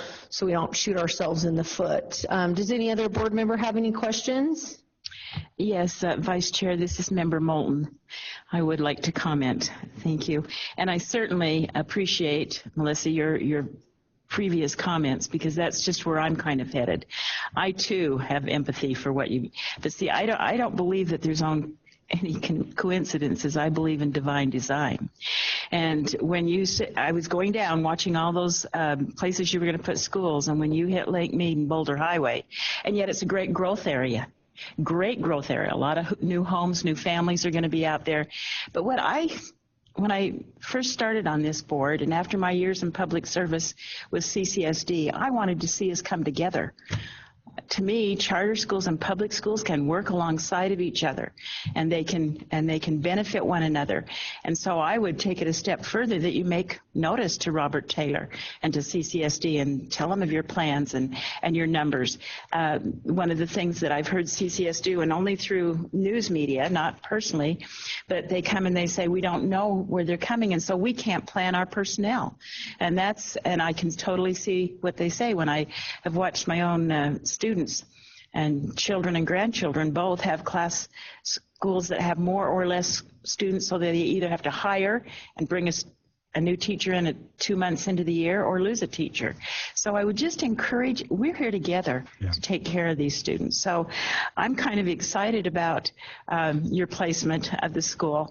And it's not necessarily directly where I live, but I know individuals that live in that area, and I know the growth that's going on. I think you're going to be very successful. And I just encourage us to work together with other districts, because it's all about kids. That's what it's about. So well wishes to you. Thank you, Member Moulton. I couldn't agree more. And if I could just add on to your point, we were very cognizant in this selective timeline of playing nice, for lack of a better term, with our neighbors and brothers and sisters, both from the charter school sector and the CCSD. We have touched base with Robert Taylor. In fact, we are collaboratively working with them because now we've got thousands of parents showing up at the same time. We've altered our start schedules with that school to offset that traffic. They welcomed us. They're glad we're coming, as well as the city just collapsed all the time frames to help us rebuild this area. This is an area that needs revitalization. And every city official that we worked with not only met with us immediately, which was not the case in previous sites. They welcome us, red carpet rolled out, and thank you for that. Yes, we would love to have that collaborative spirit and help, you know, the tide raise all ships, if you will, in that area. Wouldn't that be amazing? Yeah, that's all I have to say for that. Thank you, Member Moulton. I just have one follow-up. Oh, I'm sorry. Did someone else have a question? Yeah, Madam Vice Chair, it's Member Kerner. I guess I point this to the staff. A couple things. One is with the change in location and maybe even the change in name, I'm not there. Yeah, there will be. Mm-hmm. I'm wondering if there needs to be a formal amendment to the charter. That's one. And the second thing is while I appreciate you've had good conversations with Robert Taylor and maybe CCSD, I believe we have an obligation. The authority has an obligation to formally communicate the school location, et cetera, et cetera. Is that correct? Thank you for that question, Member Kerner. Mark Motorson for the record. Yes. So start with your first question. I've already been in contact with Mr. Shirey on the amendment process, and I would anticipate that in the midwinter to early spring, we will bring a recommendation forward to formally incorporate the new location into the approval, as well as change the name from ALA Summerlin, presumably to ALA Henderson, although I'll leave that to Mr. Shirey and his board. And then secondly, regarding your question to CCSD and how we work with them, and know that that's an important question. I really take to heart Member Moulton's comments about how we can partner and work with them, because I do think it's important to lock arms. We will be providing them with this information, not only for ALA Summerlin, but also for other campuses that have been approved by this board to open in 1920. I actually was just mentioning that to Deputy Director Scroggins about how we need to do that, hopefully sooner rather than later, and I believe that some of these other schools have finalized their location. So we did that last year. And we will definitely be doing that again as soon as we have final locations available.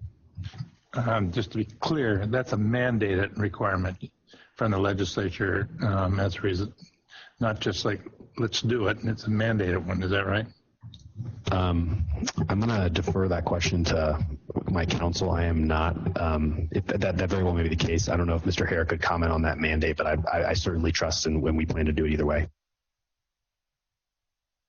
Mr. Herrick, do you know whether that's an actual mandate? I don't think it is, but maybe you do. I don't believe it is, but it has. I could certainly take a look at it. But Member Kerner, it has been an issue for the last couple of years, and again for Clark County school districts in particular, and their planning purposes. And so for the last several years, we have notified them. But irrespective of whether there's an actual legislative mandate or statute or reg on point, I do think that we probably need to formalize our process on that a little more than it has been in the past. And so we'll look at that and we can report back next meeting or in the spring. And then I just have one more. Oh, sorry. Go ahead, Randy. If I can just take that one step further, just looking at the legislative minutes from the bill that was referenced here, as I seem to recall, while it's not mandated in that maybe in the sense of law or regulation, it was certainly the will of the legislature that we do this as a requirement. So again, I don't know if it's quote mandated or not, but I certainly think it was the will of the legislature as that bill was being heard and the discussion was taking place that it's a formalized, needs to be formalized if it isn't. Mr. Kerner and Madam Chair, this is Brian Scroggins, Deputy Director. Yes, whether it's mandated or not, and officially, we have such a good relationship with CCSD at this point. We have a new superintendent. We get along very well with their charter group, Dan Tafoya and others, and with the emergency management group, I do a lot of work with them. So we certainly will take every opportunity to build that relationship going forward, including this. And then if I can just ask one more question of staff. I know, 99.9% of charter schools, whether they're renewals or new schools, they want to do the right thing and they want to play by the rules. So from staff's perspective, just for the edification of all the charter schools who are listening to this right now, do you want charter schools to let you know every single site that they're considering? Do you want to be updated to that magnitude? Do you have the capacity and bandwidth to deal with it? If you do, I think people are happy to do it, but I think, you know, Mr. Shirley was probably erring on the same side I would have, of like, I don't need to let them know every single thing I'm thinking about. And so if you can just let us know from your perspective if they were too late letting you in on this, if they should have been letting you know at each one of the prospective sites, so that going forward other schools can do it the right way and the way that the staff prefers. Mark Motion for the record. So I'll say a couple things. One is Mr. Shirey and I have engaged on a number of levels about this, and I think that as you heard him say, and I think in hindsight he would have probably alerted staff sooner. I think first and foremost, staff wants to make sure the board is aware of a school's progress if they're conditionally approved to a successful opening as they were approved. So my concern is simply rooted in making sure that you all as board members know that people are executing on the promises that were made when they were approved. That said, I would welcome, and I believe my staff would echo this, welcome more information rather than less. So, you know, we have other schools presumably that will be in the pre-opening process in the years to come, and I look forward to engaging them, and dropping a note or having a quick conversation certainly is helpful. And to the extent that that information is available, staff and I are happy to bring that to the board just as an informational staff update, so that staff is aware of here's where a school is, here's where they were approved, and here's the progress staff is aware of to date.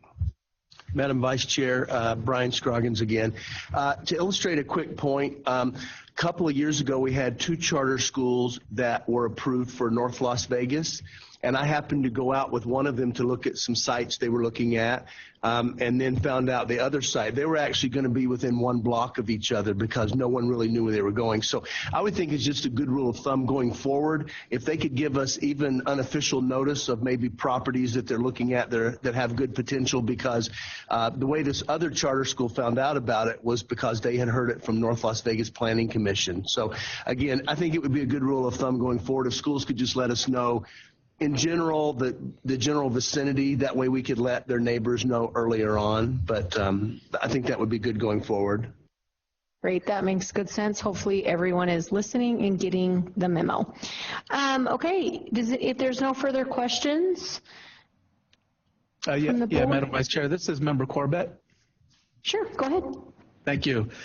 So just going from memory, I know that area, there's several other charters in that area. Some states might even a congested area. And so, and I was looking on our website to see even if we have like a map, maybe that's an opportunity going forward just for public consumption to see the location of our charter schools. And I definitely appreciate the population that you potentially are going to absorb and provide support to.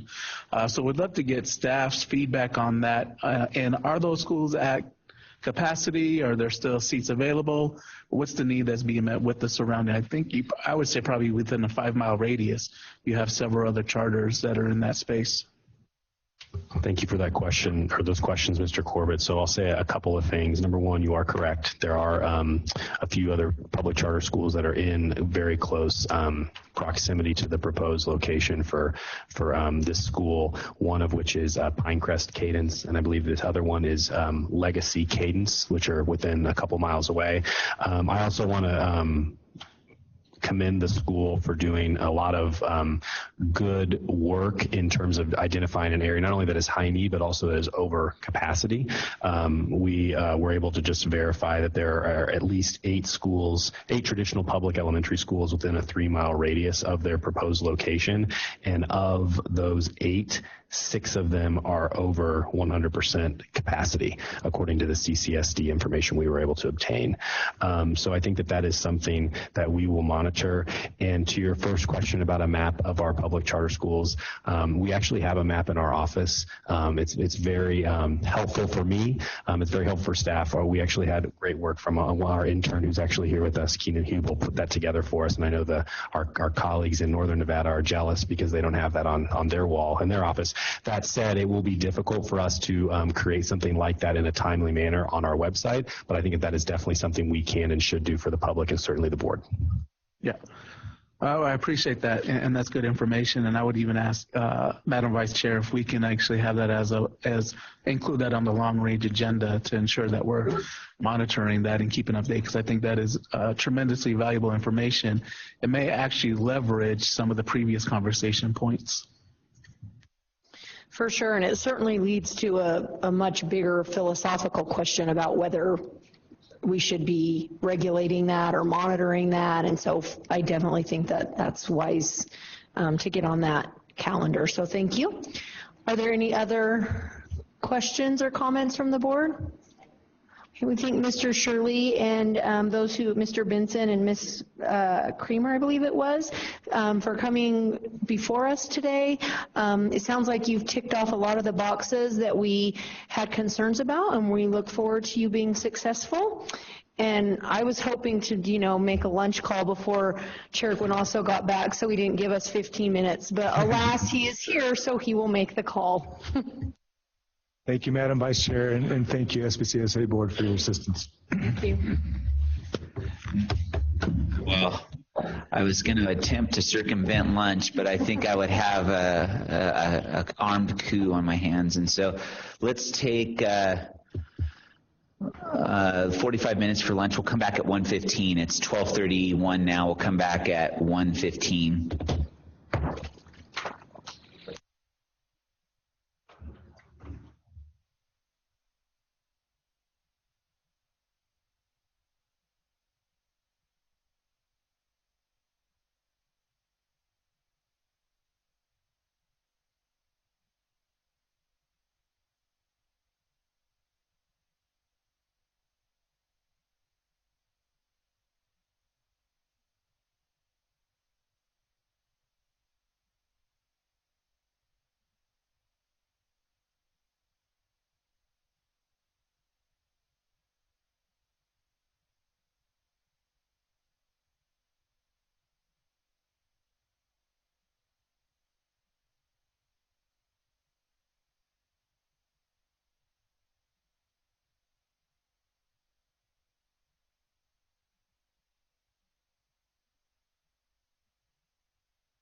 All right. Well, I hope everybody had a good lunch. Let's go ahead and call the meeting back to order.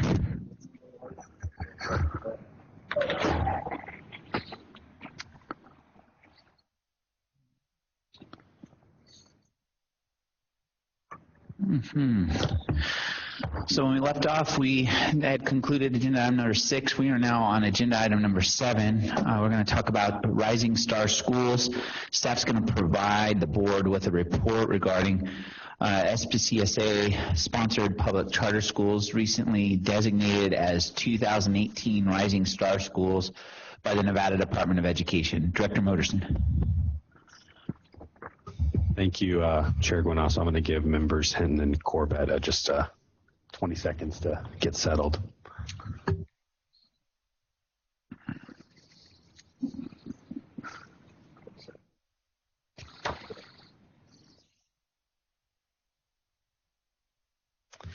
All right, I'll go ahead and proceed. And thank you, Mr. Chair. Item number 7, excuse me. Item number 7 today is related to the Rising Star Schools list provided by the Nevada Department of Education.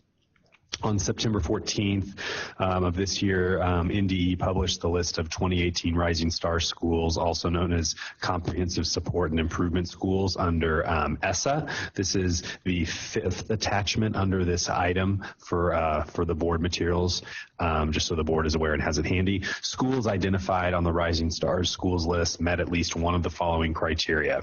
First, performing in the bottom 5% of schools statewide. Second, achieving a 1-star rating on the Nevada School Performance Framework. Or 3, high schools graduating fewer than 67% of students. The Comprehensive Support and Improvement designation requires the state to approve the school improvement plans and monitor their progress in implementing them. So as you can see on the list provided in front of you, there are 8 of our sponsored schools outlined in that memo. It should not come as a surprise to the board that many of these schools are familiar to you. They've appeared before this board frequently and recently. Staff continues to work tirelessly to effectively monitor and provide oversight to these schools. We also believe that these schools are aware that they need to show improvement and that there are structures in place, some of which have been approved by this board. So that concludes my brief remarks, Mr. Chair. Happy to answer any questions you or other members may have. Thank you, Director Morrison. Seems like we've already addressed all of these schools and where they're at in performance. I think we're pretty diligent about staying on top of our underperforming schools and treating them appropriately under our intervention ladder and other tools that we have for accountability. So I'm satisfied with our response to the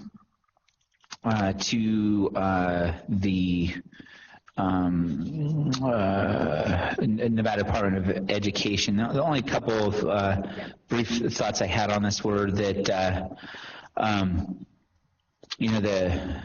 the department should know that Beacon is under the alternative performance framework, and so, in so much as we're evaluating under that framework, I think the department's already engaged there.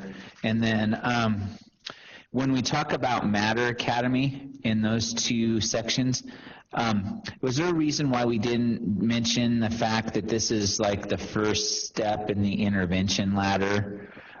So that they understand that we have an established process for accountability, because I think it's important that outsiders know that we're not just, letting, we're not just giving the charter schools a pass, but we have a process.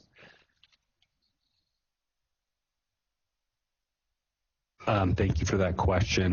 We probably could have done a better job of putting that language in there, but to your point, yes, we do want to make more clear that there's a process for us, and we will do that moving forward. Yeah, thank you. Any other questions or comments from any other board member? Mr. Chair, this is Member Moulton. Something has just hit me pretty hard this morning as we were discussing Nevada Connections, and that's their enrollment of 3,400 students. And so I'm looking at this list, and I don't know, if, Mark, if you could just give an estimate of the number of students, because to me that really drills it home when you start thinking about individual students and families. So I certainly, this is just me thinking, but I'd like to know sometimes the number of students that fall under this category, because I think it would be pretty significant, and maybe it would, I don't know, elicit input or maybe a more dire situation. That it hit me hard this morning when Nevada Connections at 3,400 students. Just a thought. So, thank you, Member Moulton. Mark Motorson for the record. So I would say that is a very timely comment and observation, because we are waiting for the final validation numbers for the state that are based on October 1st. We normally receive them in late October or early November, so we believe those should be coming any day. And if it's the will of the board, happy to provide that in a staff update, just so that you are aware of what our counts are based on the most recent and available data, perhaps as soon as November 30th, assuming we have that data. So if that's the will of the board, we can definitely provide that to you and certainly speak to the details. Thank you. And Member Moulton, certainly I wouldn't want you to do it just because one member asked for it, but I just think it really drives home the appropriateness of what we do and these. And I have to tell you, out in the community, when people hear Rising Star as a designation, unless most laymen think that's really great, and anyway, that has always challenged me too, when I've tried to explain to them what, that designation really means, because it means they've got a long ways to rise. So I'm finished. Thank you. Yeah, it's like calling a dumpster fire a community gathering. It doesn't make any sense, I mean, you get the wrong mental picture. So I've always questioned why we use that euphemism for schools that aren't not hitting the mark. So in any event, I think Director Morrison, if you could at some point let us know, and really in follow-up to the NSPF presentation, I think from a month or two ago, we got to see how our schools were performing relative to the framework that they're being evaluated under on the NSPF and the star rating. If we can revisit that and plug in the number of students, like the number of high quality seats that are 5-star, the number of seats that are 4-star, 3-star, and so on and so forth, I think that would be helpful to understanding where we're doing really well and with how many kids, and where we're not doing well and how many kids that's affecting. Yeah, Mark Motorson for the record. So we are at the mercy of Nevada Department of Ed to give us that data, but assuming that comes as it usually does in October, November, I believe that we can have that ready for you in fairly short order, because I do think that is certainly an appropriate and timely request, especially given the ratings that were released in September. Yeah, thank you for that. Any other questions or comments?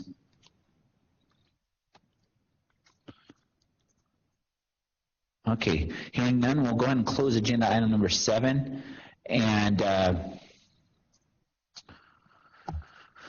we'll open agenda item number 8, the 2018 fiscal year audit guidance.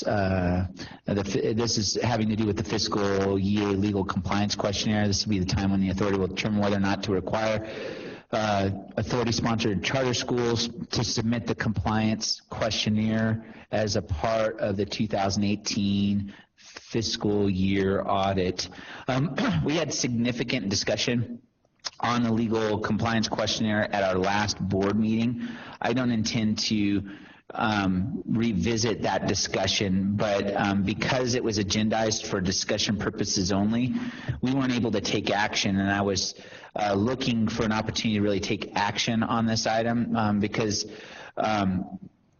there have been some revelations as of late that the questionnaire fits into a bigger piece of the puzzle, both with regard to what I understand the organizational framework to be, and I'm just getting up to speed with regard to the relationship between, the this compliance audit and the organizational framework, as well as something called a site visit. And so, Director Moderson, I just want to ask you a couple of questions. What is the relationship between the organizational framework and the idea of this legal compliance audit? What's the relationship between the two, if you know?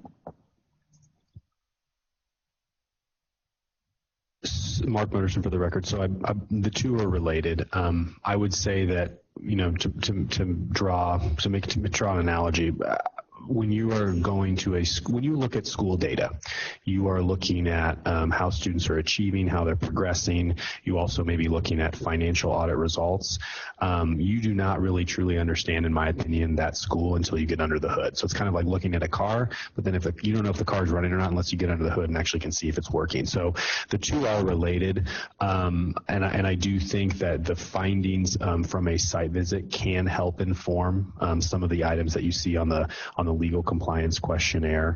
Not all of them. Some of them we can find in other places, but certainly there are some embedded within there that can help us.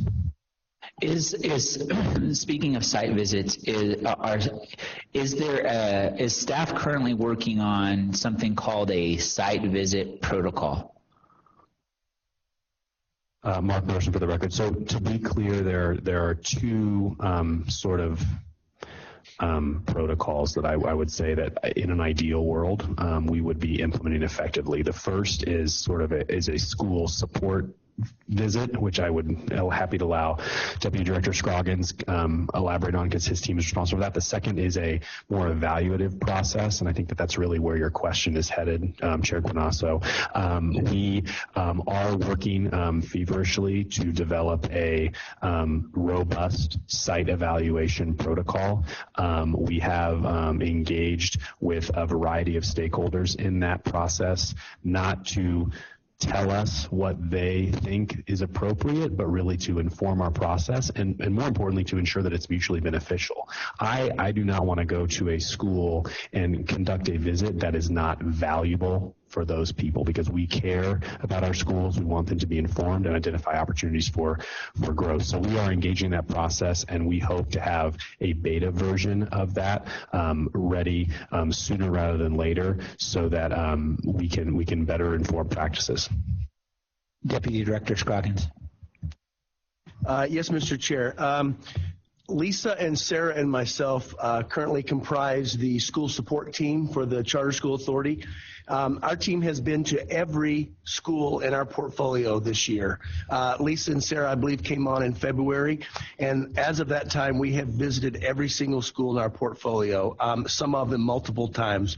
But again, we're going there. Lisa and Sarah and myself, our team oversees special education, title programs, and obviously school and community outreach. So we've gone there for a number of reasons, but there again, just to kind of let them know that we're here to see if there's any challenges. My team has also done McKinney-Vento or homeless training just last week. We had some schools that had some questions about that, so we made that available either in person in Carson City here in Las Vegas or virtually they could connect with it also. So I think my team has done a tremendous job on reaching out, and again, they went to the last school, I believe it was this week. But as I will continue to say, Mr. Moderson, myself, Lisa, and some others, we've gone to schools for reading, we've gone to schools for ribbon cutting. So again, continuing to build that relationship that we need so that when questions arise, we've already built those lines of communication. Great. Now, I'm going to pull all this together, and if there is a relationship between an organizational framework that is currently, on our long-range calendar, it was put on the parking lot when this came up, I guess several months ago, maybe in February or something. We have an organizational framework that needs to be revised and revamped. Let's get that organizational framework done, and if this compliance questionnaire is supposed to somehow be a part of that, then let's make that the relationship between the two of them clear, and let's really pare down the questionnaire so that it aligns to the framework that we've adopted and Nevada law. So if we're going to have a compliance questionnaire, it should really ask questions that help inform us about whether the criteria in the organizational framework are being met, and inform us that that the school is complying with the relevant provisions of Nevada law. And in so much as it doesn't have to depend on a CPA, maybe we rethink that. Maybe this doesn't become a part of the annual audit, and we use it as a part of our site visit protocol, because the testimony we received last month is about 70% of the information that we're asking for on the legal compliance questionnaire is already uploaded into our system and available to us. And so let's figure out what the 30% of the information it is that we don't have, and gather that as a part of an already existing framework, or a framework that we need to revamp. And then let's also incorporate it into whatever the site visits are supposed to accomplish. And I'm still a little bit fuzzy on that, because until recently I didn't know anything really about site visits or site visit protocols. I knew, Director Scroggins, that you are visiting schools and have been very active in engaging schools, you and your team. But I didn't know there was supposed to be some protocol, or and there were other things that were expected of us in terms of the information we're supposed to be getting when we go to these schools. And so what I'd like to do, and I'll take control over this motion, is I'd like to move that we not require schools to complete the legal compliance questionnaire in its current form, and to direct staff to revise the legal compliance questionnaire so that it aligns with our expectations in the organizational performance framework and with the related site visit protocol. And can I get a second on that? This is Member Moulton. Could you repeat that? Please? Yes, certainly. So what I'd like to do is say I'm moving that the fiscal year legal compliance questionnaire that was sent out in August and that we reviewed last month, that we not require the schools and their CPAs to complete that questionnaire in its current form. Right now it's 19 pages. And we direct staff to revise the compliance questionnaire so that it is aligned with our organizational performance framework and with the information we need as indicated in our site visit protocol. This is Member Moulton. I'll second that for discussion. Thank you. So the reason why I made the motion in that way is because what we've heard from our staff and what we're learning from other sources is that we are supposed to be having site visits, which I think is good. We're supposed to have an organizational framework. So, I guess there are three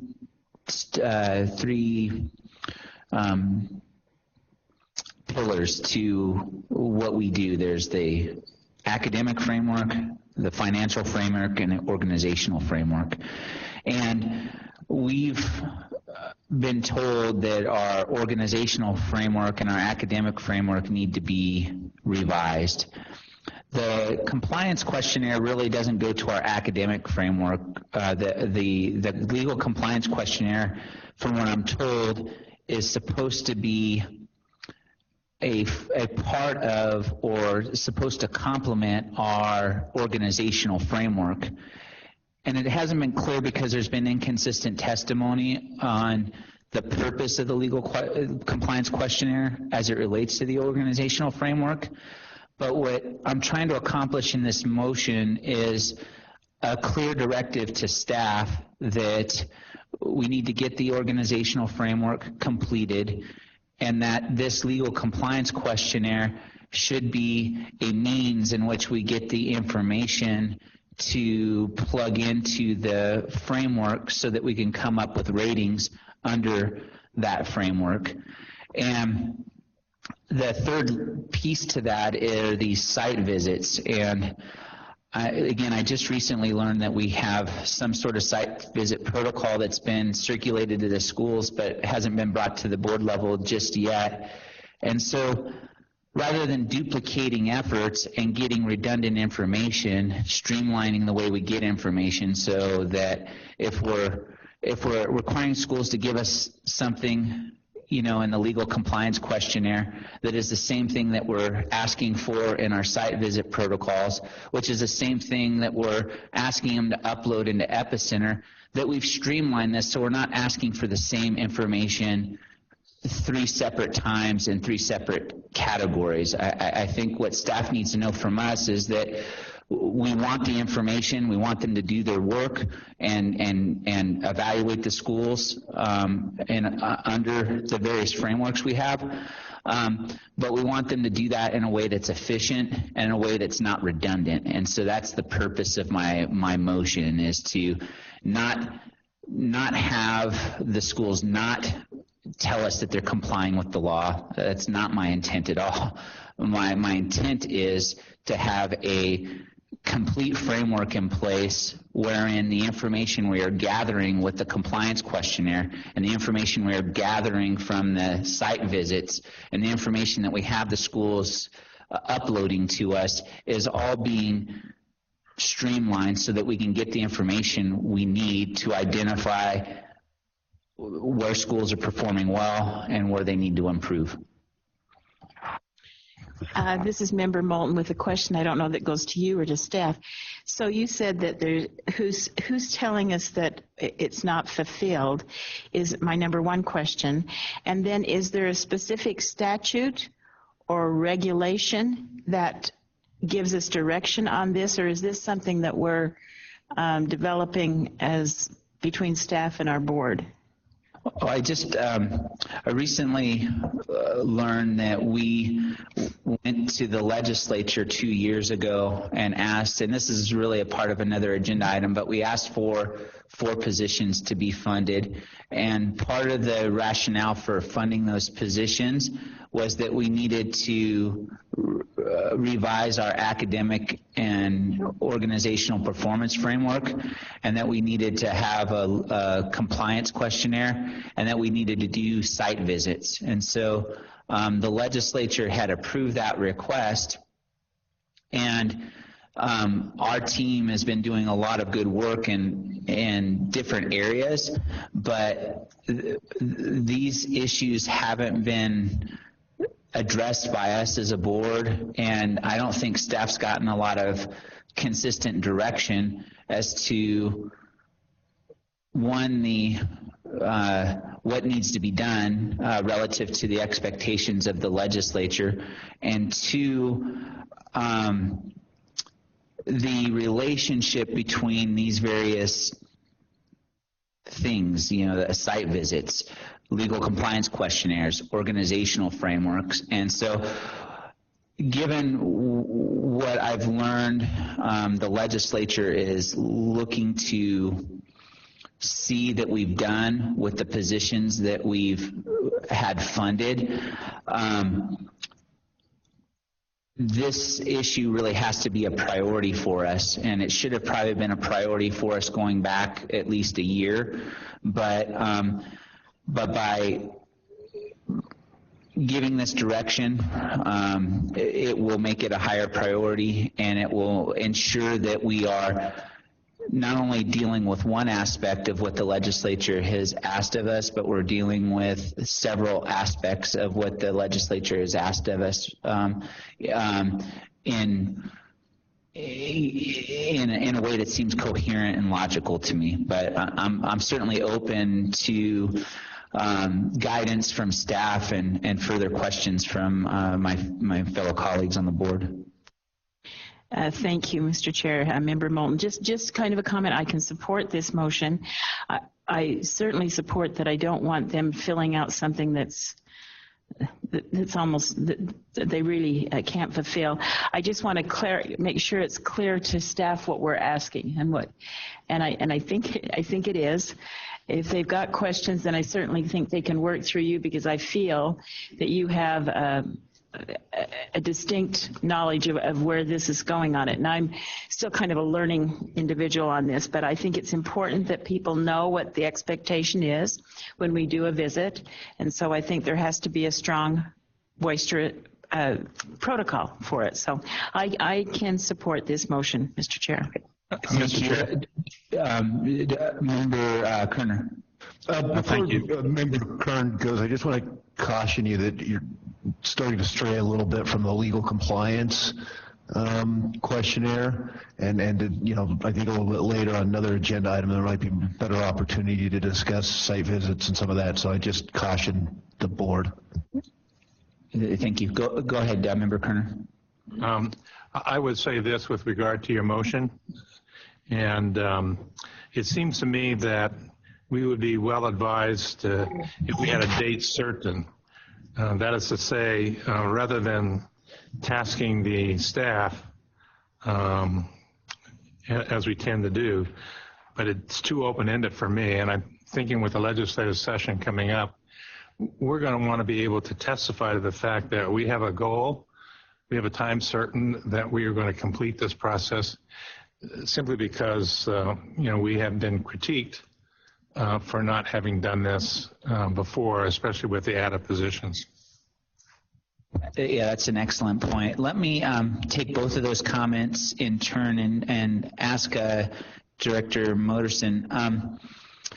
First, did the motion that I made, did it make sense, or do I need to withdraw it and restate it? I was trying to put the legal compliance questionnaire into context, basically, by the motion, and have you come back with something added, and I probably should add a date certain that will deal with the legal compliance questionnaire within the framework of our organizational framework and our site visit protocol. Is that clear, or do I need to clarify our intent? Mark Moderson, for the record, no, I think I understand the direction the board's providing. Okay, and then with regard to a date certain, what date, given the scope of this motion, what date could you have a draft of something back to the board? What would be a reasonable expectation? Mark Moderson, for the record. So there's a lot that's going through my head right now, and I want to be respectful of Mr. Kerner's comment, which I think is very, very true. I think that staff can bring forth a plan, a proposed plan for this motion by the end of the calendar year, especially if we are able to. I know it's under agenda item 11, but I believe that if we were to have perhaps a meeting in December, we could have that ready before at that time to present as a draft proposal for this. That would be my initial indication without consulting my team. Okay, so let's look at the December meeting as right now we don't have one on the calendar, but we have to put a December meeting on the calendar anyway, and we'll talk about that during long-range calendar. And so we'll add that as a priority item for the December meeting. And And that should give us a clear deadline to work toward. If for some reason staff is struggling with pulling that together, then just communicate with us, and we'll work with you to some extent. But due to some external pressures, that this really has to be a priority above some of the other things that we've set as priorities. And so I may need to work with staff on realigning some of our other priorities that we've established before we knew what was going on, and put some other stuff on the back burner so we can get this done sooner rather than later.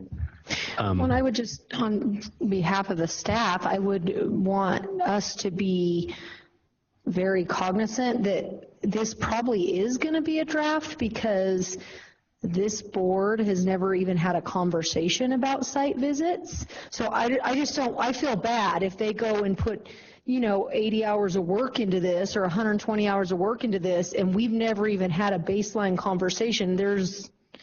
And I mean, I won't say any more about it till another agenda item, but I just don't want our expectation to be unreasonable. We haven't even had a baseline conversation about most of this stuff. So I don't think it's realistic that what they bring forward is going to be the final product. Yeah, and just know that wouldn't be our expectation. Yes, Mr. Herrick.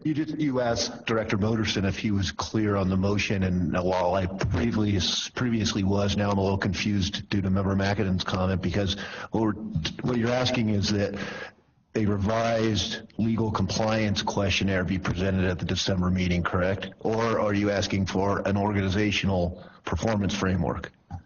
I'm asking them to revise the legal compliance questionnaire, but to do so in the context of a revised organizational framework, and whatever the heck a site visit protocol is, which is something we haven't seen as a board, but I'm told is somewhere out there. And so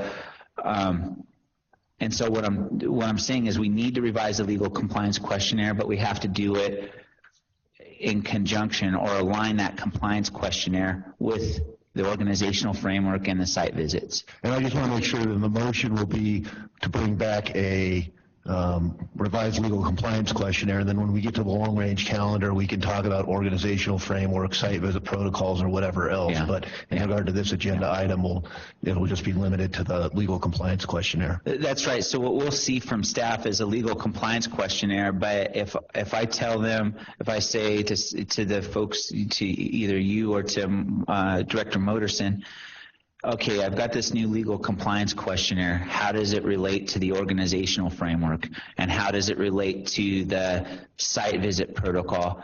I want to have clear and coherent answers. I don't want it to be ambiguous in any way. Because concurrently and under other actions we'll take, we are going to be, just so everybody knows, we are going to be working on an organizational framework, or at least revising the one we have, and we are going to be dealing with site visit protocols, whatever those are. And certainly I can't give that sort of direction in this motion, or under this agenda item, but I'm foreshadowing what is going to be the expectation going forward. So there is a lot of work to be done, and we're a little bit behind the 8 ball, but I think we can get it done if we reshuffle some of our priorities. Is there any other discussion or questions on this motion? Do you want to repeat the motion now that we've had a good discussion?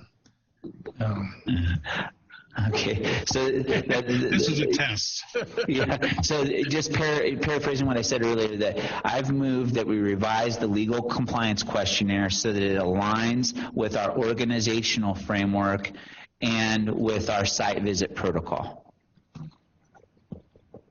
And this is Member Moulton, and also that the authority that the charter schools will not submit compliance questionnaire as part of their 2018 audit, right? That's right. That's right. That was the first part of the motion, that they wouldn't be required to complete the current one that they've been given. Because it's what we learned last meeting, just on that point, is it's 19 pages. There are a substantial number of questions that the CPAs have told us in 2 different letters and in live testimony that they can't complete. It would be outside the scope of their competence, and really their professional organization wouldn't allow them to do that. And so we really have to go back to the drawing board on that and get it right. And if we're going to get it right, then we have to know what that tool is supposed to do. And the tool is really supposed to address many of the factors that we would address when we're doing, in a proper evaluation of our schools under what I understand to be an organizational framework. Any other comments or questions? All right, hearing none, I'll call the question. All those in favor? Aye. Aye. Aye. Aye. Okay, anybody opposed? All right, motion carries unanimously. Director Moderson, on this issue, we'll work together on it, just so that if something wasn't clear or you need more clarification, I'll work with you on that. All right, so we're going to close agenda item number 8. Let's open up agenda item number 9. This is a time to deal with the ACT Aspire test. The authority will determine whether or not to require SBC-sponsored charter schools to administer the ACT Aspire assessment during the 2018-2019 school year. This issue also came before the board last meeting. We had robust discussion on it. We had very compelling testimony from the schools on this test. But the thing that struck me was that in administering this test, we don't use the data, and that was the testimony. I asked the question several times, and finally I got an answer that's when I said, are we using the data for anything? The answer was no. And I can't for the life of me understand why we would be testing kids and not using the data. But I'm uncomfortable just throwing the test out without having a broader discussion on our academic performance framework. And so what I'd like to do is, if it's acceptable to the board, I'll make this motion in a second. I want to make a motion just yet. I want to have a little bit of discussion. But until we've revised the academic performance framework, I'd like to put a moratorium on administering the ACT Aspire. And if there are schools who like to use the test for various reasons that are unique to the school, then they can continue to administer to the test. But I just want to make it clear to the schools in our portfolio that this test isn't going to be required of them for this year, and it may not be required in the future at all, depending on what we decide is going to be our revised academic performance framework. And I just wanted to get some thoughts from my fellow board members on whether you think that would be an appropriate course of action for us on that test. Mr. Chairman, Member Moulton, I just have a big question. I think I understand ACT. My kids took them, my grandkids, but could you explain exactly what ACT Aspire? Because after I left the meeting last time, I thought, what are we really talking about here? So maybe I'm the only one, but could that be explained to me? Yeah, I'm going to have Director Moderson give the technical explanation, because all I know with certainty is that it's a test, and that the test is supposed to give us information that lets us know what kids know at different stages of their learning and development. But outside of that, I probably couldn't give a very intelligent answer. Director Moderson. Mr. Chair, Brian Scroggins, for the record.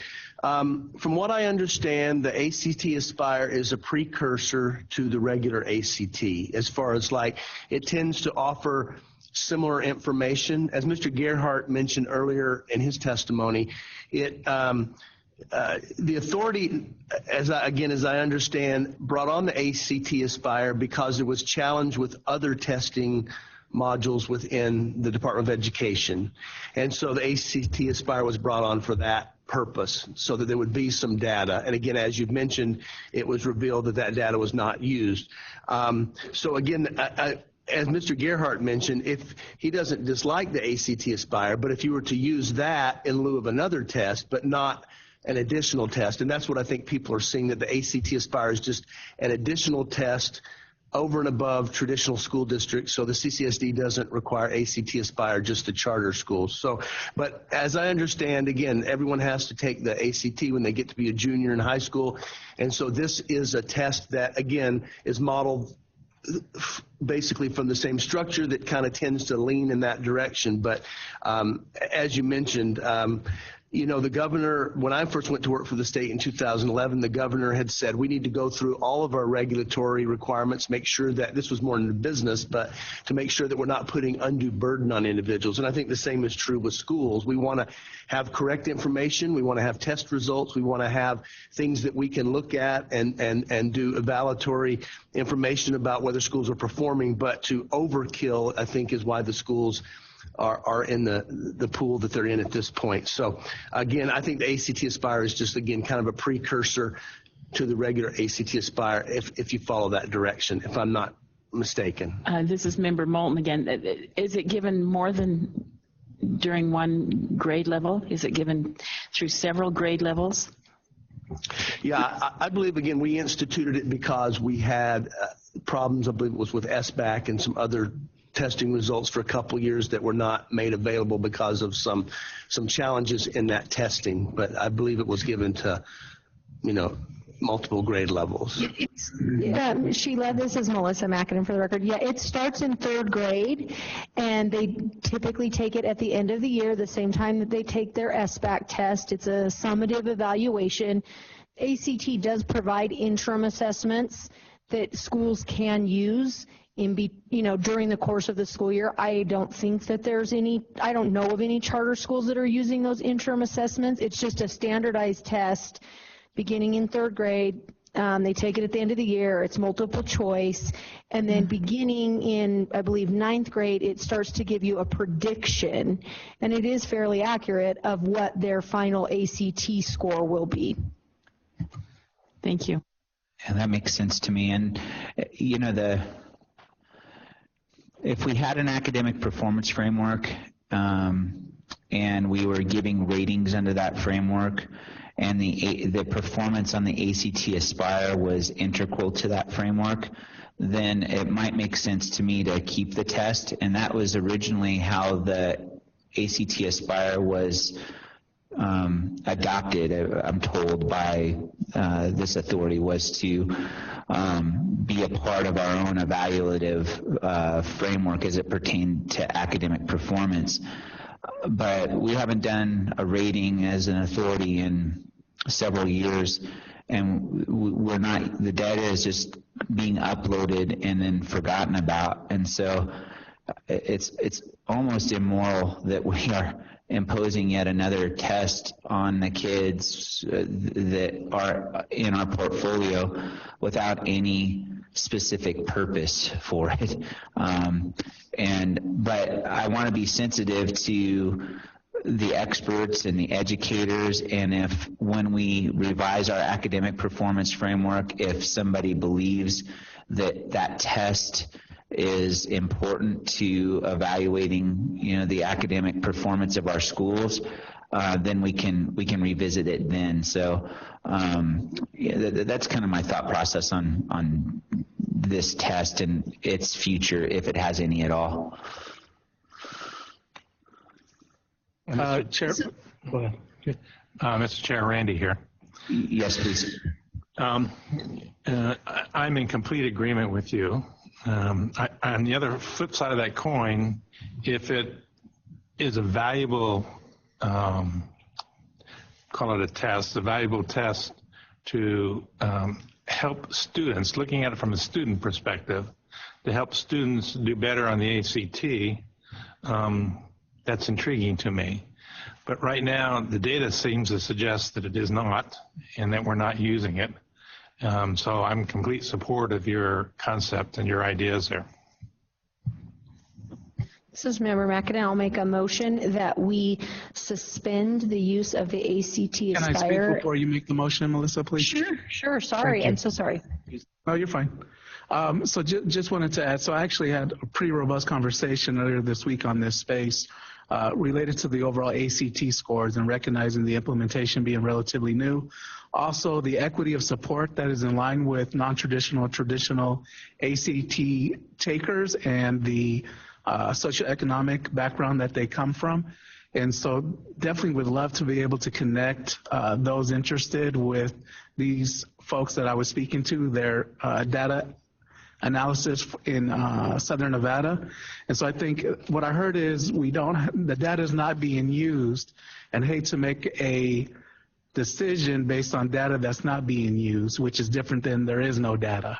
And so just wanted to interject there. So definitely in support of some form of a moratorium as recommended, but definitely want to make sure that this is a continued conversation and we readdress it going forward, because I think there's a lot of information that I'm privy to that I think the overall board members and the ecosystem in and of itself would benefit from. Okay, I'll make a motion that we administer the ACT Aspire in the 2018-19 school year strictly on a voluntary basis. Member Moulton, I'll second that motion. I just want to make it clear in our discussion on this that the intent behind the motion is to, or the intent in my support of this motion would be to make sure that we revise our academic performance framework and then revisit the value of the ACT Aspire within that context. And then perhaps, as Member Corbett had mentioned, that there may be some other value add to administering that test that maybe we haven't considered. But I'm not ready to throw the test out completely, but until we figure out what role it's going to play in our academic performance framework, I don't think it's appropriate that we require our students to take it.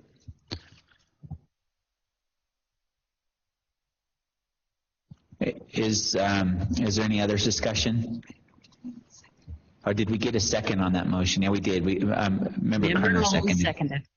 Okay, Member Moulton. Yeah, so if there's no further discussion on this motion, I'll go ahead and call the question. All those in favor? Aye. Aye. Aye. Anybody opposed? Motion carries unanimously. Okay, that'll close agenda item number 9. I'll now open up agenda item number 10.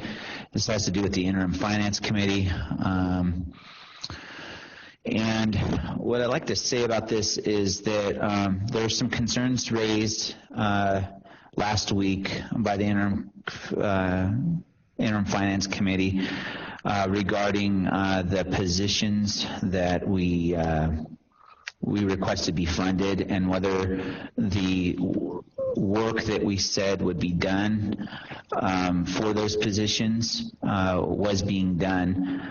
Specifically, testimony was provided during the 2017 legislative session that represented that we had a 120-day backlog in reviewing charter applications, that the agency had not performed site visits required by the SPCSA's performance framework since 2013, that the SPCSA was 18 months overdue in revising its academic and organizational framework, and that there had been a 60-day backlog in providing written feedback to applicants that were notified of an intent to recommend denial of the application, and that 39 months overdue in performing its compliance checklist that would ensure consistent enforcement of applicable laws, regulations, and policies.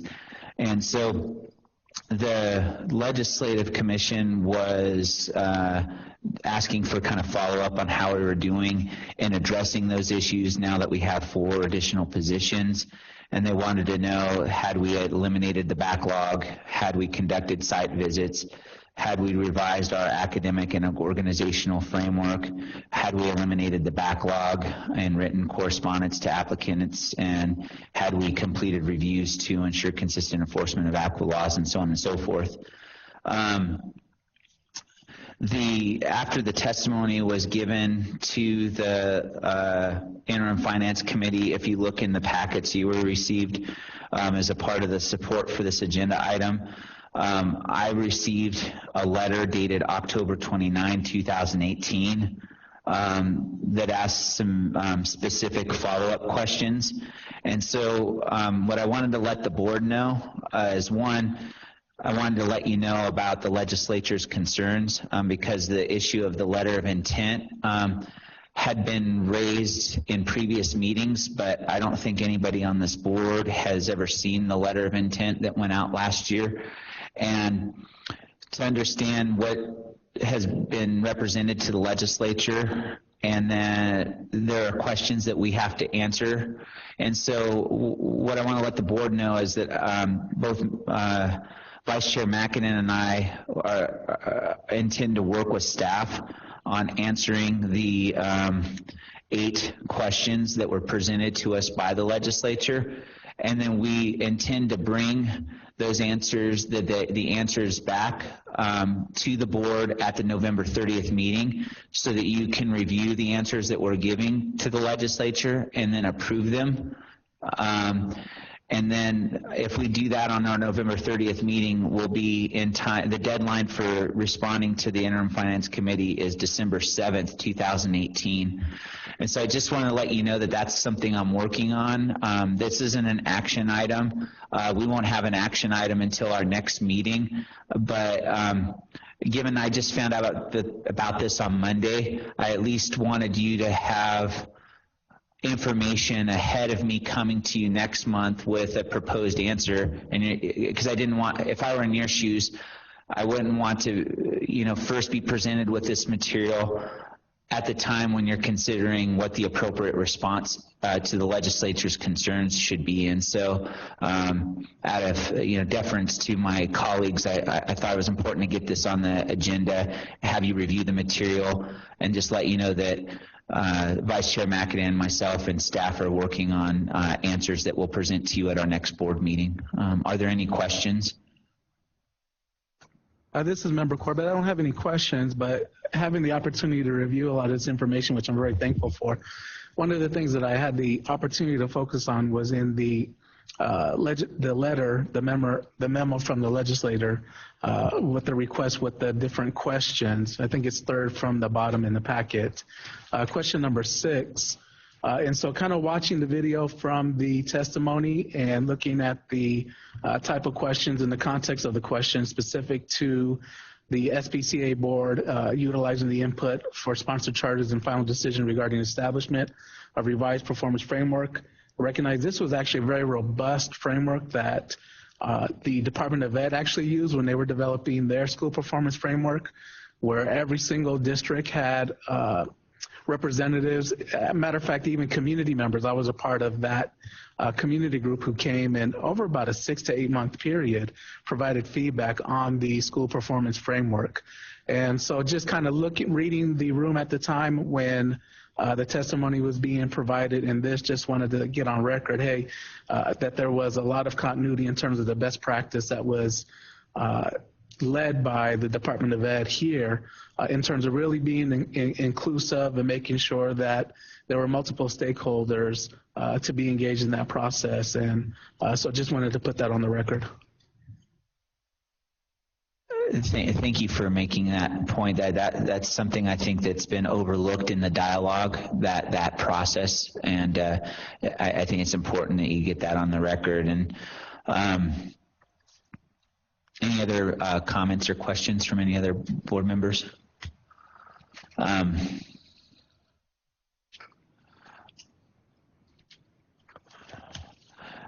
just want to make it clear for the record that this board did not have any knowledge about the September 29, 2017 letter of intent. And even before that, this board never reviewed the budget that was submitted to the legislature for approval. And so, to get this information as late as we did was difficult, but I want to make it clear for my fellow board members and for the public watching and for the legislature to let them know that we are fully accountable for our actions and that we are going to take immediate steps to address each and every concern that's been listed and articulated, and that those addressing those concerns will be the top priority of this board until the committee is fully satisfied that we've done what we said we would do when we asked for the 4 positions to be funded. Okay, having said that, we'll look forward to reviewing our response at the next meeting, and if any board member has any input that they want to provide, or before as we're crafting this response, or has any insights. I know Member Kerner, you served on the Interim Finance Committee for a number of years. Can you just tell the board from a legislator's perspective what the import of a letter of intent is and what kind of response they're really looking for from us? Yes, I think I can add something to it. Just a way of background, I served 6 years on the Assembly Ways and Means and then the Interim Finance Committee. I think we have to remember that the state has its legislation in session for just 4 months, and in the interim, every other year. And in the interim, it's the IFC and other committees that operate and manage the state's duties and responsibilities. For the Interim Finance Committee, they're obviously concerned with how the money is being spent and managed. In our case, by the way, these letters of intent are really perfunctory. They're very routine. They're not legal documents by any means, but they are part of the management process in the interim. And so there is an obligation by organizations that spend money to, in fact, respond to letters of intent, because letters of intent are supposed to be representative of what the legislature intended in there as they pass laws and so forth and so on. So when we received the letter of intent, we were obligated to respond to that, and if there were corrective actions that generally they're not specifying corrective actions, but if there were, then we would need to pay attention to those things. We have an obligation to respond to the legislature, and so while these are perfunctory or routine letters of intention are perfunctory, we still have an obligation to respond in a way that satisfies their inquiries. That doesn't necessarily mean they're always right in what they're saying. Sometimes it helps to add color in our response to clarify such things. As I recall seeing something on the tape about regulations. Well, our board doesn't, it has some regulatory capability, but much of it comes from the Department of Education or elsewhere. So we operate within a set of rules that the legislature may not be familiar with. Nonetheless, we still need to be clear. We need to be thorough in our response and timely. Does that help you, Mr. Chair? Yes, it really does. Thank you for that insight. Are there any other questions or comments from any other board member? All right, well, that'll close agenda item number 10. We'll go ahead and move to agenda item number 11, and that's our long-range calendar. And looking at the long-range calendar, it's not so long-range right now. It's actually it's backward-looking. Where everything on our long-range calendar is stuff that we've already done, and we don't have another meeting scheduled. And so what I'd like to direct staff to do is for our next meeting to revise this, get rid of all the stuff that happened in the past, because that's not, we don't want to look backwards with the calendar. We want to look forward and manage our workload appropriately. If we could start with the December, so in our November 30th meeting, if we can address the things that are on here, the new charter application recommendations, possible action on the financial framework. And there was some discussion, and I just need to get some input from Director Moderson. Are we ready to approve the financial framework yet, or do we have to wait until January? Thank you, Chair Guanasso. That's a great question. So what staff would prefer to do, it would be to wait and present those recommendations in January. You may recall that staff has presented on this item before, and the reason we would recommend a proposed framework to you all in January is because we will be receiving audits from the schools December 1st. So while I can assure you that our proposed framework is very well informed, we've had a lot of feedback, a lot of which has been in front of this board over the last couple months. We would like to take a few weeks to test some of our data that will be coming in for fiscal year 18 against some of the standards and metrics we're proposing. And I think if we are afforded that time, we can bring you recommendations that we are very confident in when we set a board meeting date in January. So I hope that answers your question.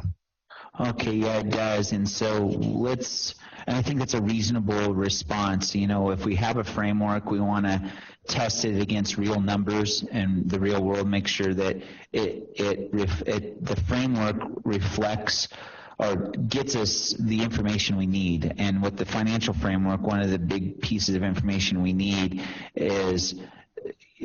pertains to the financial health of each of our schools under our care. So having real data to plug into the new framework, I think, is a wise thing to do as we go to implement the framework going forward. And so we'll schedule that then. If you can move that, if staff could move consideration of that issue to our January meeting.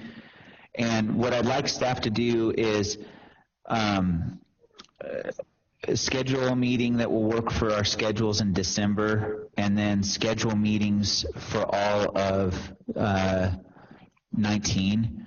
And then, the reason why we implemented this tool, over a year ago, was so that the board and the staff could work together on managing our workload, and so that we could appropriately prioritize the work that needed to be done in a way that made sense for everybody involved. There's been some criticism that somehow, our board is not is inhibiting staff in some way from doing the work, and I just want to let staff know that it's never our intent to inhibit you from doing the work that you need to do, that it's always our intent to put you in a position where you can do your work and do it well. And when the board members ask for things to be on the agenda, and when we ask for things to be addressed, we understand that requires time and resources, and that's why we implemented a tool like the long-range calendar, so that you could tell us when we want to get something on the agenda. You can tell us when is an appropriate time for us to expect to address those issues. So what I want to make clear is the staff should never feel like they can't speak up during this process and tell us, hey, your expectations for January aren't reasonable. And by the way, we're under a deadline to get task A or task B done. Therefore, could we focus just on those things and then push some other stuff to later in the year? What I'm trying to do is make sure that we prioritize the most important work that we need to get done, and do it in a way that makes sense for the staff resources we have to get it done, and not just to get it done, but to get it done well. And I've got to say, you know, the work that this team is doing on a month-to-month basis is stellar. I mean, the memos we get from Mark on each and every item that is under his care are fantastic. The work that Aisha does to get our minutes to us is fantastic. The work that Mr. Herrick is doing is just great. All the work we're getting is really good work, and I don't want to see there be a drop in quality, you know, based on unreasonable expectations, as it were, you know. So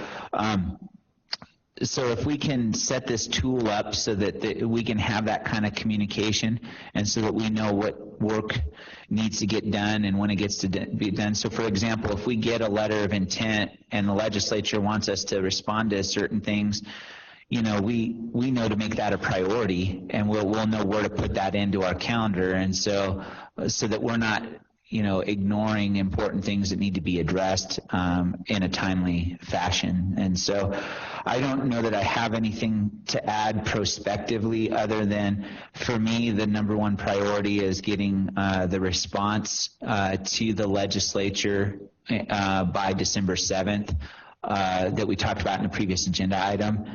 And then in conjunction with that, I think the expectation of the legislature is that we get the work done on the frameworks. There are 3 frameworks we have to have done: a financial framework, an organizational framework, and an academic framework. We're almost done with the financial framework. We've got work to do on the academic framework, and we've got work to do on the organizational framework.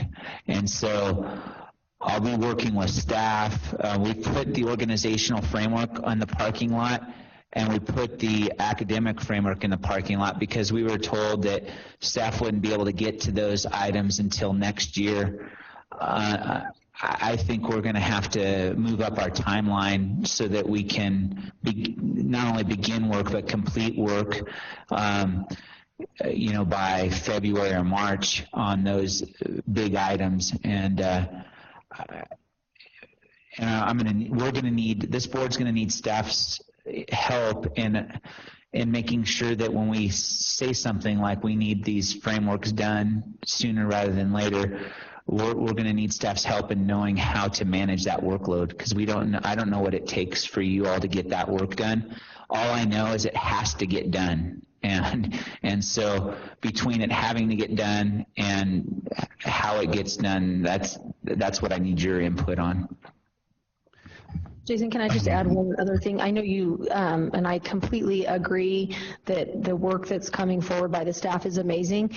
And I know Brian, Deputy Director Scoggins, referenced it before, but sometimes the work that his team does doesn't make it to the board level. And I just do want to give them props because, for example, they've come out to our school and provided some really important training for dealing with what could potentially be maybe a violent special education student for some of our severe and profound kids, and how to properly deal with those issues. So, I mean, they're even though their work doesn't come to the board, they are also doing really amazing things that really help schools too. So kudos to everyone. If I could, Mr. Chair, Mark Motorson for the record. So I just have a couple of comments. Number one, very much appreciate the direction and clarity from board today with regard to the long-range calendar and some of the competing priorities we have. Certainly, we take that work seriously, and we'll continue to work to produce those frameworks, as you mentioned. Secondly, I would just add and appreciate your comments and understanding about the financial framework recommendations. It's really important that we have those fully informed and baked. And I would add that another piece of data that we will have available by January would be quarterly financial reports that schools submit to us regularly, so we can test not only FY18 data, but we can also test FY19 data, so that should help us and have us all feeling confident about the recommendations we put forward. And then third, to your comments about the workload that staff is managing, and I wanted to just on the record note that there are schools that have submitted amendments, and one of the things that's not on this long-range calendar but my team certainly wants to respect the time and energy put forth by schools,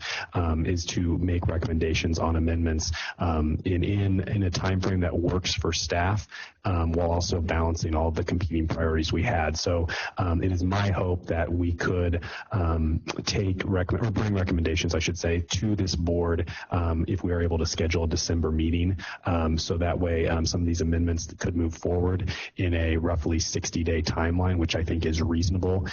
That is what staff and my team specifically brought forth to the board in the spring, where they were submitted in April and then action was taken in June. And I think that I'd like to stay as close to that as I can, if possible. So you don't see that on the long-range calendar here, but assuming we are able to find a date, I think my team is prepared to bring recommendations on a few amendments, at least to this board.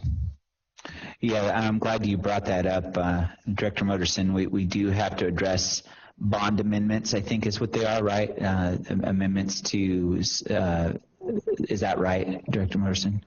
Yeah, I believe that there are about 8 or 9 amendments, a few of which are transportation related. Also, there are a few bond amendments and facility amendments. So yes. Okay. So we would be, and we accepted those within the relevant time frame, October 1 to October 15. And so your goal is to make sure that we turn those around within 60 days, right? That would be in an ideal world, and what would be a little bit longer than that. It'd still be roughly 60 days, and I think that that's reasonable. And if we can get a meeting scheduled, I think that serves the schools well. And ultimately, I think 90 days is pushing my limits. So I'd love to be able to get it done within that time frame. Well, maybe we should look at our calendars now while we're all here. But I don't, December, and I'd be remiss to not mention the great work that Danny does in making sure we have a place to go.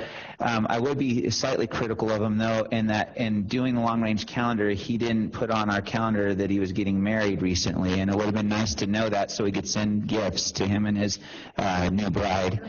Yeah. So but congratulations to you in that regard. But does December 14th work on everybody's calendar? Moulton is a yes. Kerner's a yes.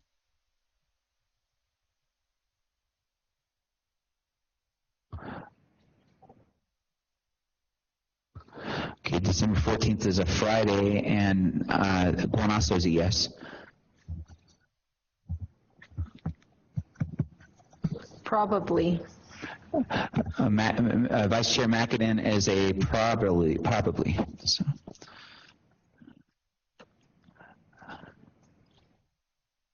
Since Jeff stepped out a minute, we'll answer for him. It'll work for him.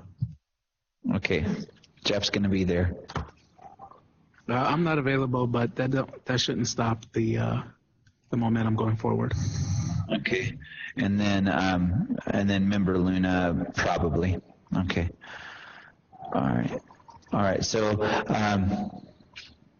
Danny, can you send a confirming email in the form of like a calendar invite to all the board members for December 14th after this meeting, so it's just on everybody's calendar? And then if Member Luna says she can't be there, then we know we'll still have a quorum, but it'll be tight. So. So in our December meeting, then we are going to deal with we're going to deal with amendments, and then we're going to look at the revised legal compliance questionnaire. And is there anything else, Director Moderson, that we need to be looking at in that meeting? The only other item that I think, again, it would be a fairly light item, but Chair Guanasso, I've heard you say at least twice, I think, at previous meetings that you would love a staff report on best practices. And I know that we've had a number of schools provide some insights as to what they think is contributing to their success over the past couple years. And so if it's the will of the board, I don't think that that's a very difficult lift for us, but it might be appropriate given that it's the end of the calendar year, and then maybe we might be able to start a new cycle in 2019. So that would be the only other item, but I'll leave that to you and the board member. Yeah, we penciled it in for a December meeting, and I'd like to do that if staff can handle that. I would note that it's basically back-to-back meetings for staff. You've got a November 30th meeting, and then you've got a December 14th meeting, and so if it's too onerous to do best practices in light of the workload that we've thrown on you, we can always move best practices to, say, a January meeting if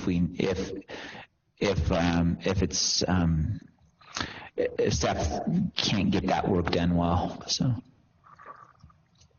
I'll just wait to maybe hear back from you all as to what you can handle and what you can't. But if for some reason we have to move that item, let me know and we can move it to the January agenda. Mr. Chairman, Member Moulton, just a comment. Is there any way that we could settle on a January date just so I can kind of work with my calendar? Maybe not, but that would help me. Suggestion. Yeah, Danny, what are we looking at in January? Do we have a facility where we can meet in January? Yeah, so currently for January, we have Friday, January 19th. Okay, so does Friday, January 19th work for our... Are you sure it's January 19th? Because 18th. My apologies. So we have Friday, January 18th, and then for February, I have Friday, February 15th. Okay.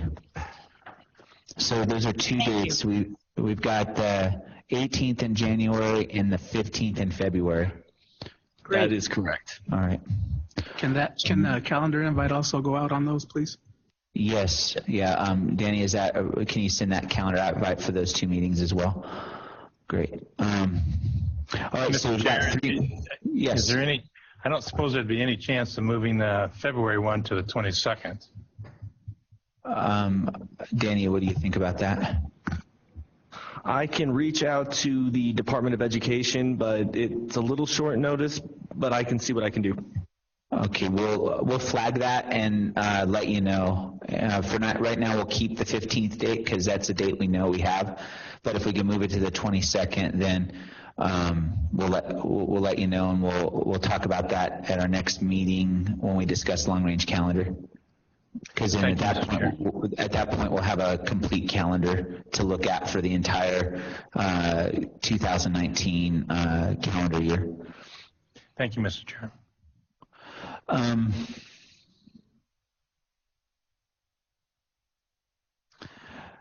I think I'll just stick to focusing on what we're going to do for November and December. When staff gets together, if you can look at what's on the parking lot, look at what is in the letter of intent and some of the things that have been prioritized there, and really try to fit into that a schedule for us to get that important work done. That'll be really our focus in the short term, and then we can start building in other important things as we look at the calendar year for 2018. Okay. I was just told that February 22nd will not work. That this room is booked. So, anyway, we'll have a better calendar to look at our next meeting, and we'll have a better idea of what work we're going to get done and when we're going to get it done when we reconvene on November 30th. Are there any other contributions or thoughts with regard to the long-range calendar that we should address? All right. Hearing none, I will go ahead and close agenda item number 10. 11, I'm sorry. Slowing my cadence down to slow the end time of the meeting so that I can win the office pool on that. No, I'm teasing. Anyway, agenda item number 12, we'll open that up. It's our second public comment period. Is there any public comment in Southern Nevada? Yes, No. there. Oh, is there? Yes, Okay. I have a slip here. Mr. Ryan Reeves. Yes, Mr. Reeves.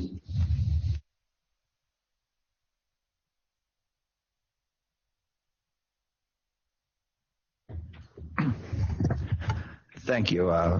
Ryan Reeves for the record, Chief Operating Officer of Academica Nevada.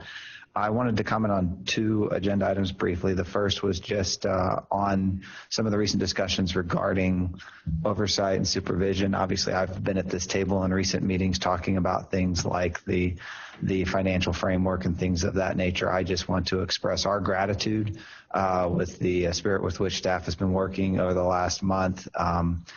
Please know that schools never seek to control these things. We recognize that we are to be governed by this organization and this staff, but we do believe that there should be input by the governed to those who govern them. That's basically how everything in this country works. And so we seek only that input, and that input has certainly been sought recently in both the financial framework as well as the proposal to bring forth to this board in the near future a school site visit evaluation process, and we're grateful for that and look forward to continuing to work with them as these things come into fruition. We recognize the need to have strong oversight and great schools, and we want to be a part of that. The second thing I just wanted to speak to provide a little bit more background and information, just to put it in the record, is with regard to agenda item number 6 and the discussion that took place regarding an additional school in the Henderson area. The data that was available and presented to the board spoke to overcrowding at Henderson schools and things of that nature. Due to the fact that I personally work with Pinecrest Academy Cadence Campus, Pinecrest Academy Horizon Campus, Somerset Stephanie Campus, and SLAM, and also have a close working relationship, cordial through the Charter School Association of Nevada and other connections with Legacy Traditional Schools and Coral Academy. I think some additional data should just be known by the board as we go forward. And I'm careful here because I have been in their shoes. In 2010, when I first began working with Academica, and we sought to open our first locations here with the Somerset group. We targeted a site in Henderson, actually, and instead ended up renting space from a church at Eastern and Desert Inn in the center of the city. So I understand the necessity to move sites when you can't find what you need. That being said, in the 2017-18 school year, within a 3-mile radius, there were approximately 3,600 charter school seats within 3 miles of that location. Those consisted of Pinecrest Cadence, Pinecrest Horizon, Somerset Stephanie, and SLAM. The data that I believe the authority would have available to speak to overcrowding in Henderson schools would also come from that 2017-18 school year. In the 2018-19 school year, Legacy Traditional Schools opened a new campus with more than 1,000 seats available. Coral Academy of Science opened a new location with 650 seats available. Pinecrest Academy Cadence Campus continued in its expansion and growth into a full K-12 model, adding seats each year, expanding its enrollment by over 300 students. And Somerset Stephanie campus grew by an additional 60 students, while SLAM Academy took in a new 6th grade class, expanding its enrollment, again, as it just fills out its site from more than 700 students to just over 900 students. So from the 27-18 year to this year, there are now 6,000 plus charter school seats within a 3-mile radius of the site in which they intend to locate, a growth of 2,400 seats in a given year, in 1 year. In that time, when Legacy Traditional Schools opened, and this is on information and belief, I don't work with them, I'm not a service provider to them, but they have been very open in communicating with us as a great member of the charter school community. They reduced the number of 6th, 7th, and 8th grade classes they intended to open based on low enrollment. Pinecrest Academy Horizon Campus, I can tell for a fact, has open seats available in 3rd, 4th, and 5th grade. Coral Academy filled its 6th grade, but upon belief did not completely fill its 7th grade target. Pinecrest Academy Cadence Campus has open available seats in all middle school grades. And I believe SLAM Academy also has open seats in the 6th grade.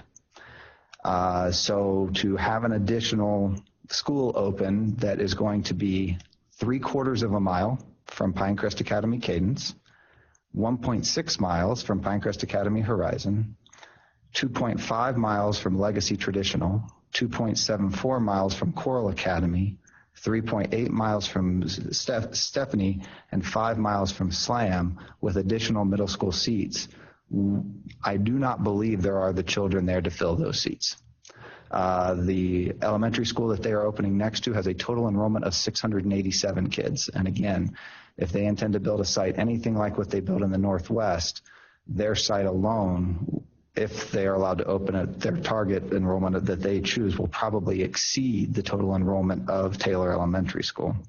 Finally, I would add that if you expand your target to 6 miles from their site, you also bring in the fact that Silver Sands Montessori, Explore Knowledge Academy, and Nevada State High School are also located within a 6-mile radius, adding another 1,100 kids in the K-8. Nevada State High School is kind of irrelevant because American Leadership Academy does not serve 11th and 12th grades. 3 minutes. Okay. So, Thank you for your testimony. Certainly. I just wanted to make sure those numbers were available and aware, and I want more schools to open. I want more quality seats to open, and I do believe Henderson is going to grow to serve those, but those neighborhoods aren't quite built yet. They're under construction. Thank you. It sounds like in Las Vegas we have a new strip, and it's going to be called the Charter School Strip in Henderson, right? So, all right. Any more public comment in Las Vegas? Okay, hearing. No, Mr. Chair. Hearing none, we have some public comment here in the north. Mr. Hickey. Thank you, Mr. Chair. For the record, Pat Hickey from CSAN, the Charter School Association of Nevada. It's been a pleasure listening today, and I commend the authority and staff for doing what exactly we're supposed to be doing as public charter schools, and that is raising a bar for ourselves of high expectations and striving for high quality seats. And, you know, your actions today demonstrated that we're about that business, and even having the effect positively upon schools that have not been achieving or underperforming, and seeing turnaround and new performance because of the actions that we're taking under state law, and I'm glad that we are. So I want to commend the board for that. I also wanted to comment on item 6 because I was there last session. It was referenced today that the Clark County School District were the ones that did bring forward a piece of legislation that grew out of their concern about the growth of charters. It eventually was defeated, although I do want to say that in the spirit of dialogue and communication, we engaged happily and I think importantly with the Clark County School District. And I think, as Mr. Scroggins said earlier today, we do want to err on the side of communication. That's not erring at all. It's being good neighbors and good partners with our district school counterparts. And so we should always be in communication. The bill itself went a little too far in the view of many, in that it was asking for charters to consult, which almost implied that we would have to seek permission.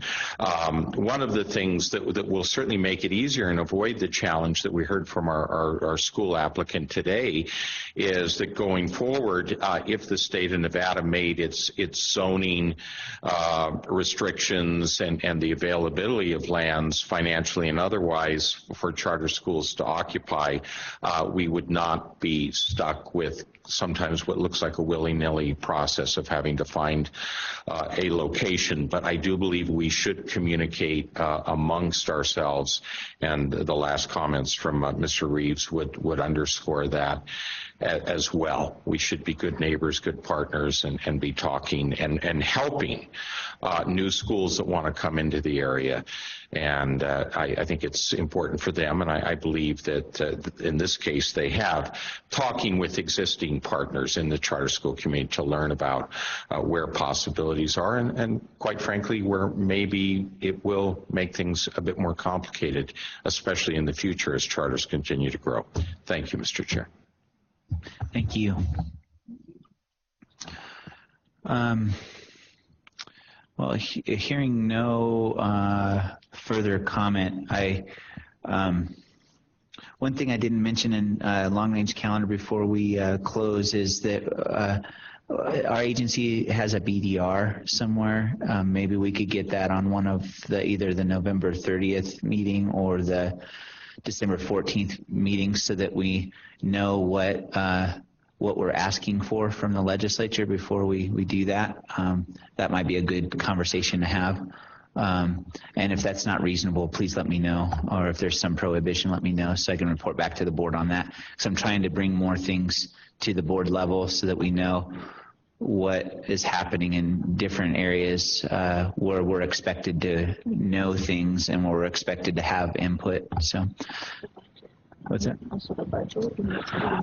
Oh, and then also the budget too. If we could put that on for the November 30th or December 14th meeting, if there's something we can review so that we know what our proposed budget is, and we can review it as a board, that would be appreciated as well.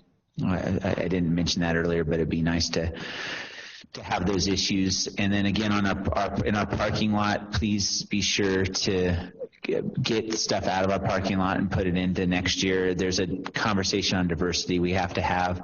And some of our board members have connections with other key stakeholders where we might be able to get some helpful information on different kinds of topics. And so I invite you board members, as you look at the long-range calendar and you see things where you have expertise or you have connections and you want to hear those voices in our meeting, to coordinate with staff so that we can get those voices to be a part of our meeting and be able to share their insights and with us as we're considering different items. That being said, we are adjourned at 2:50. Have a great weekend.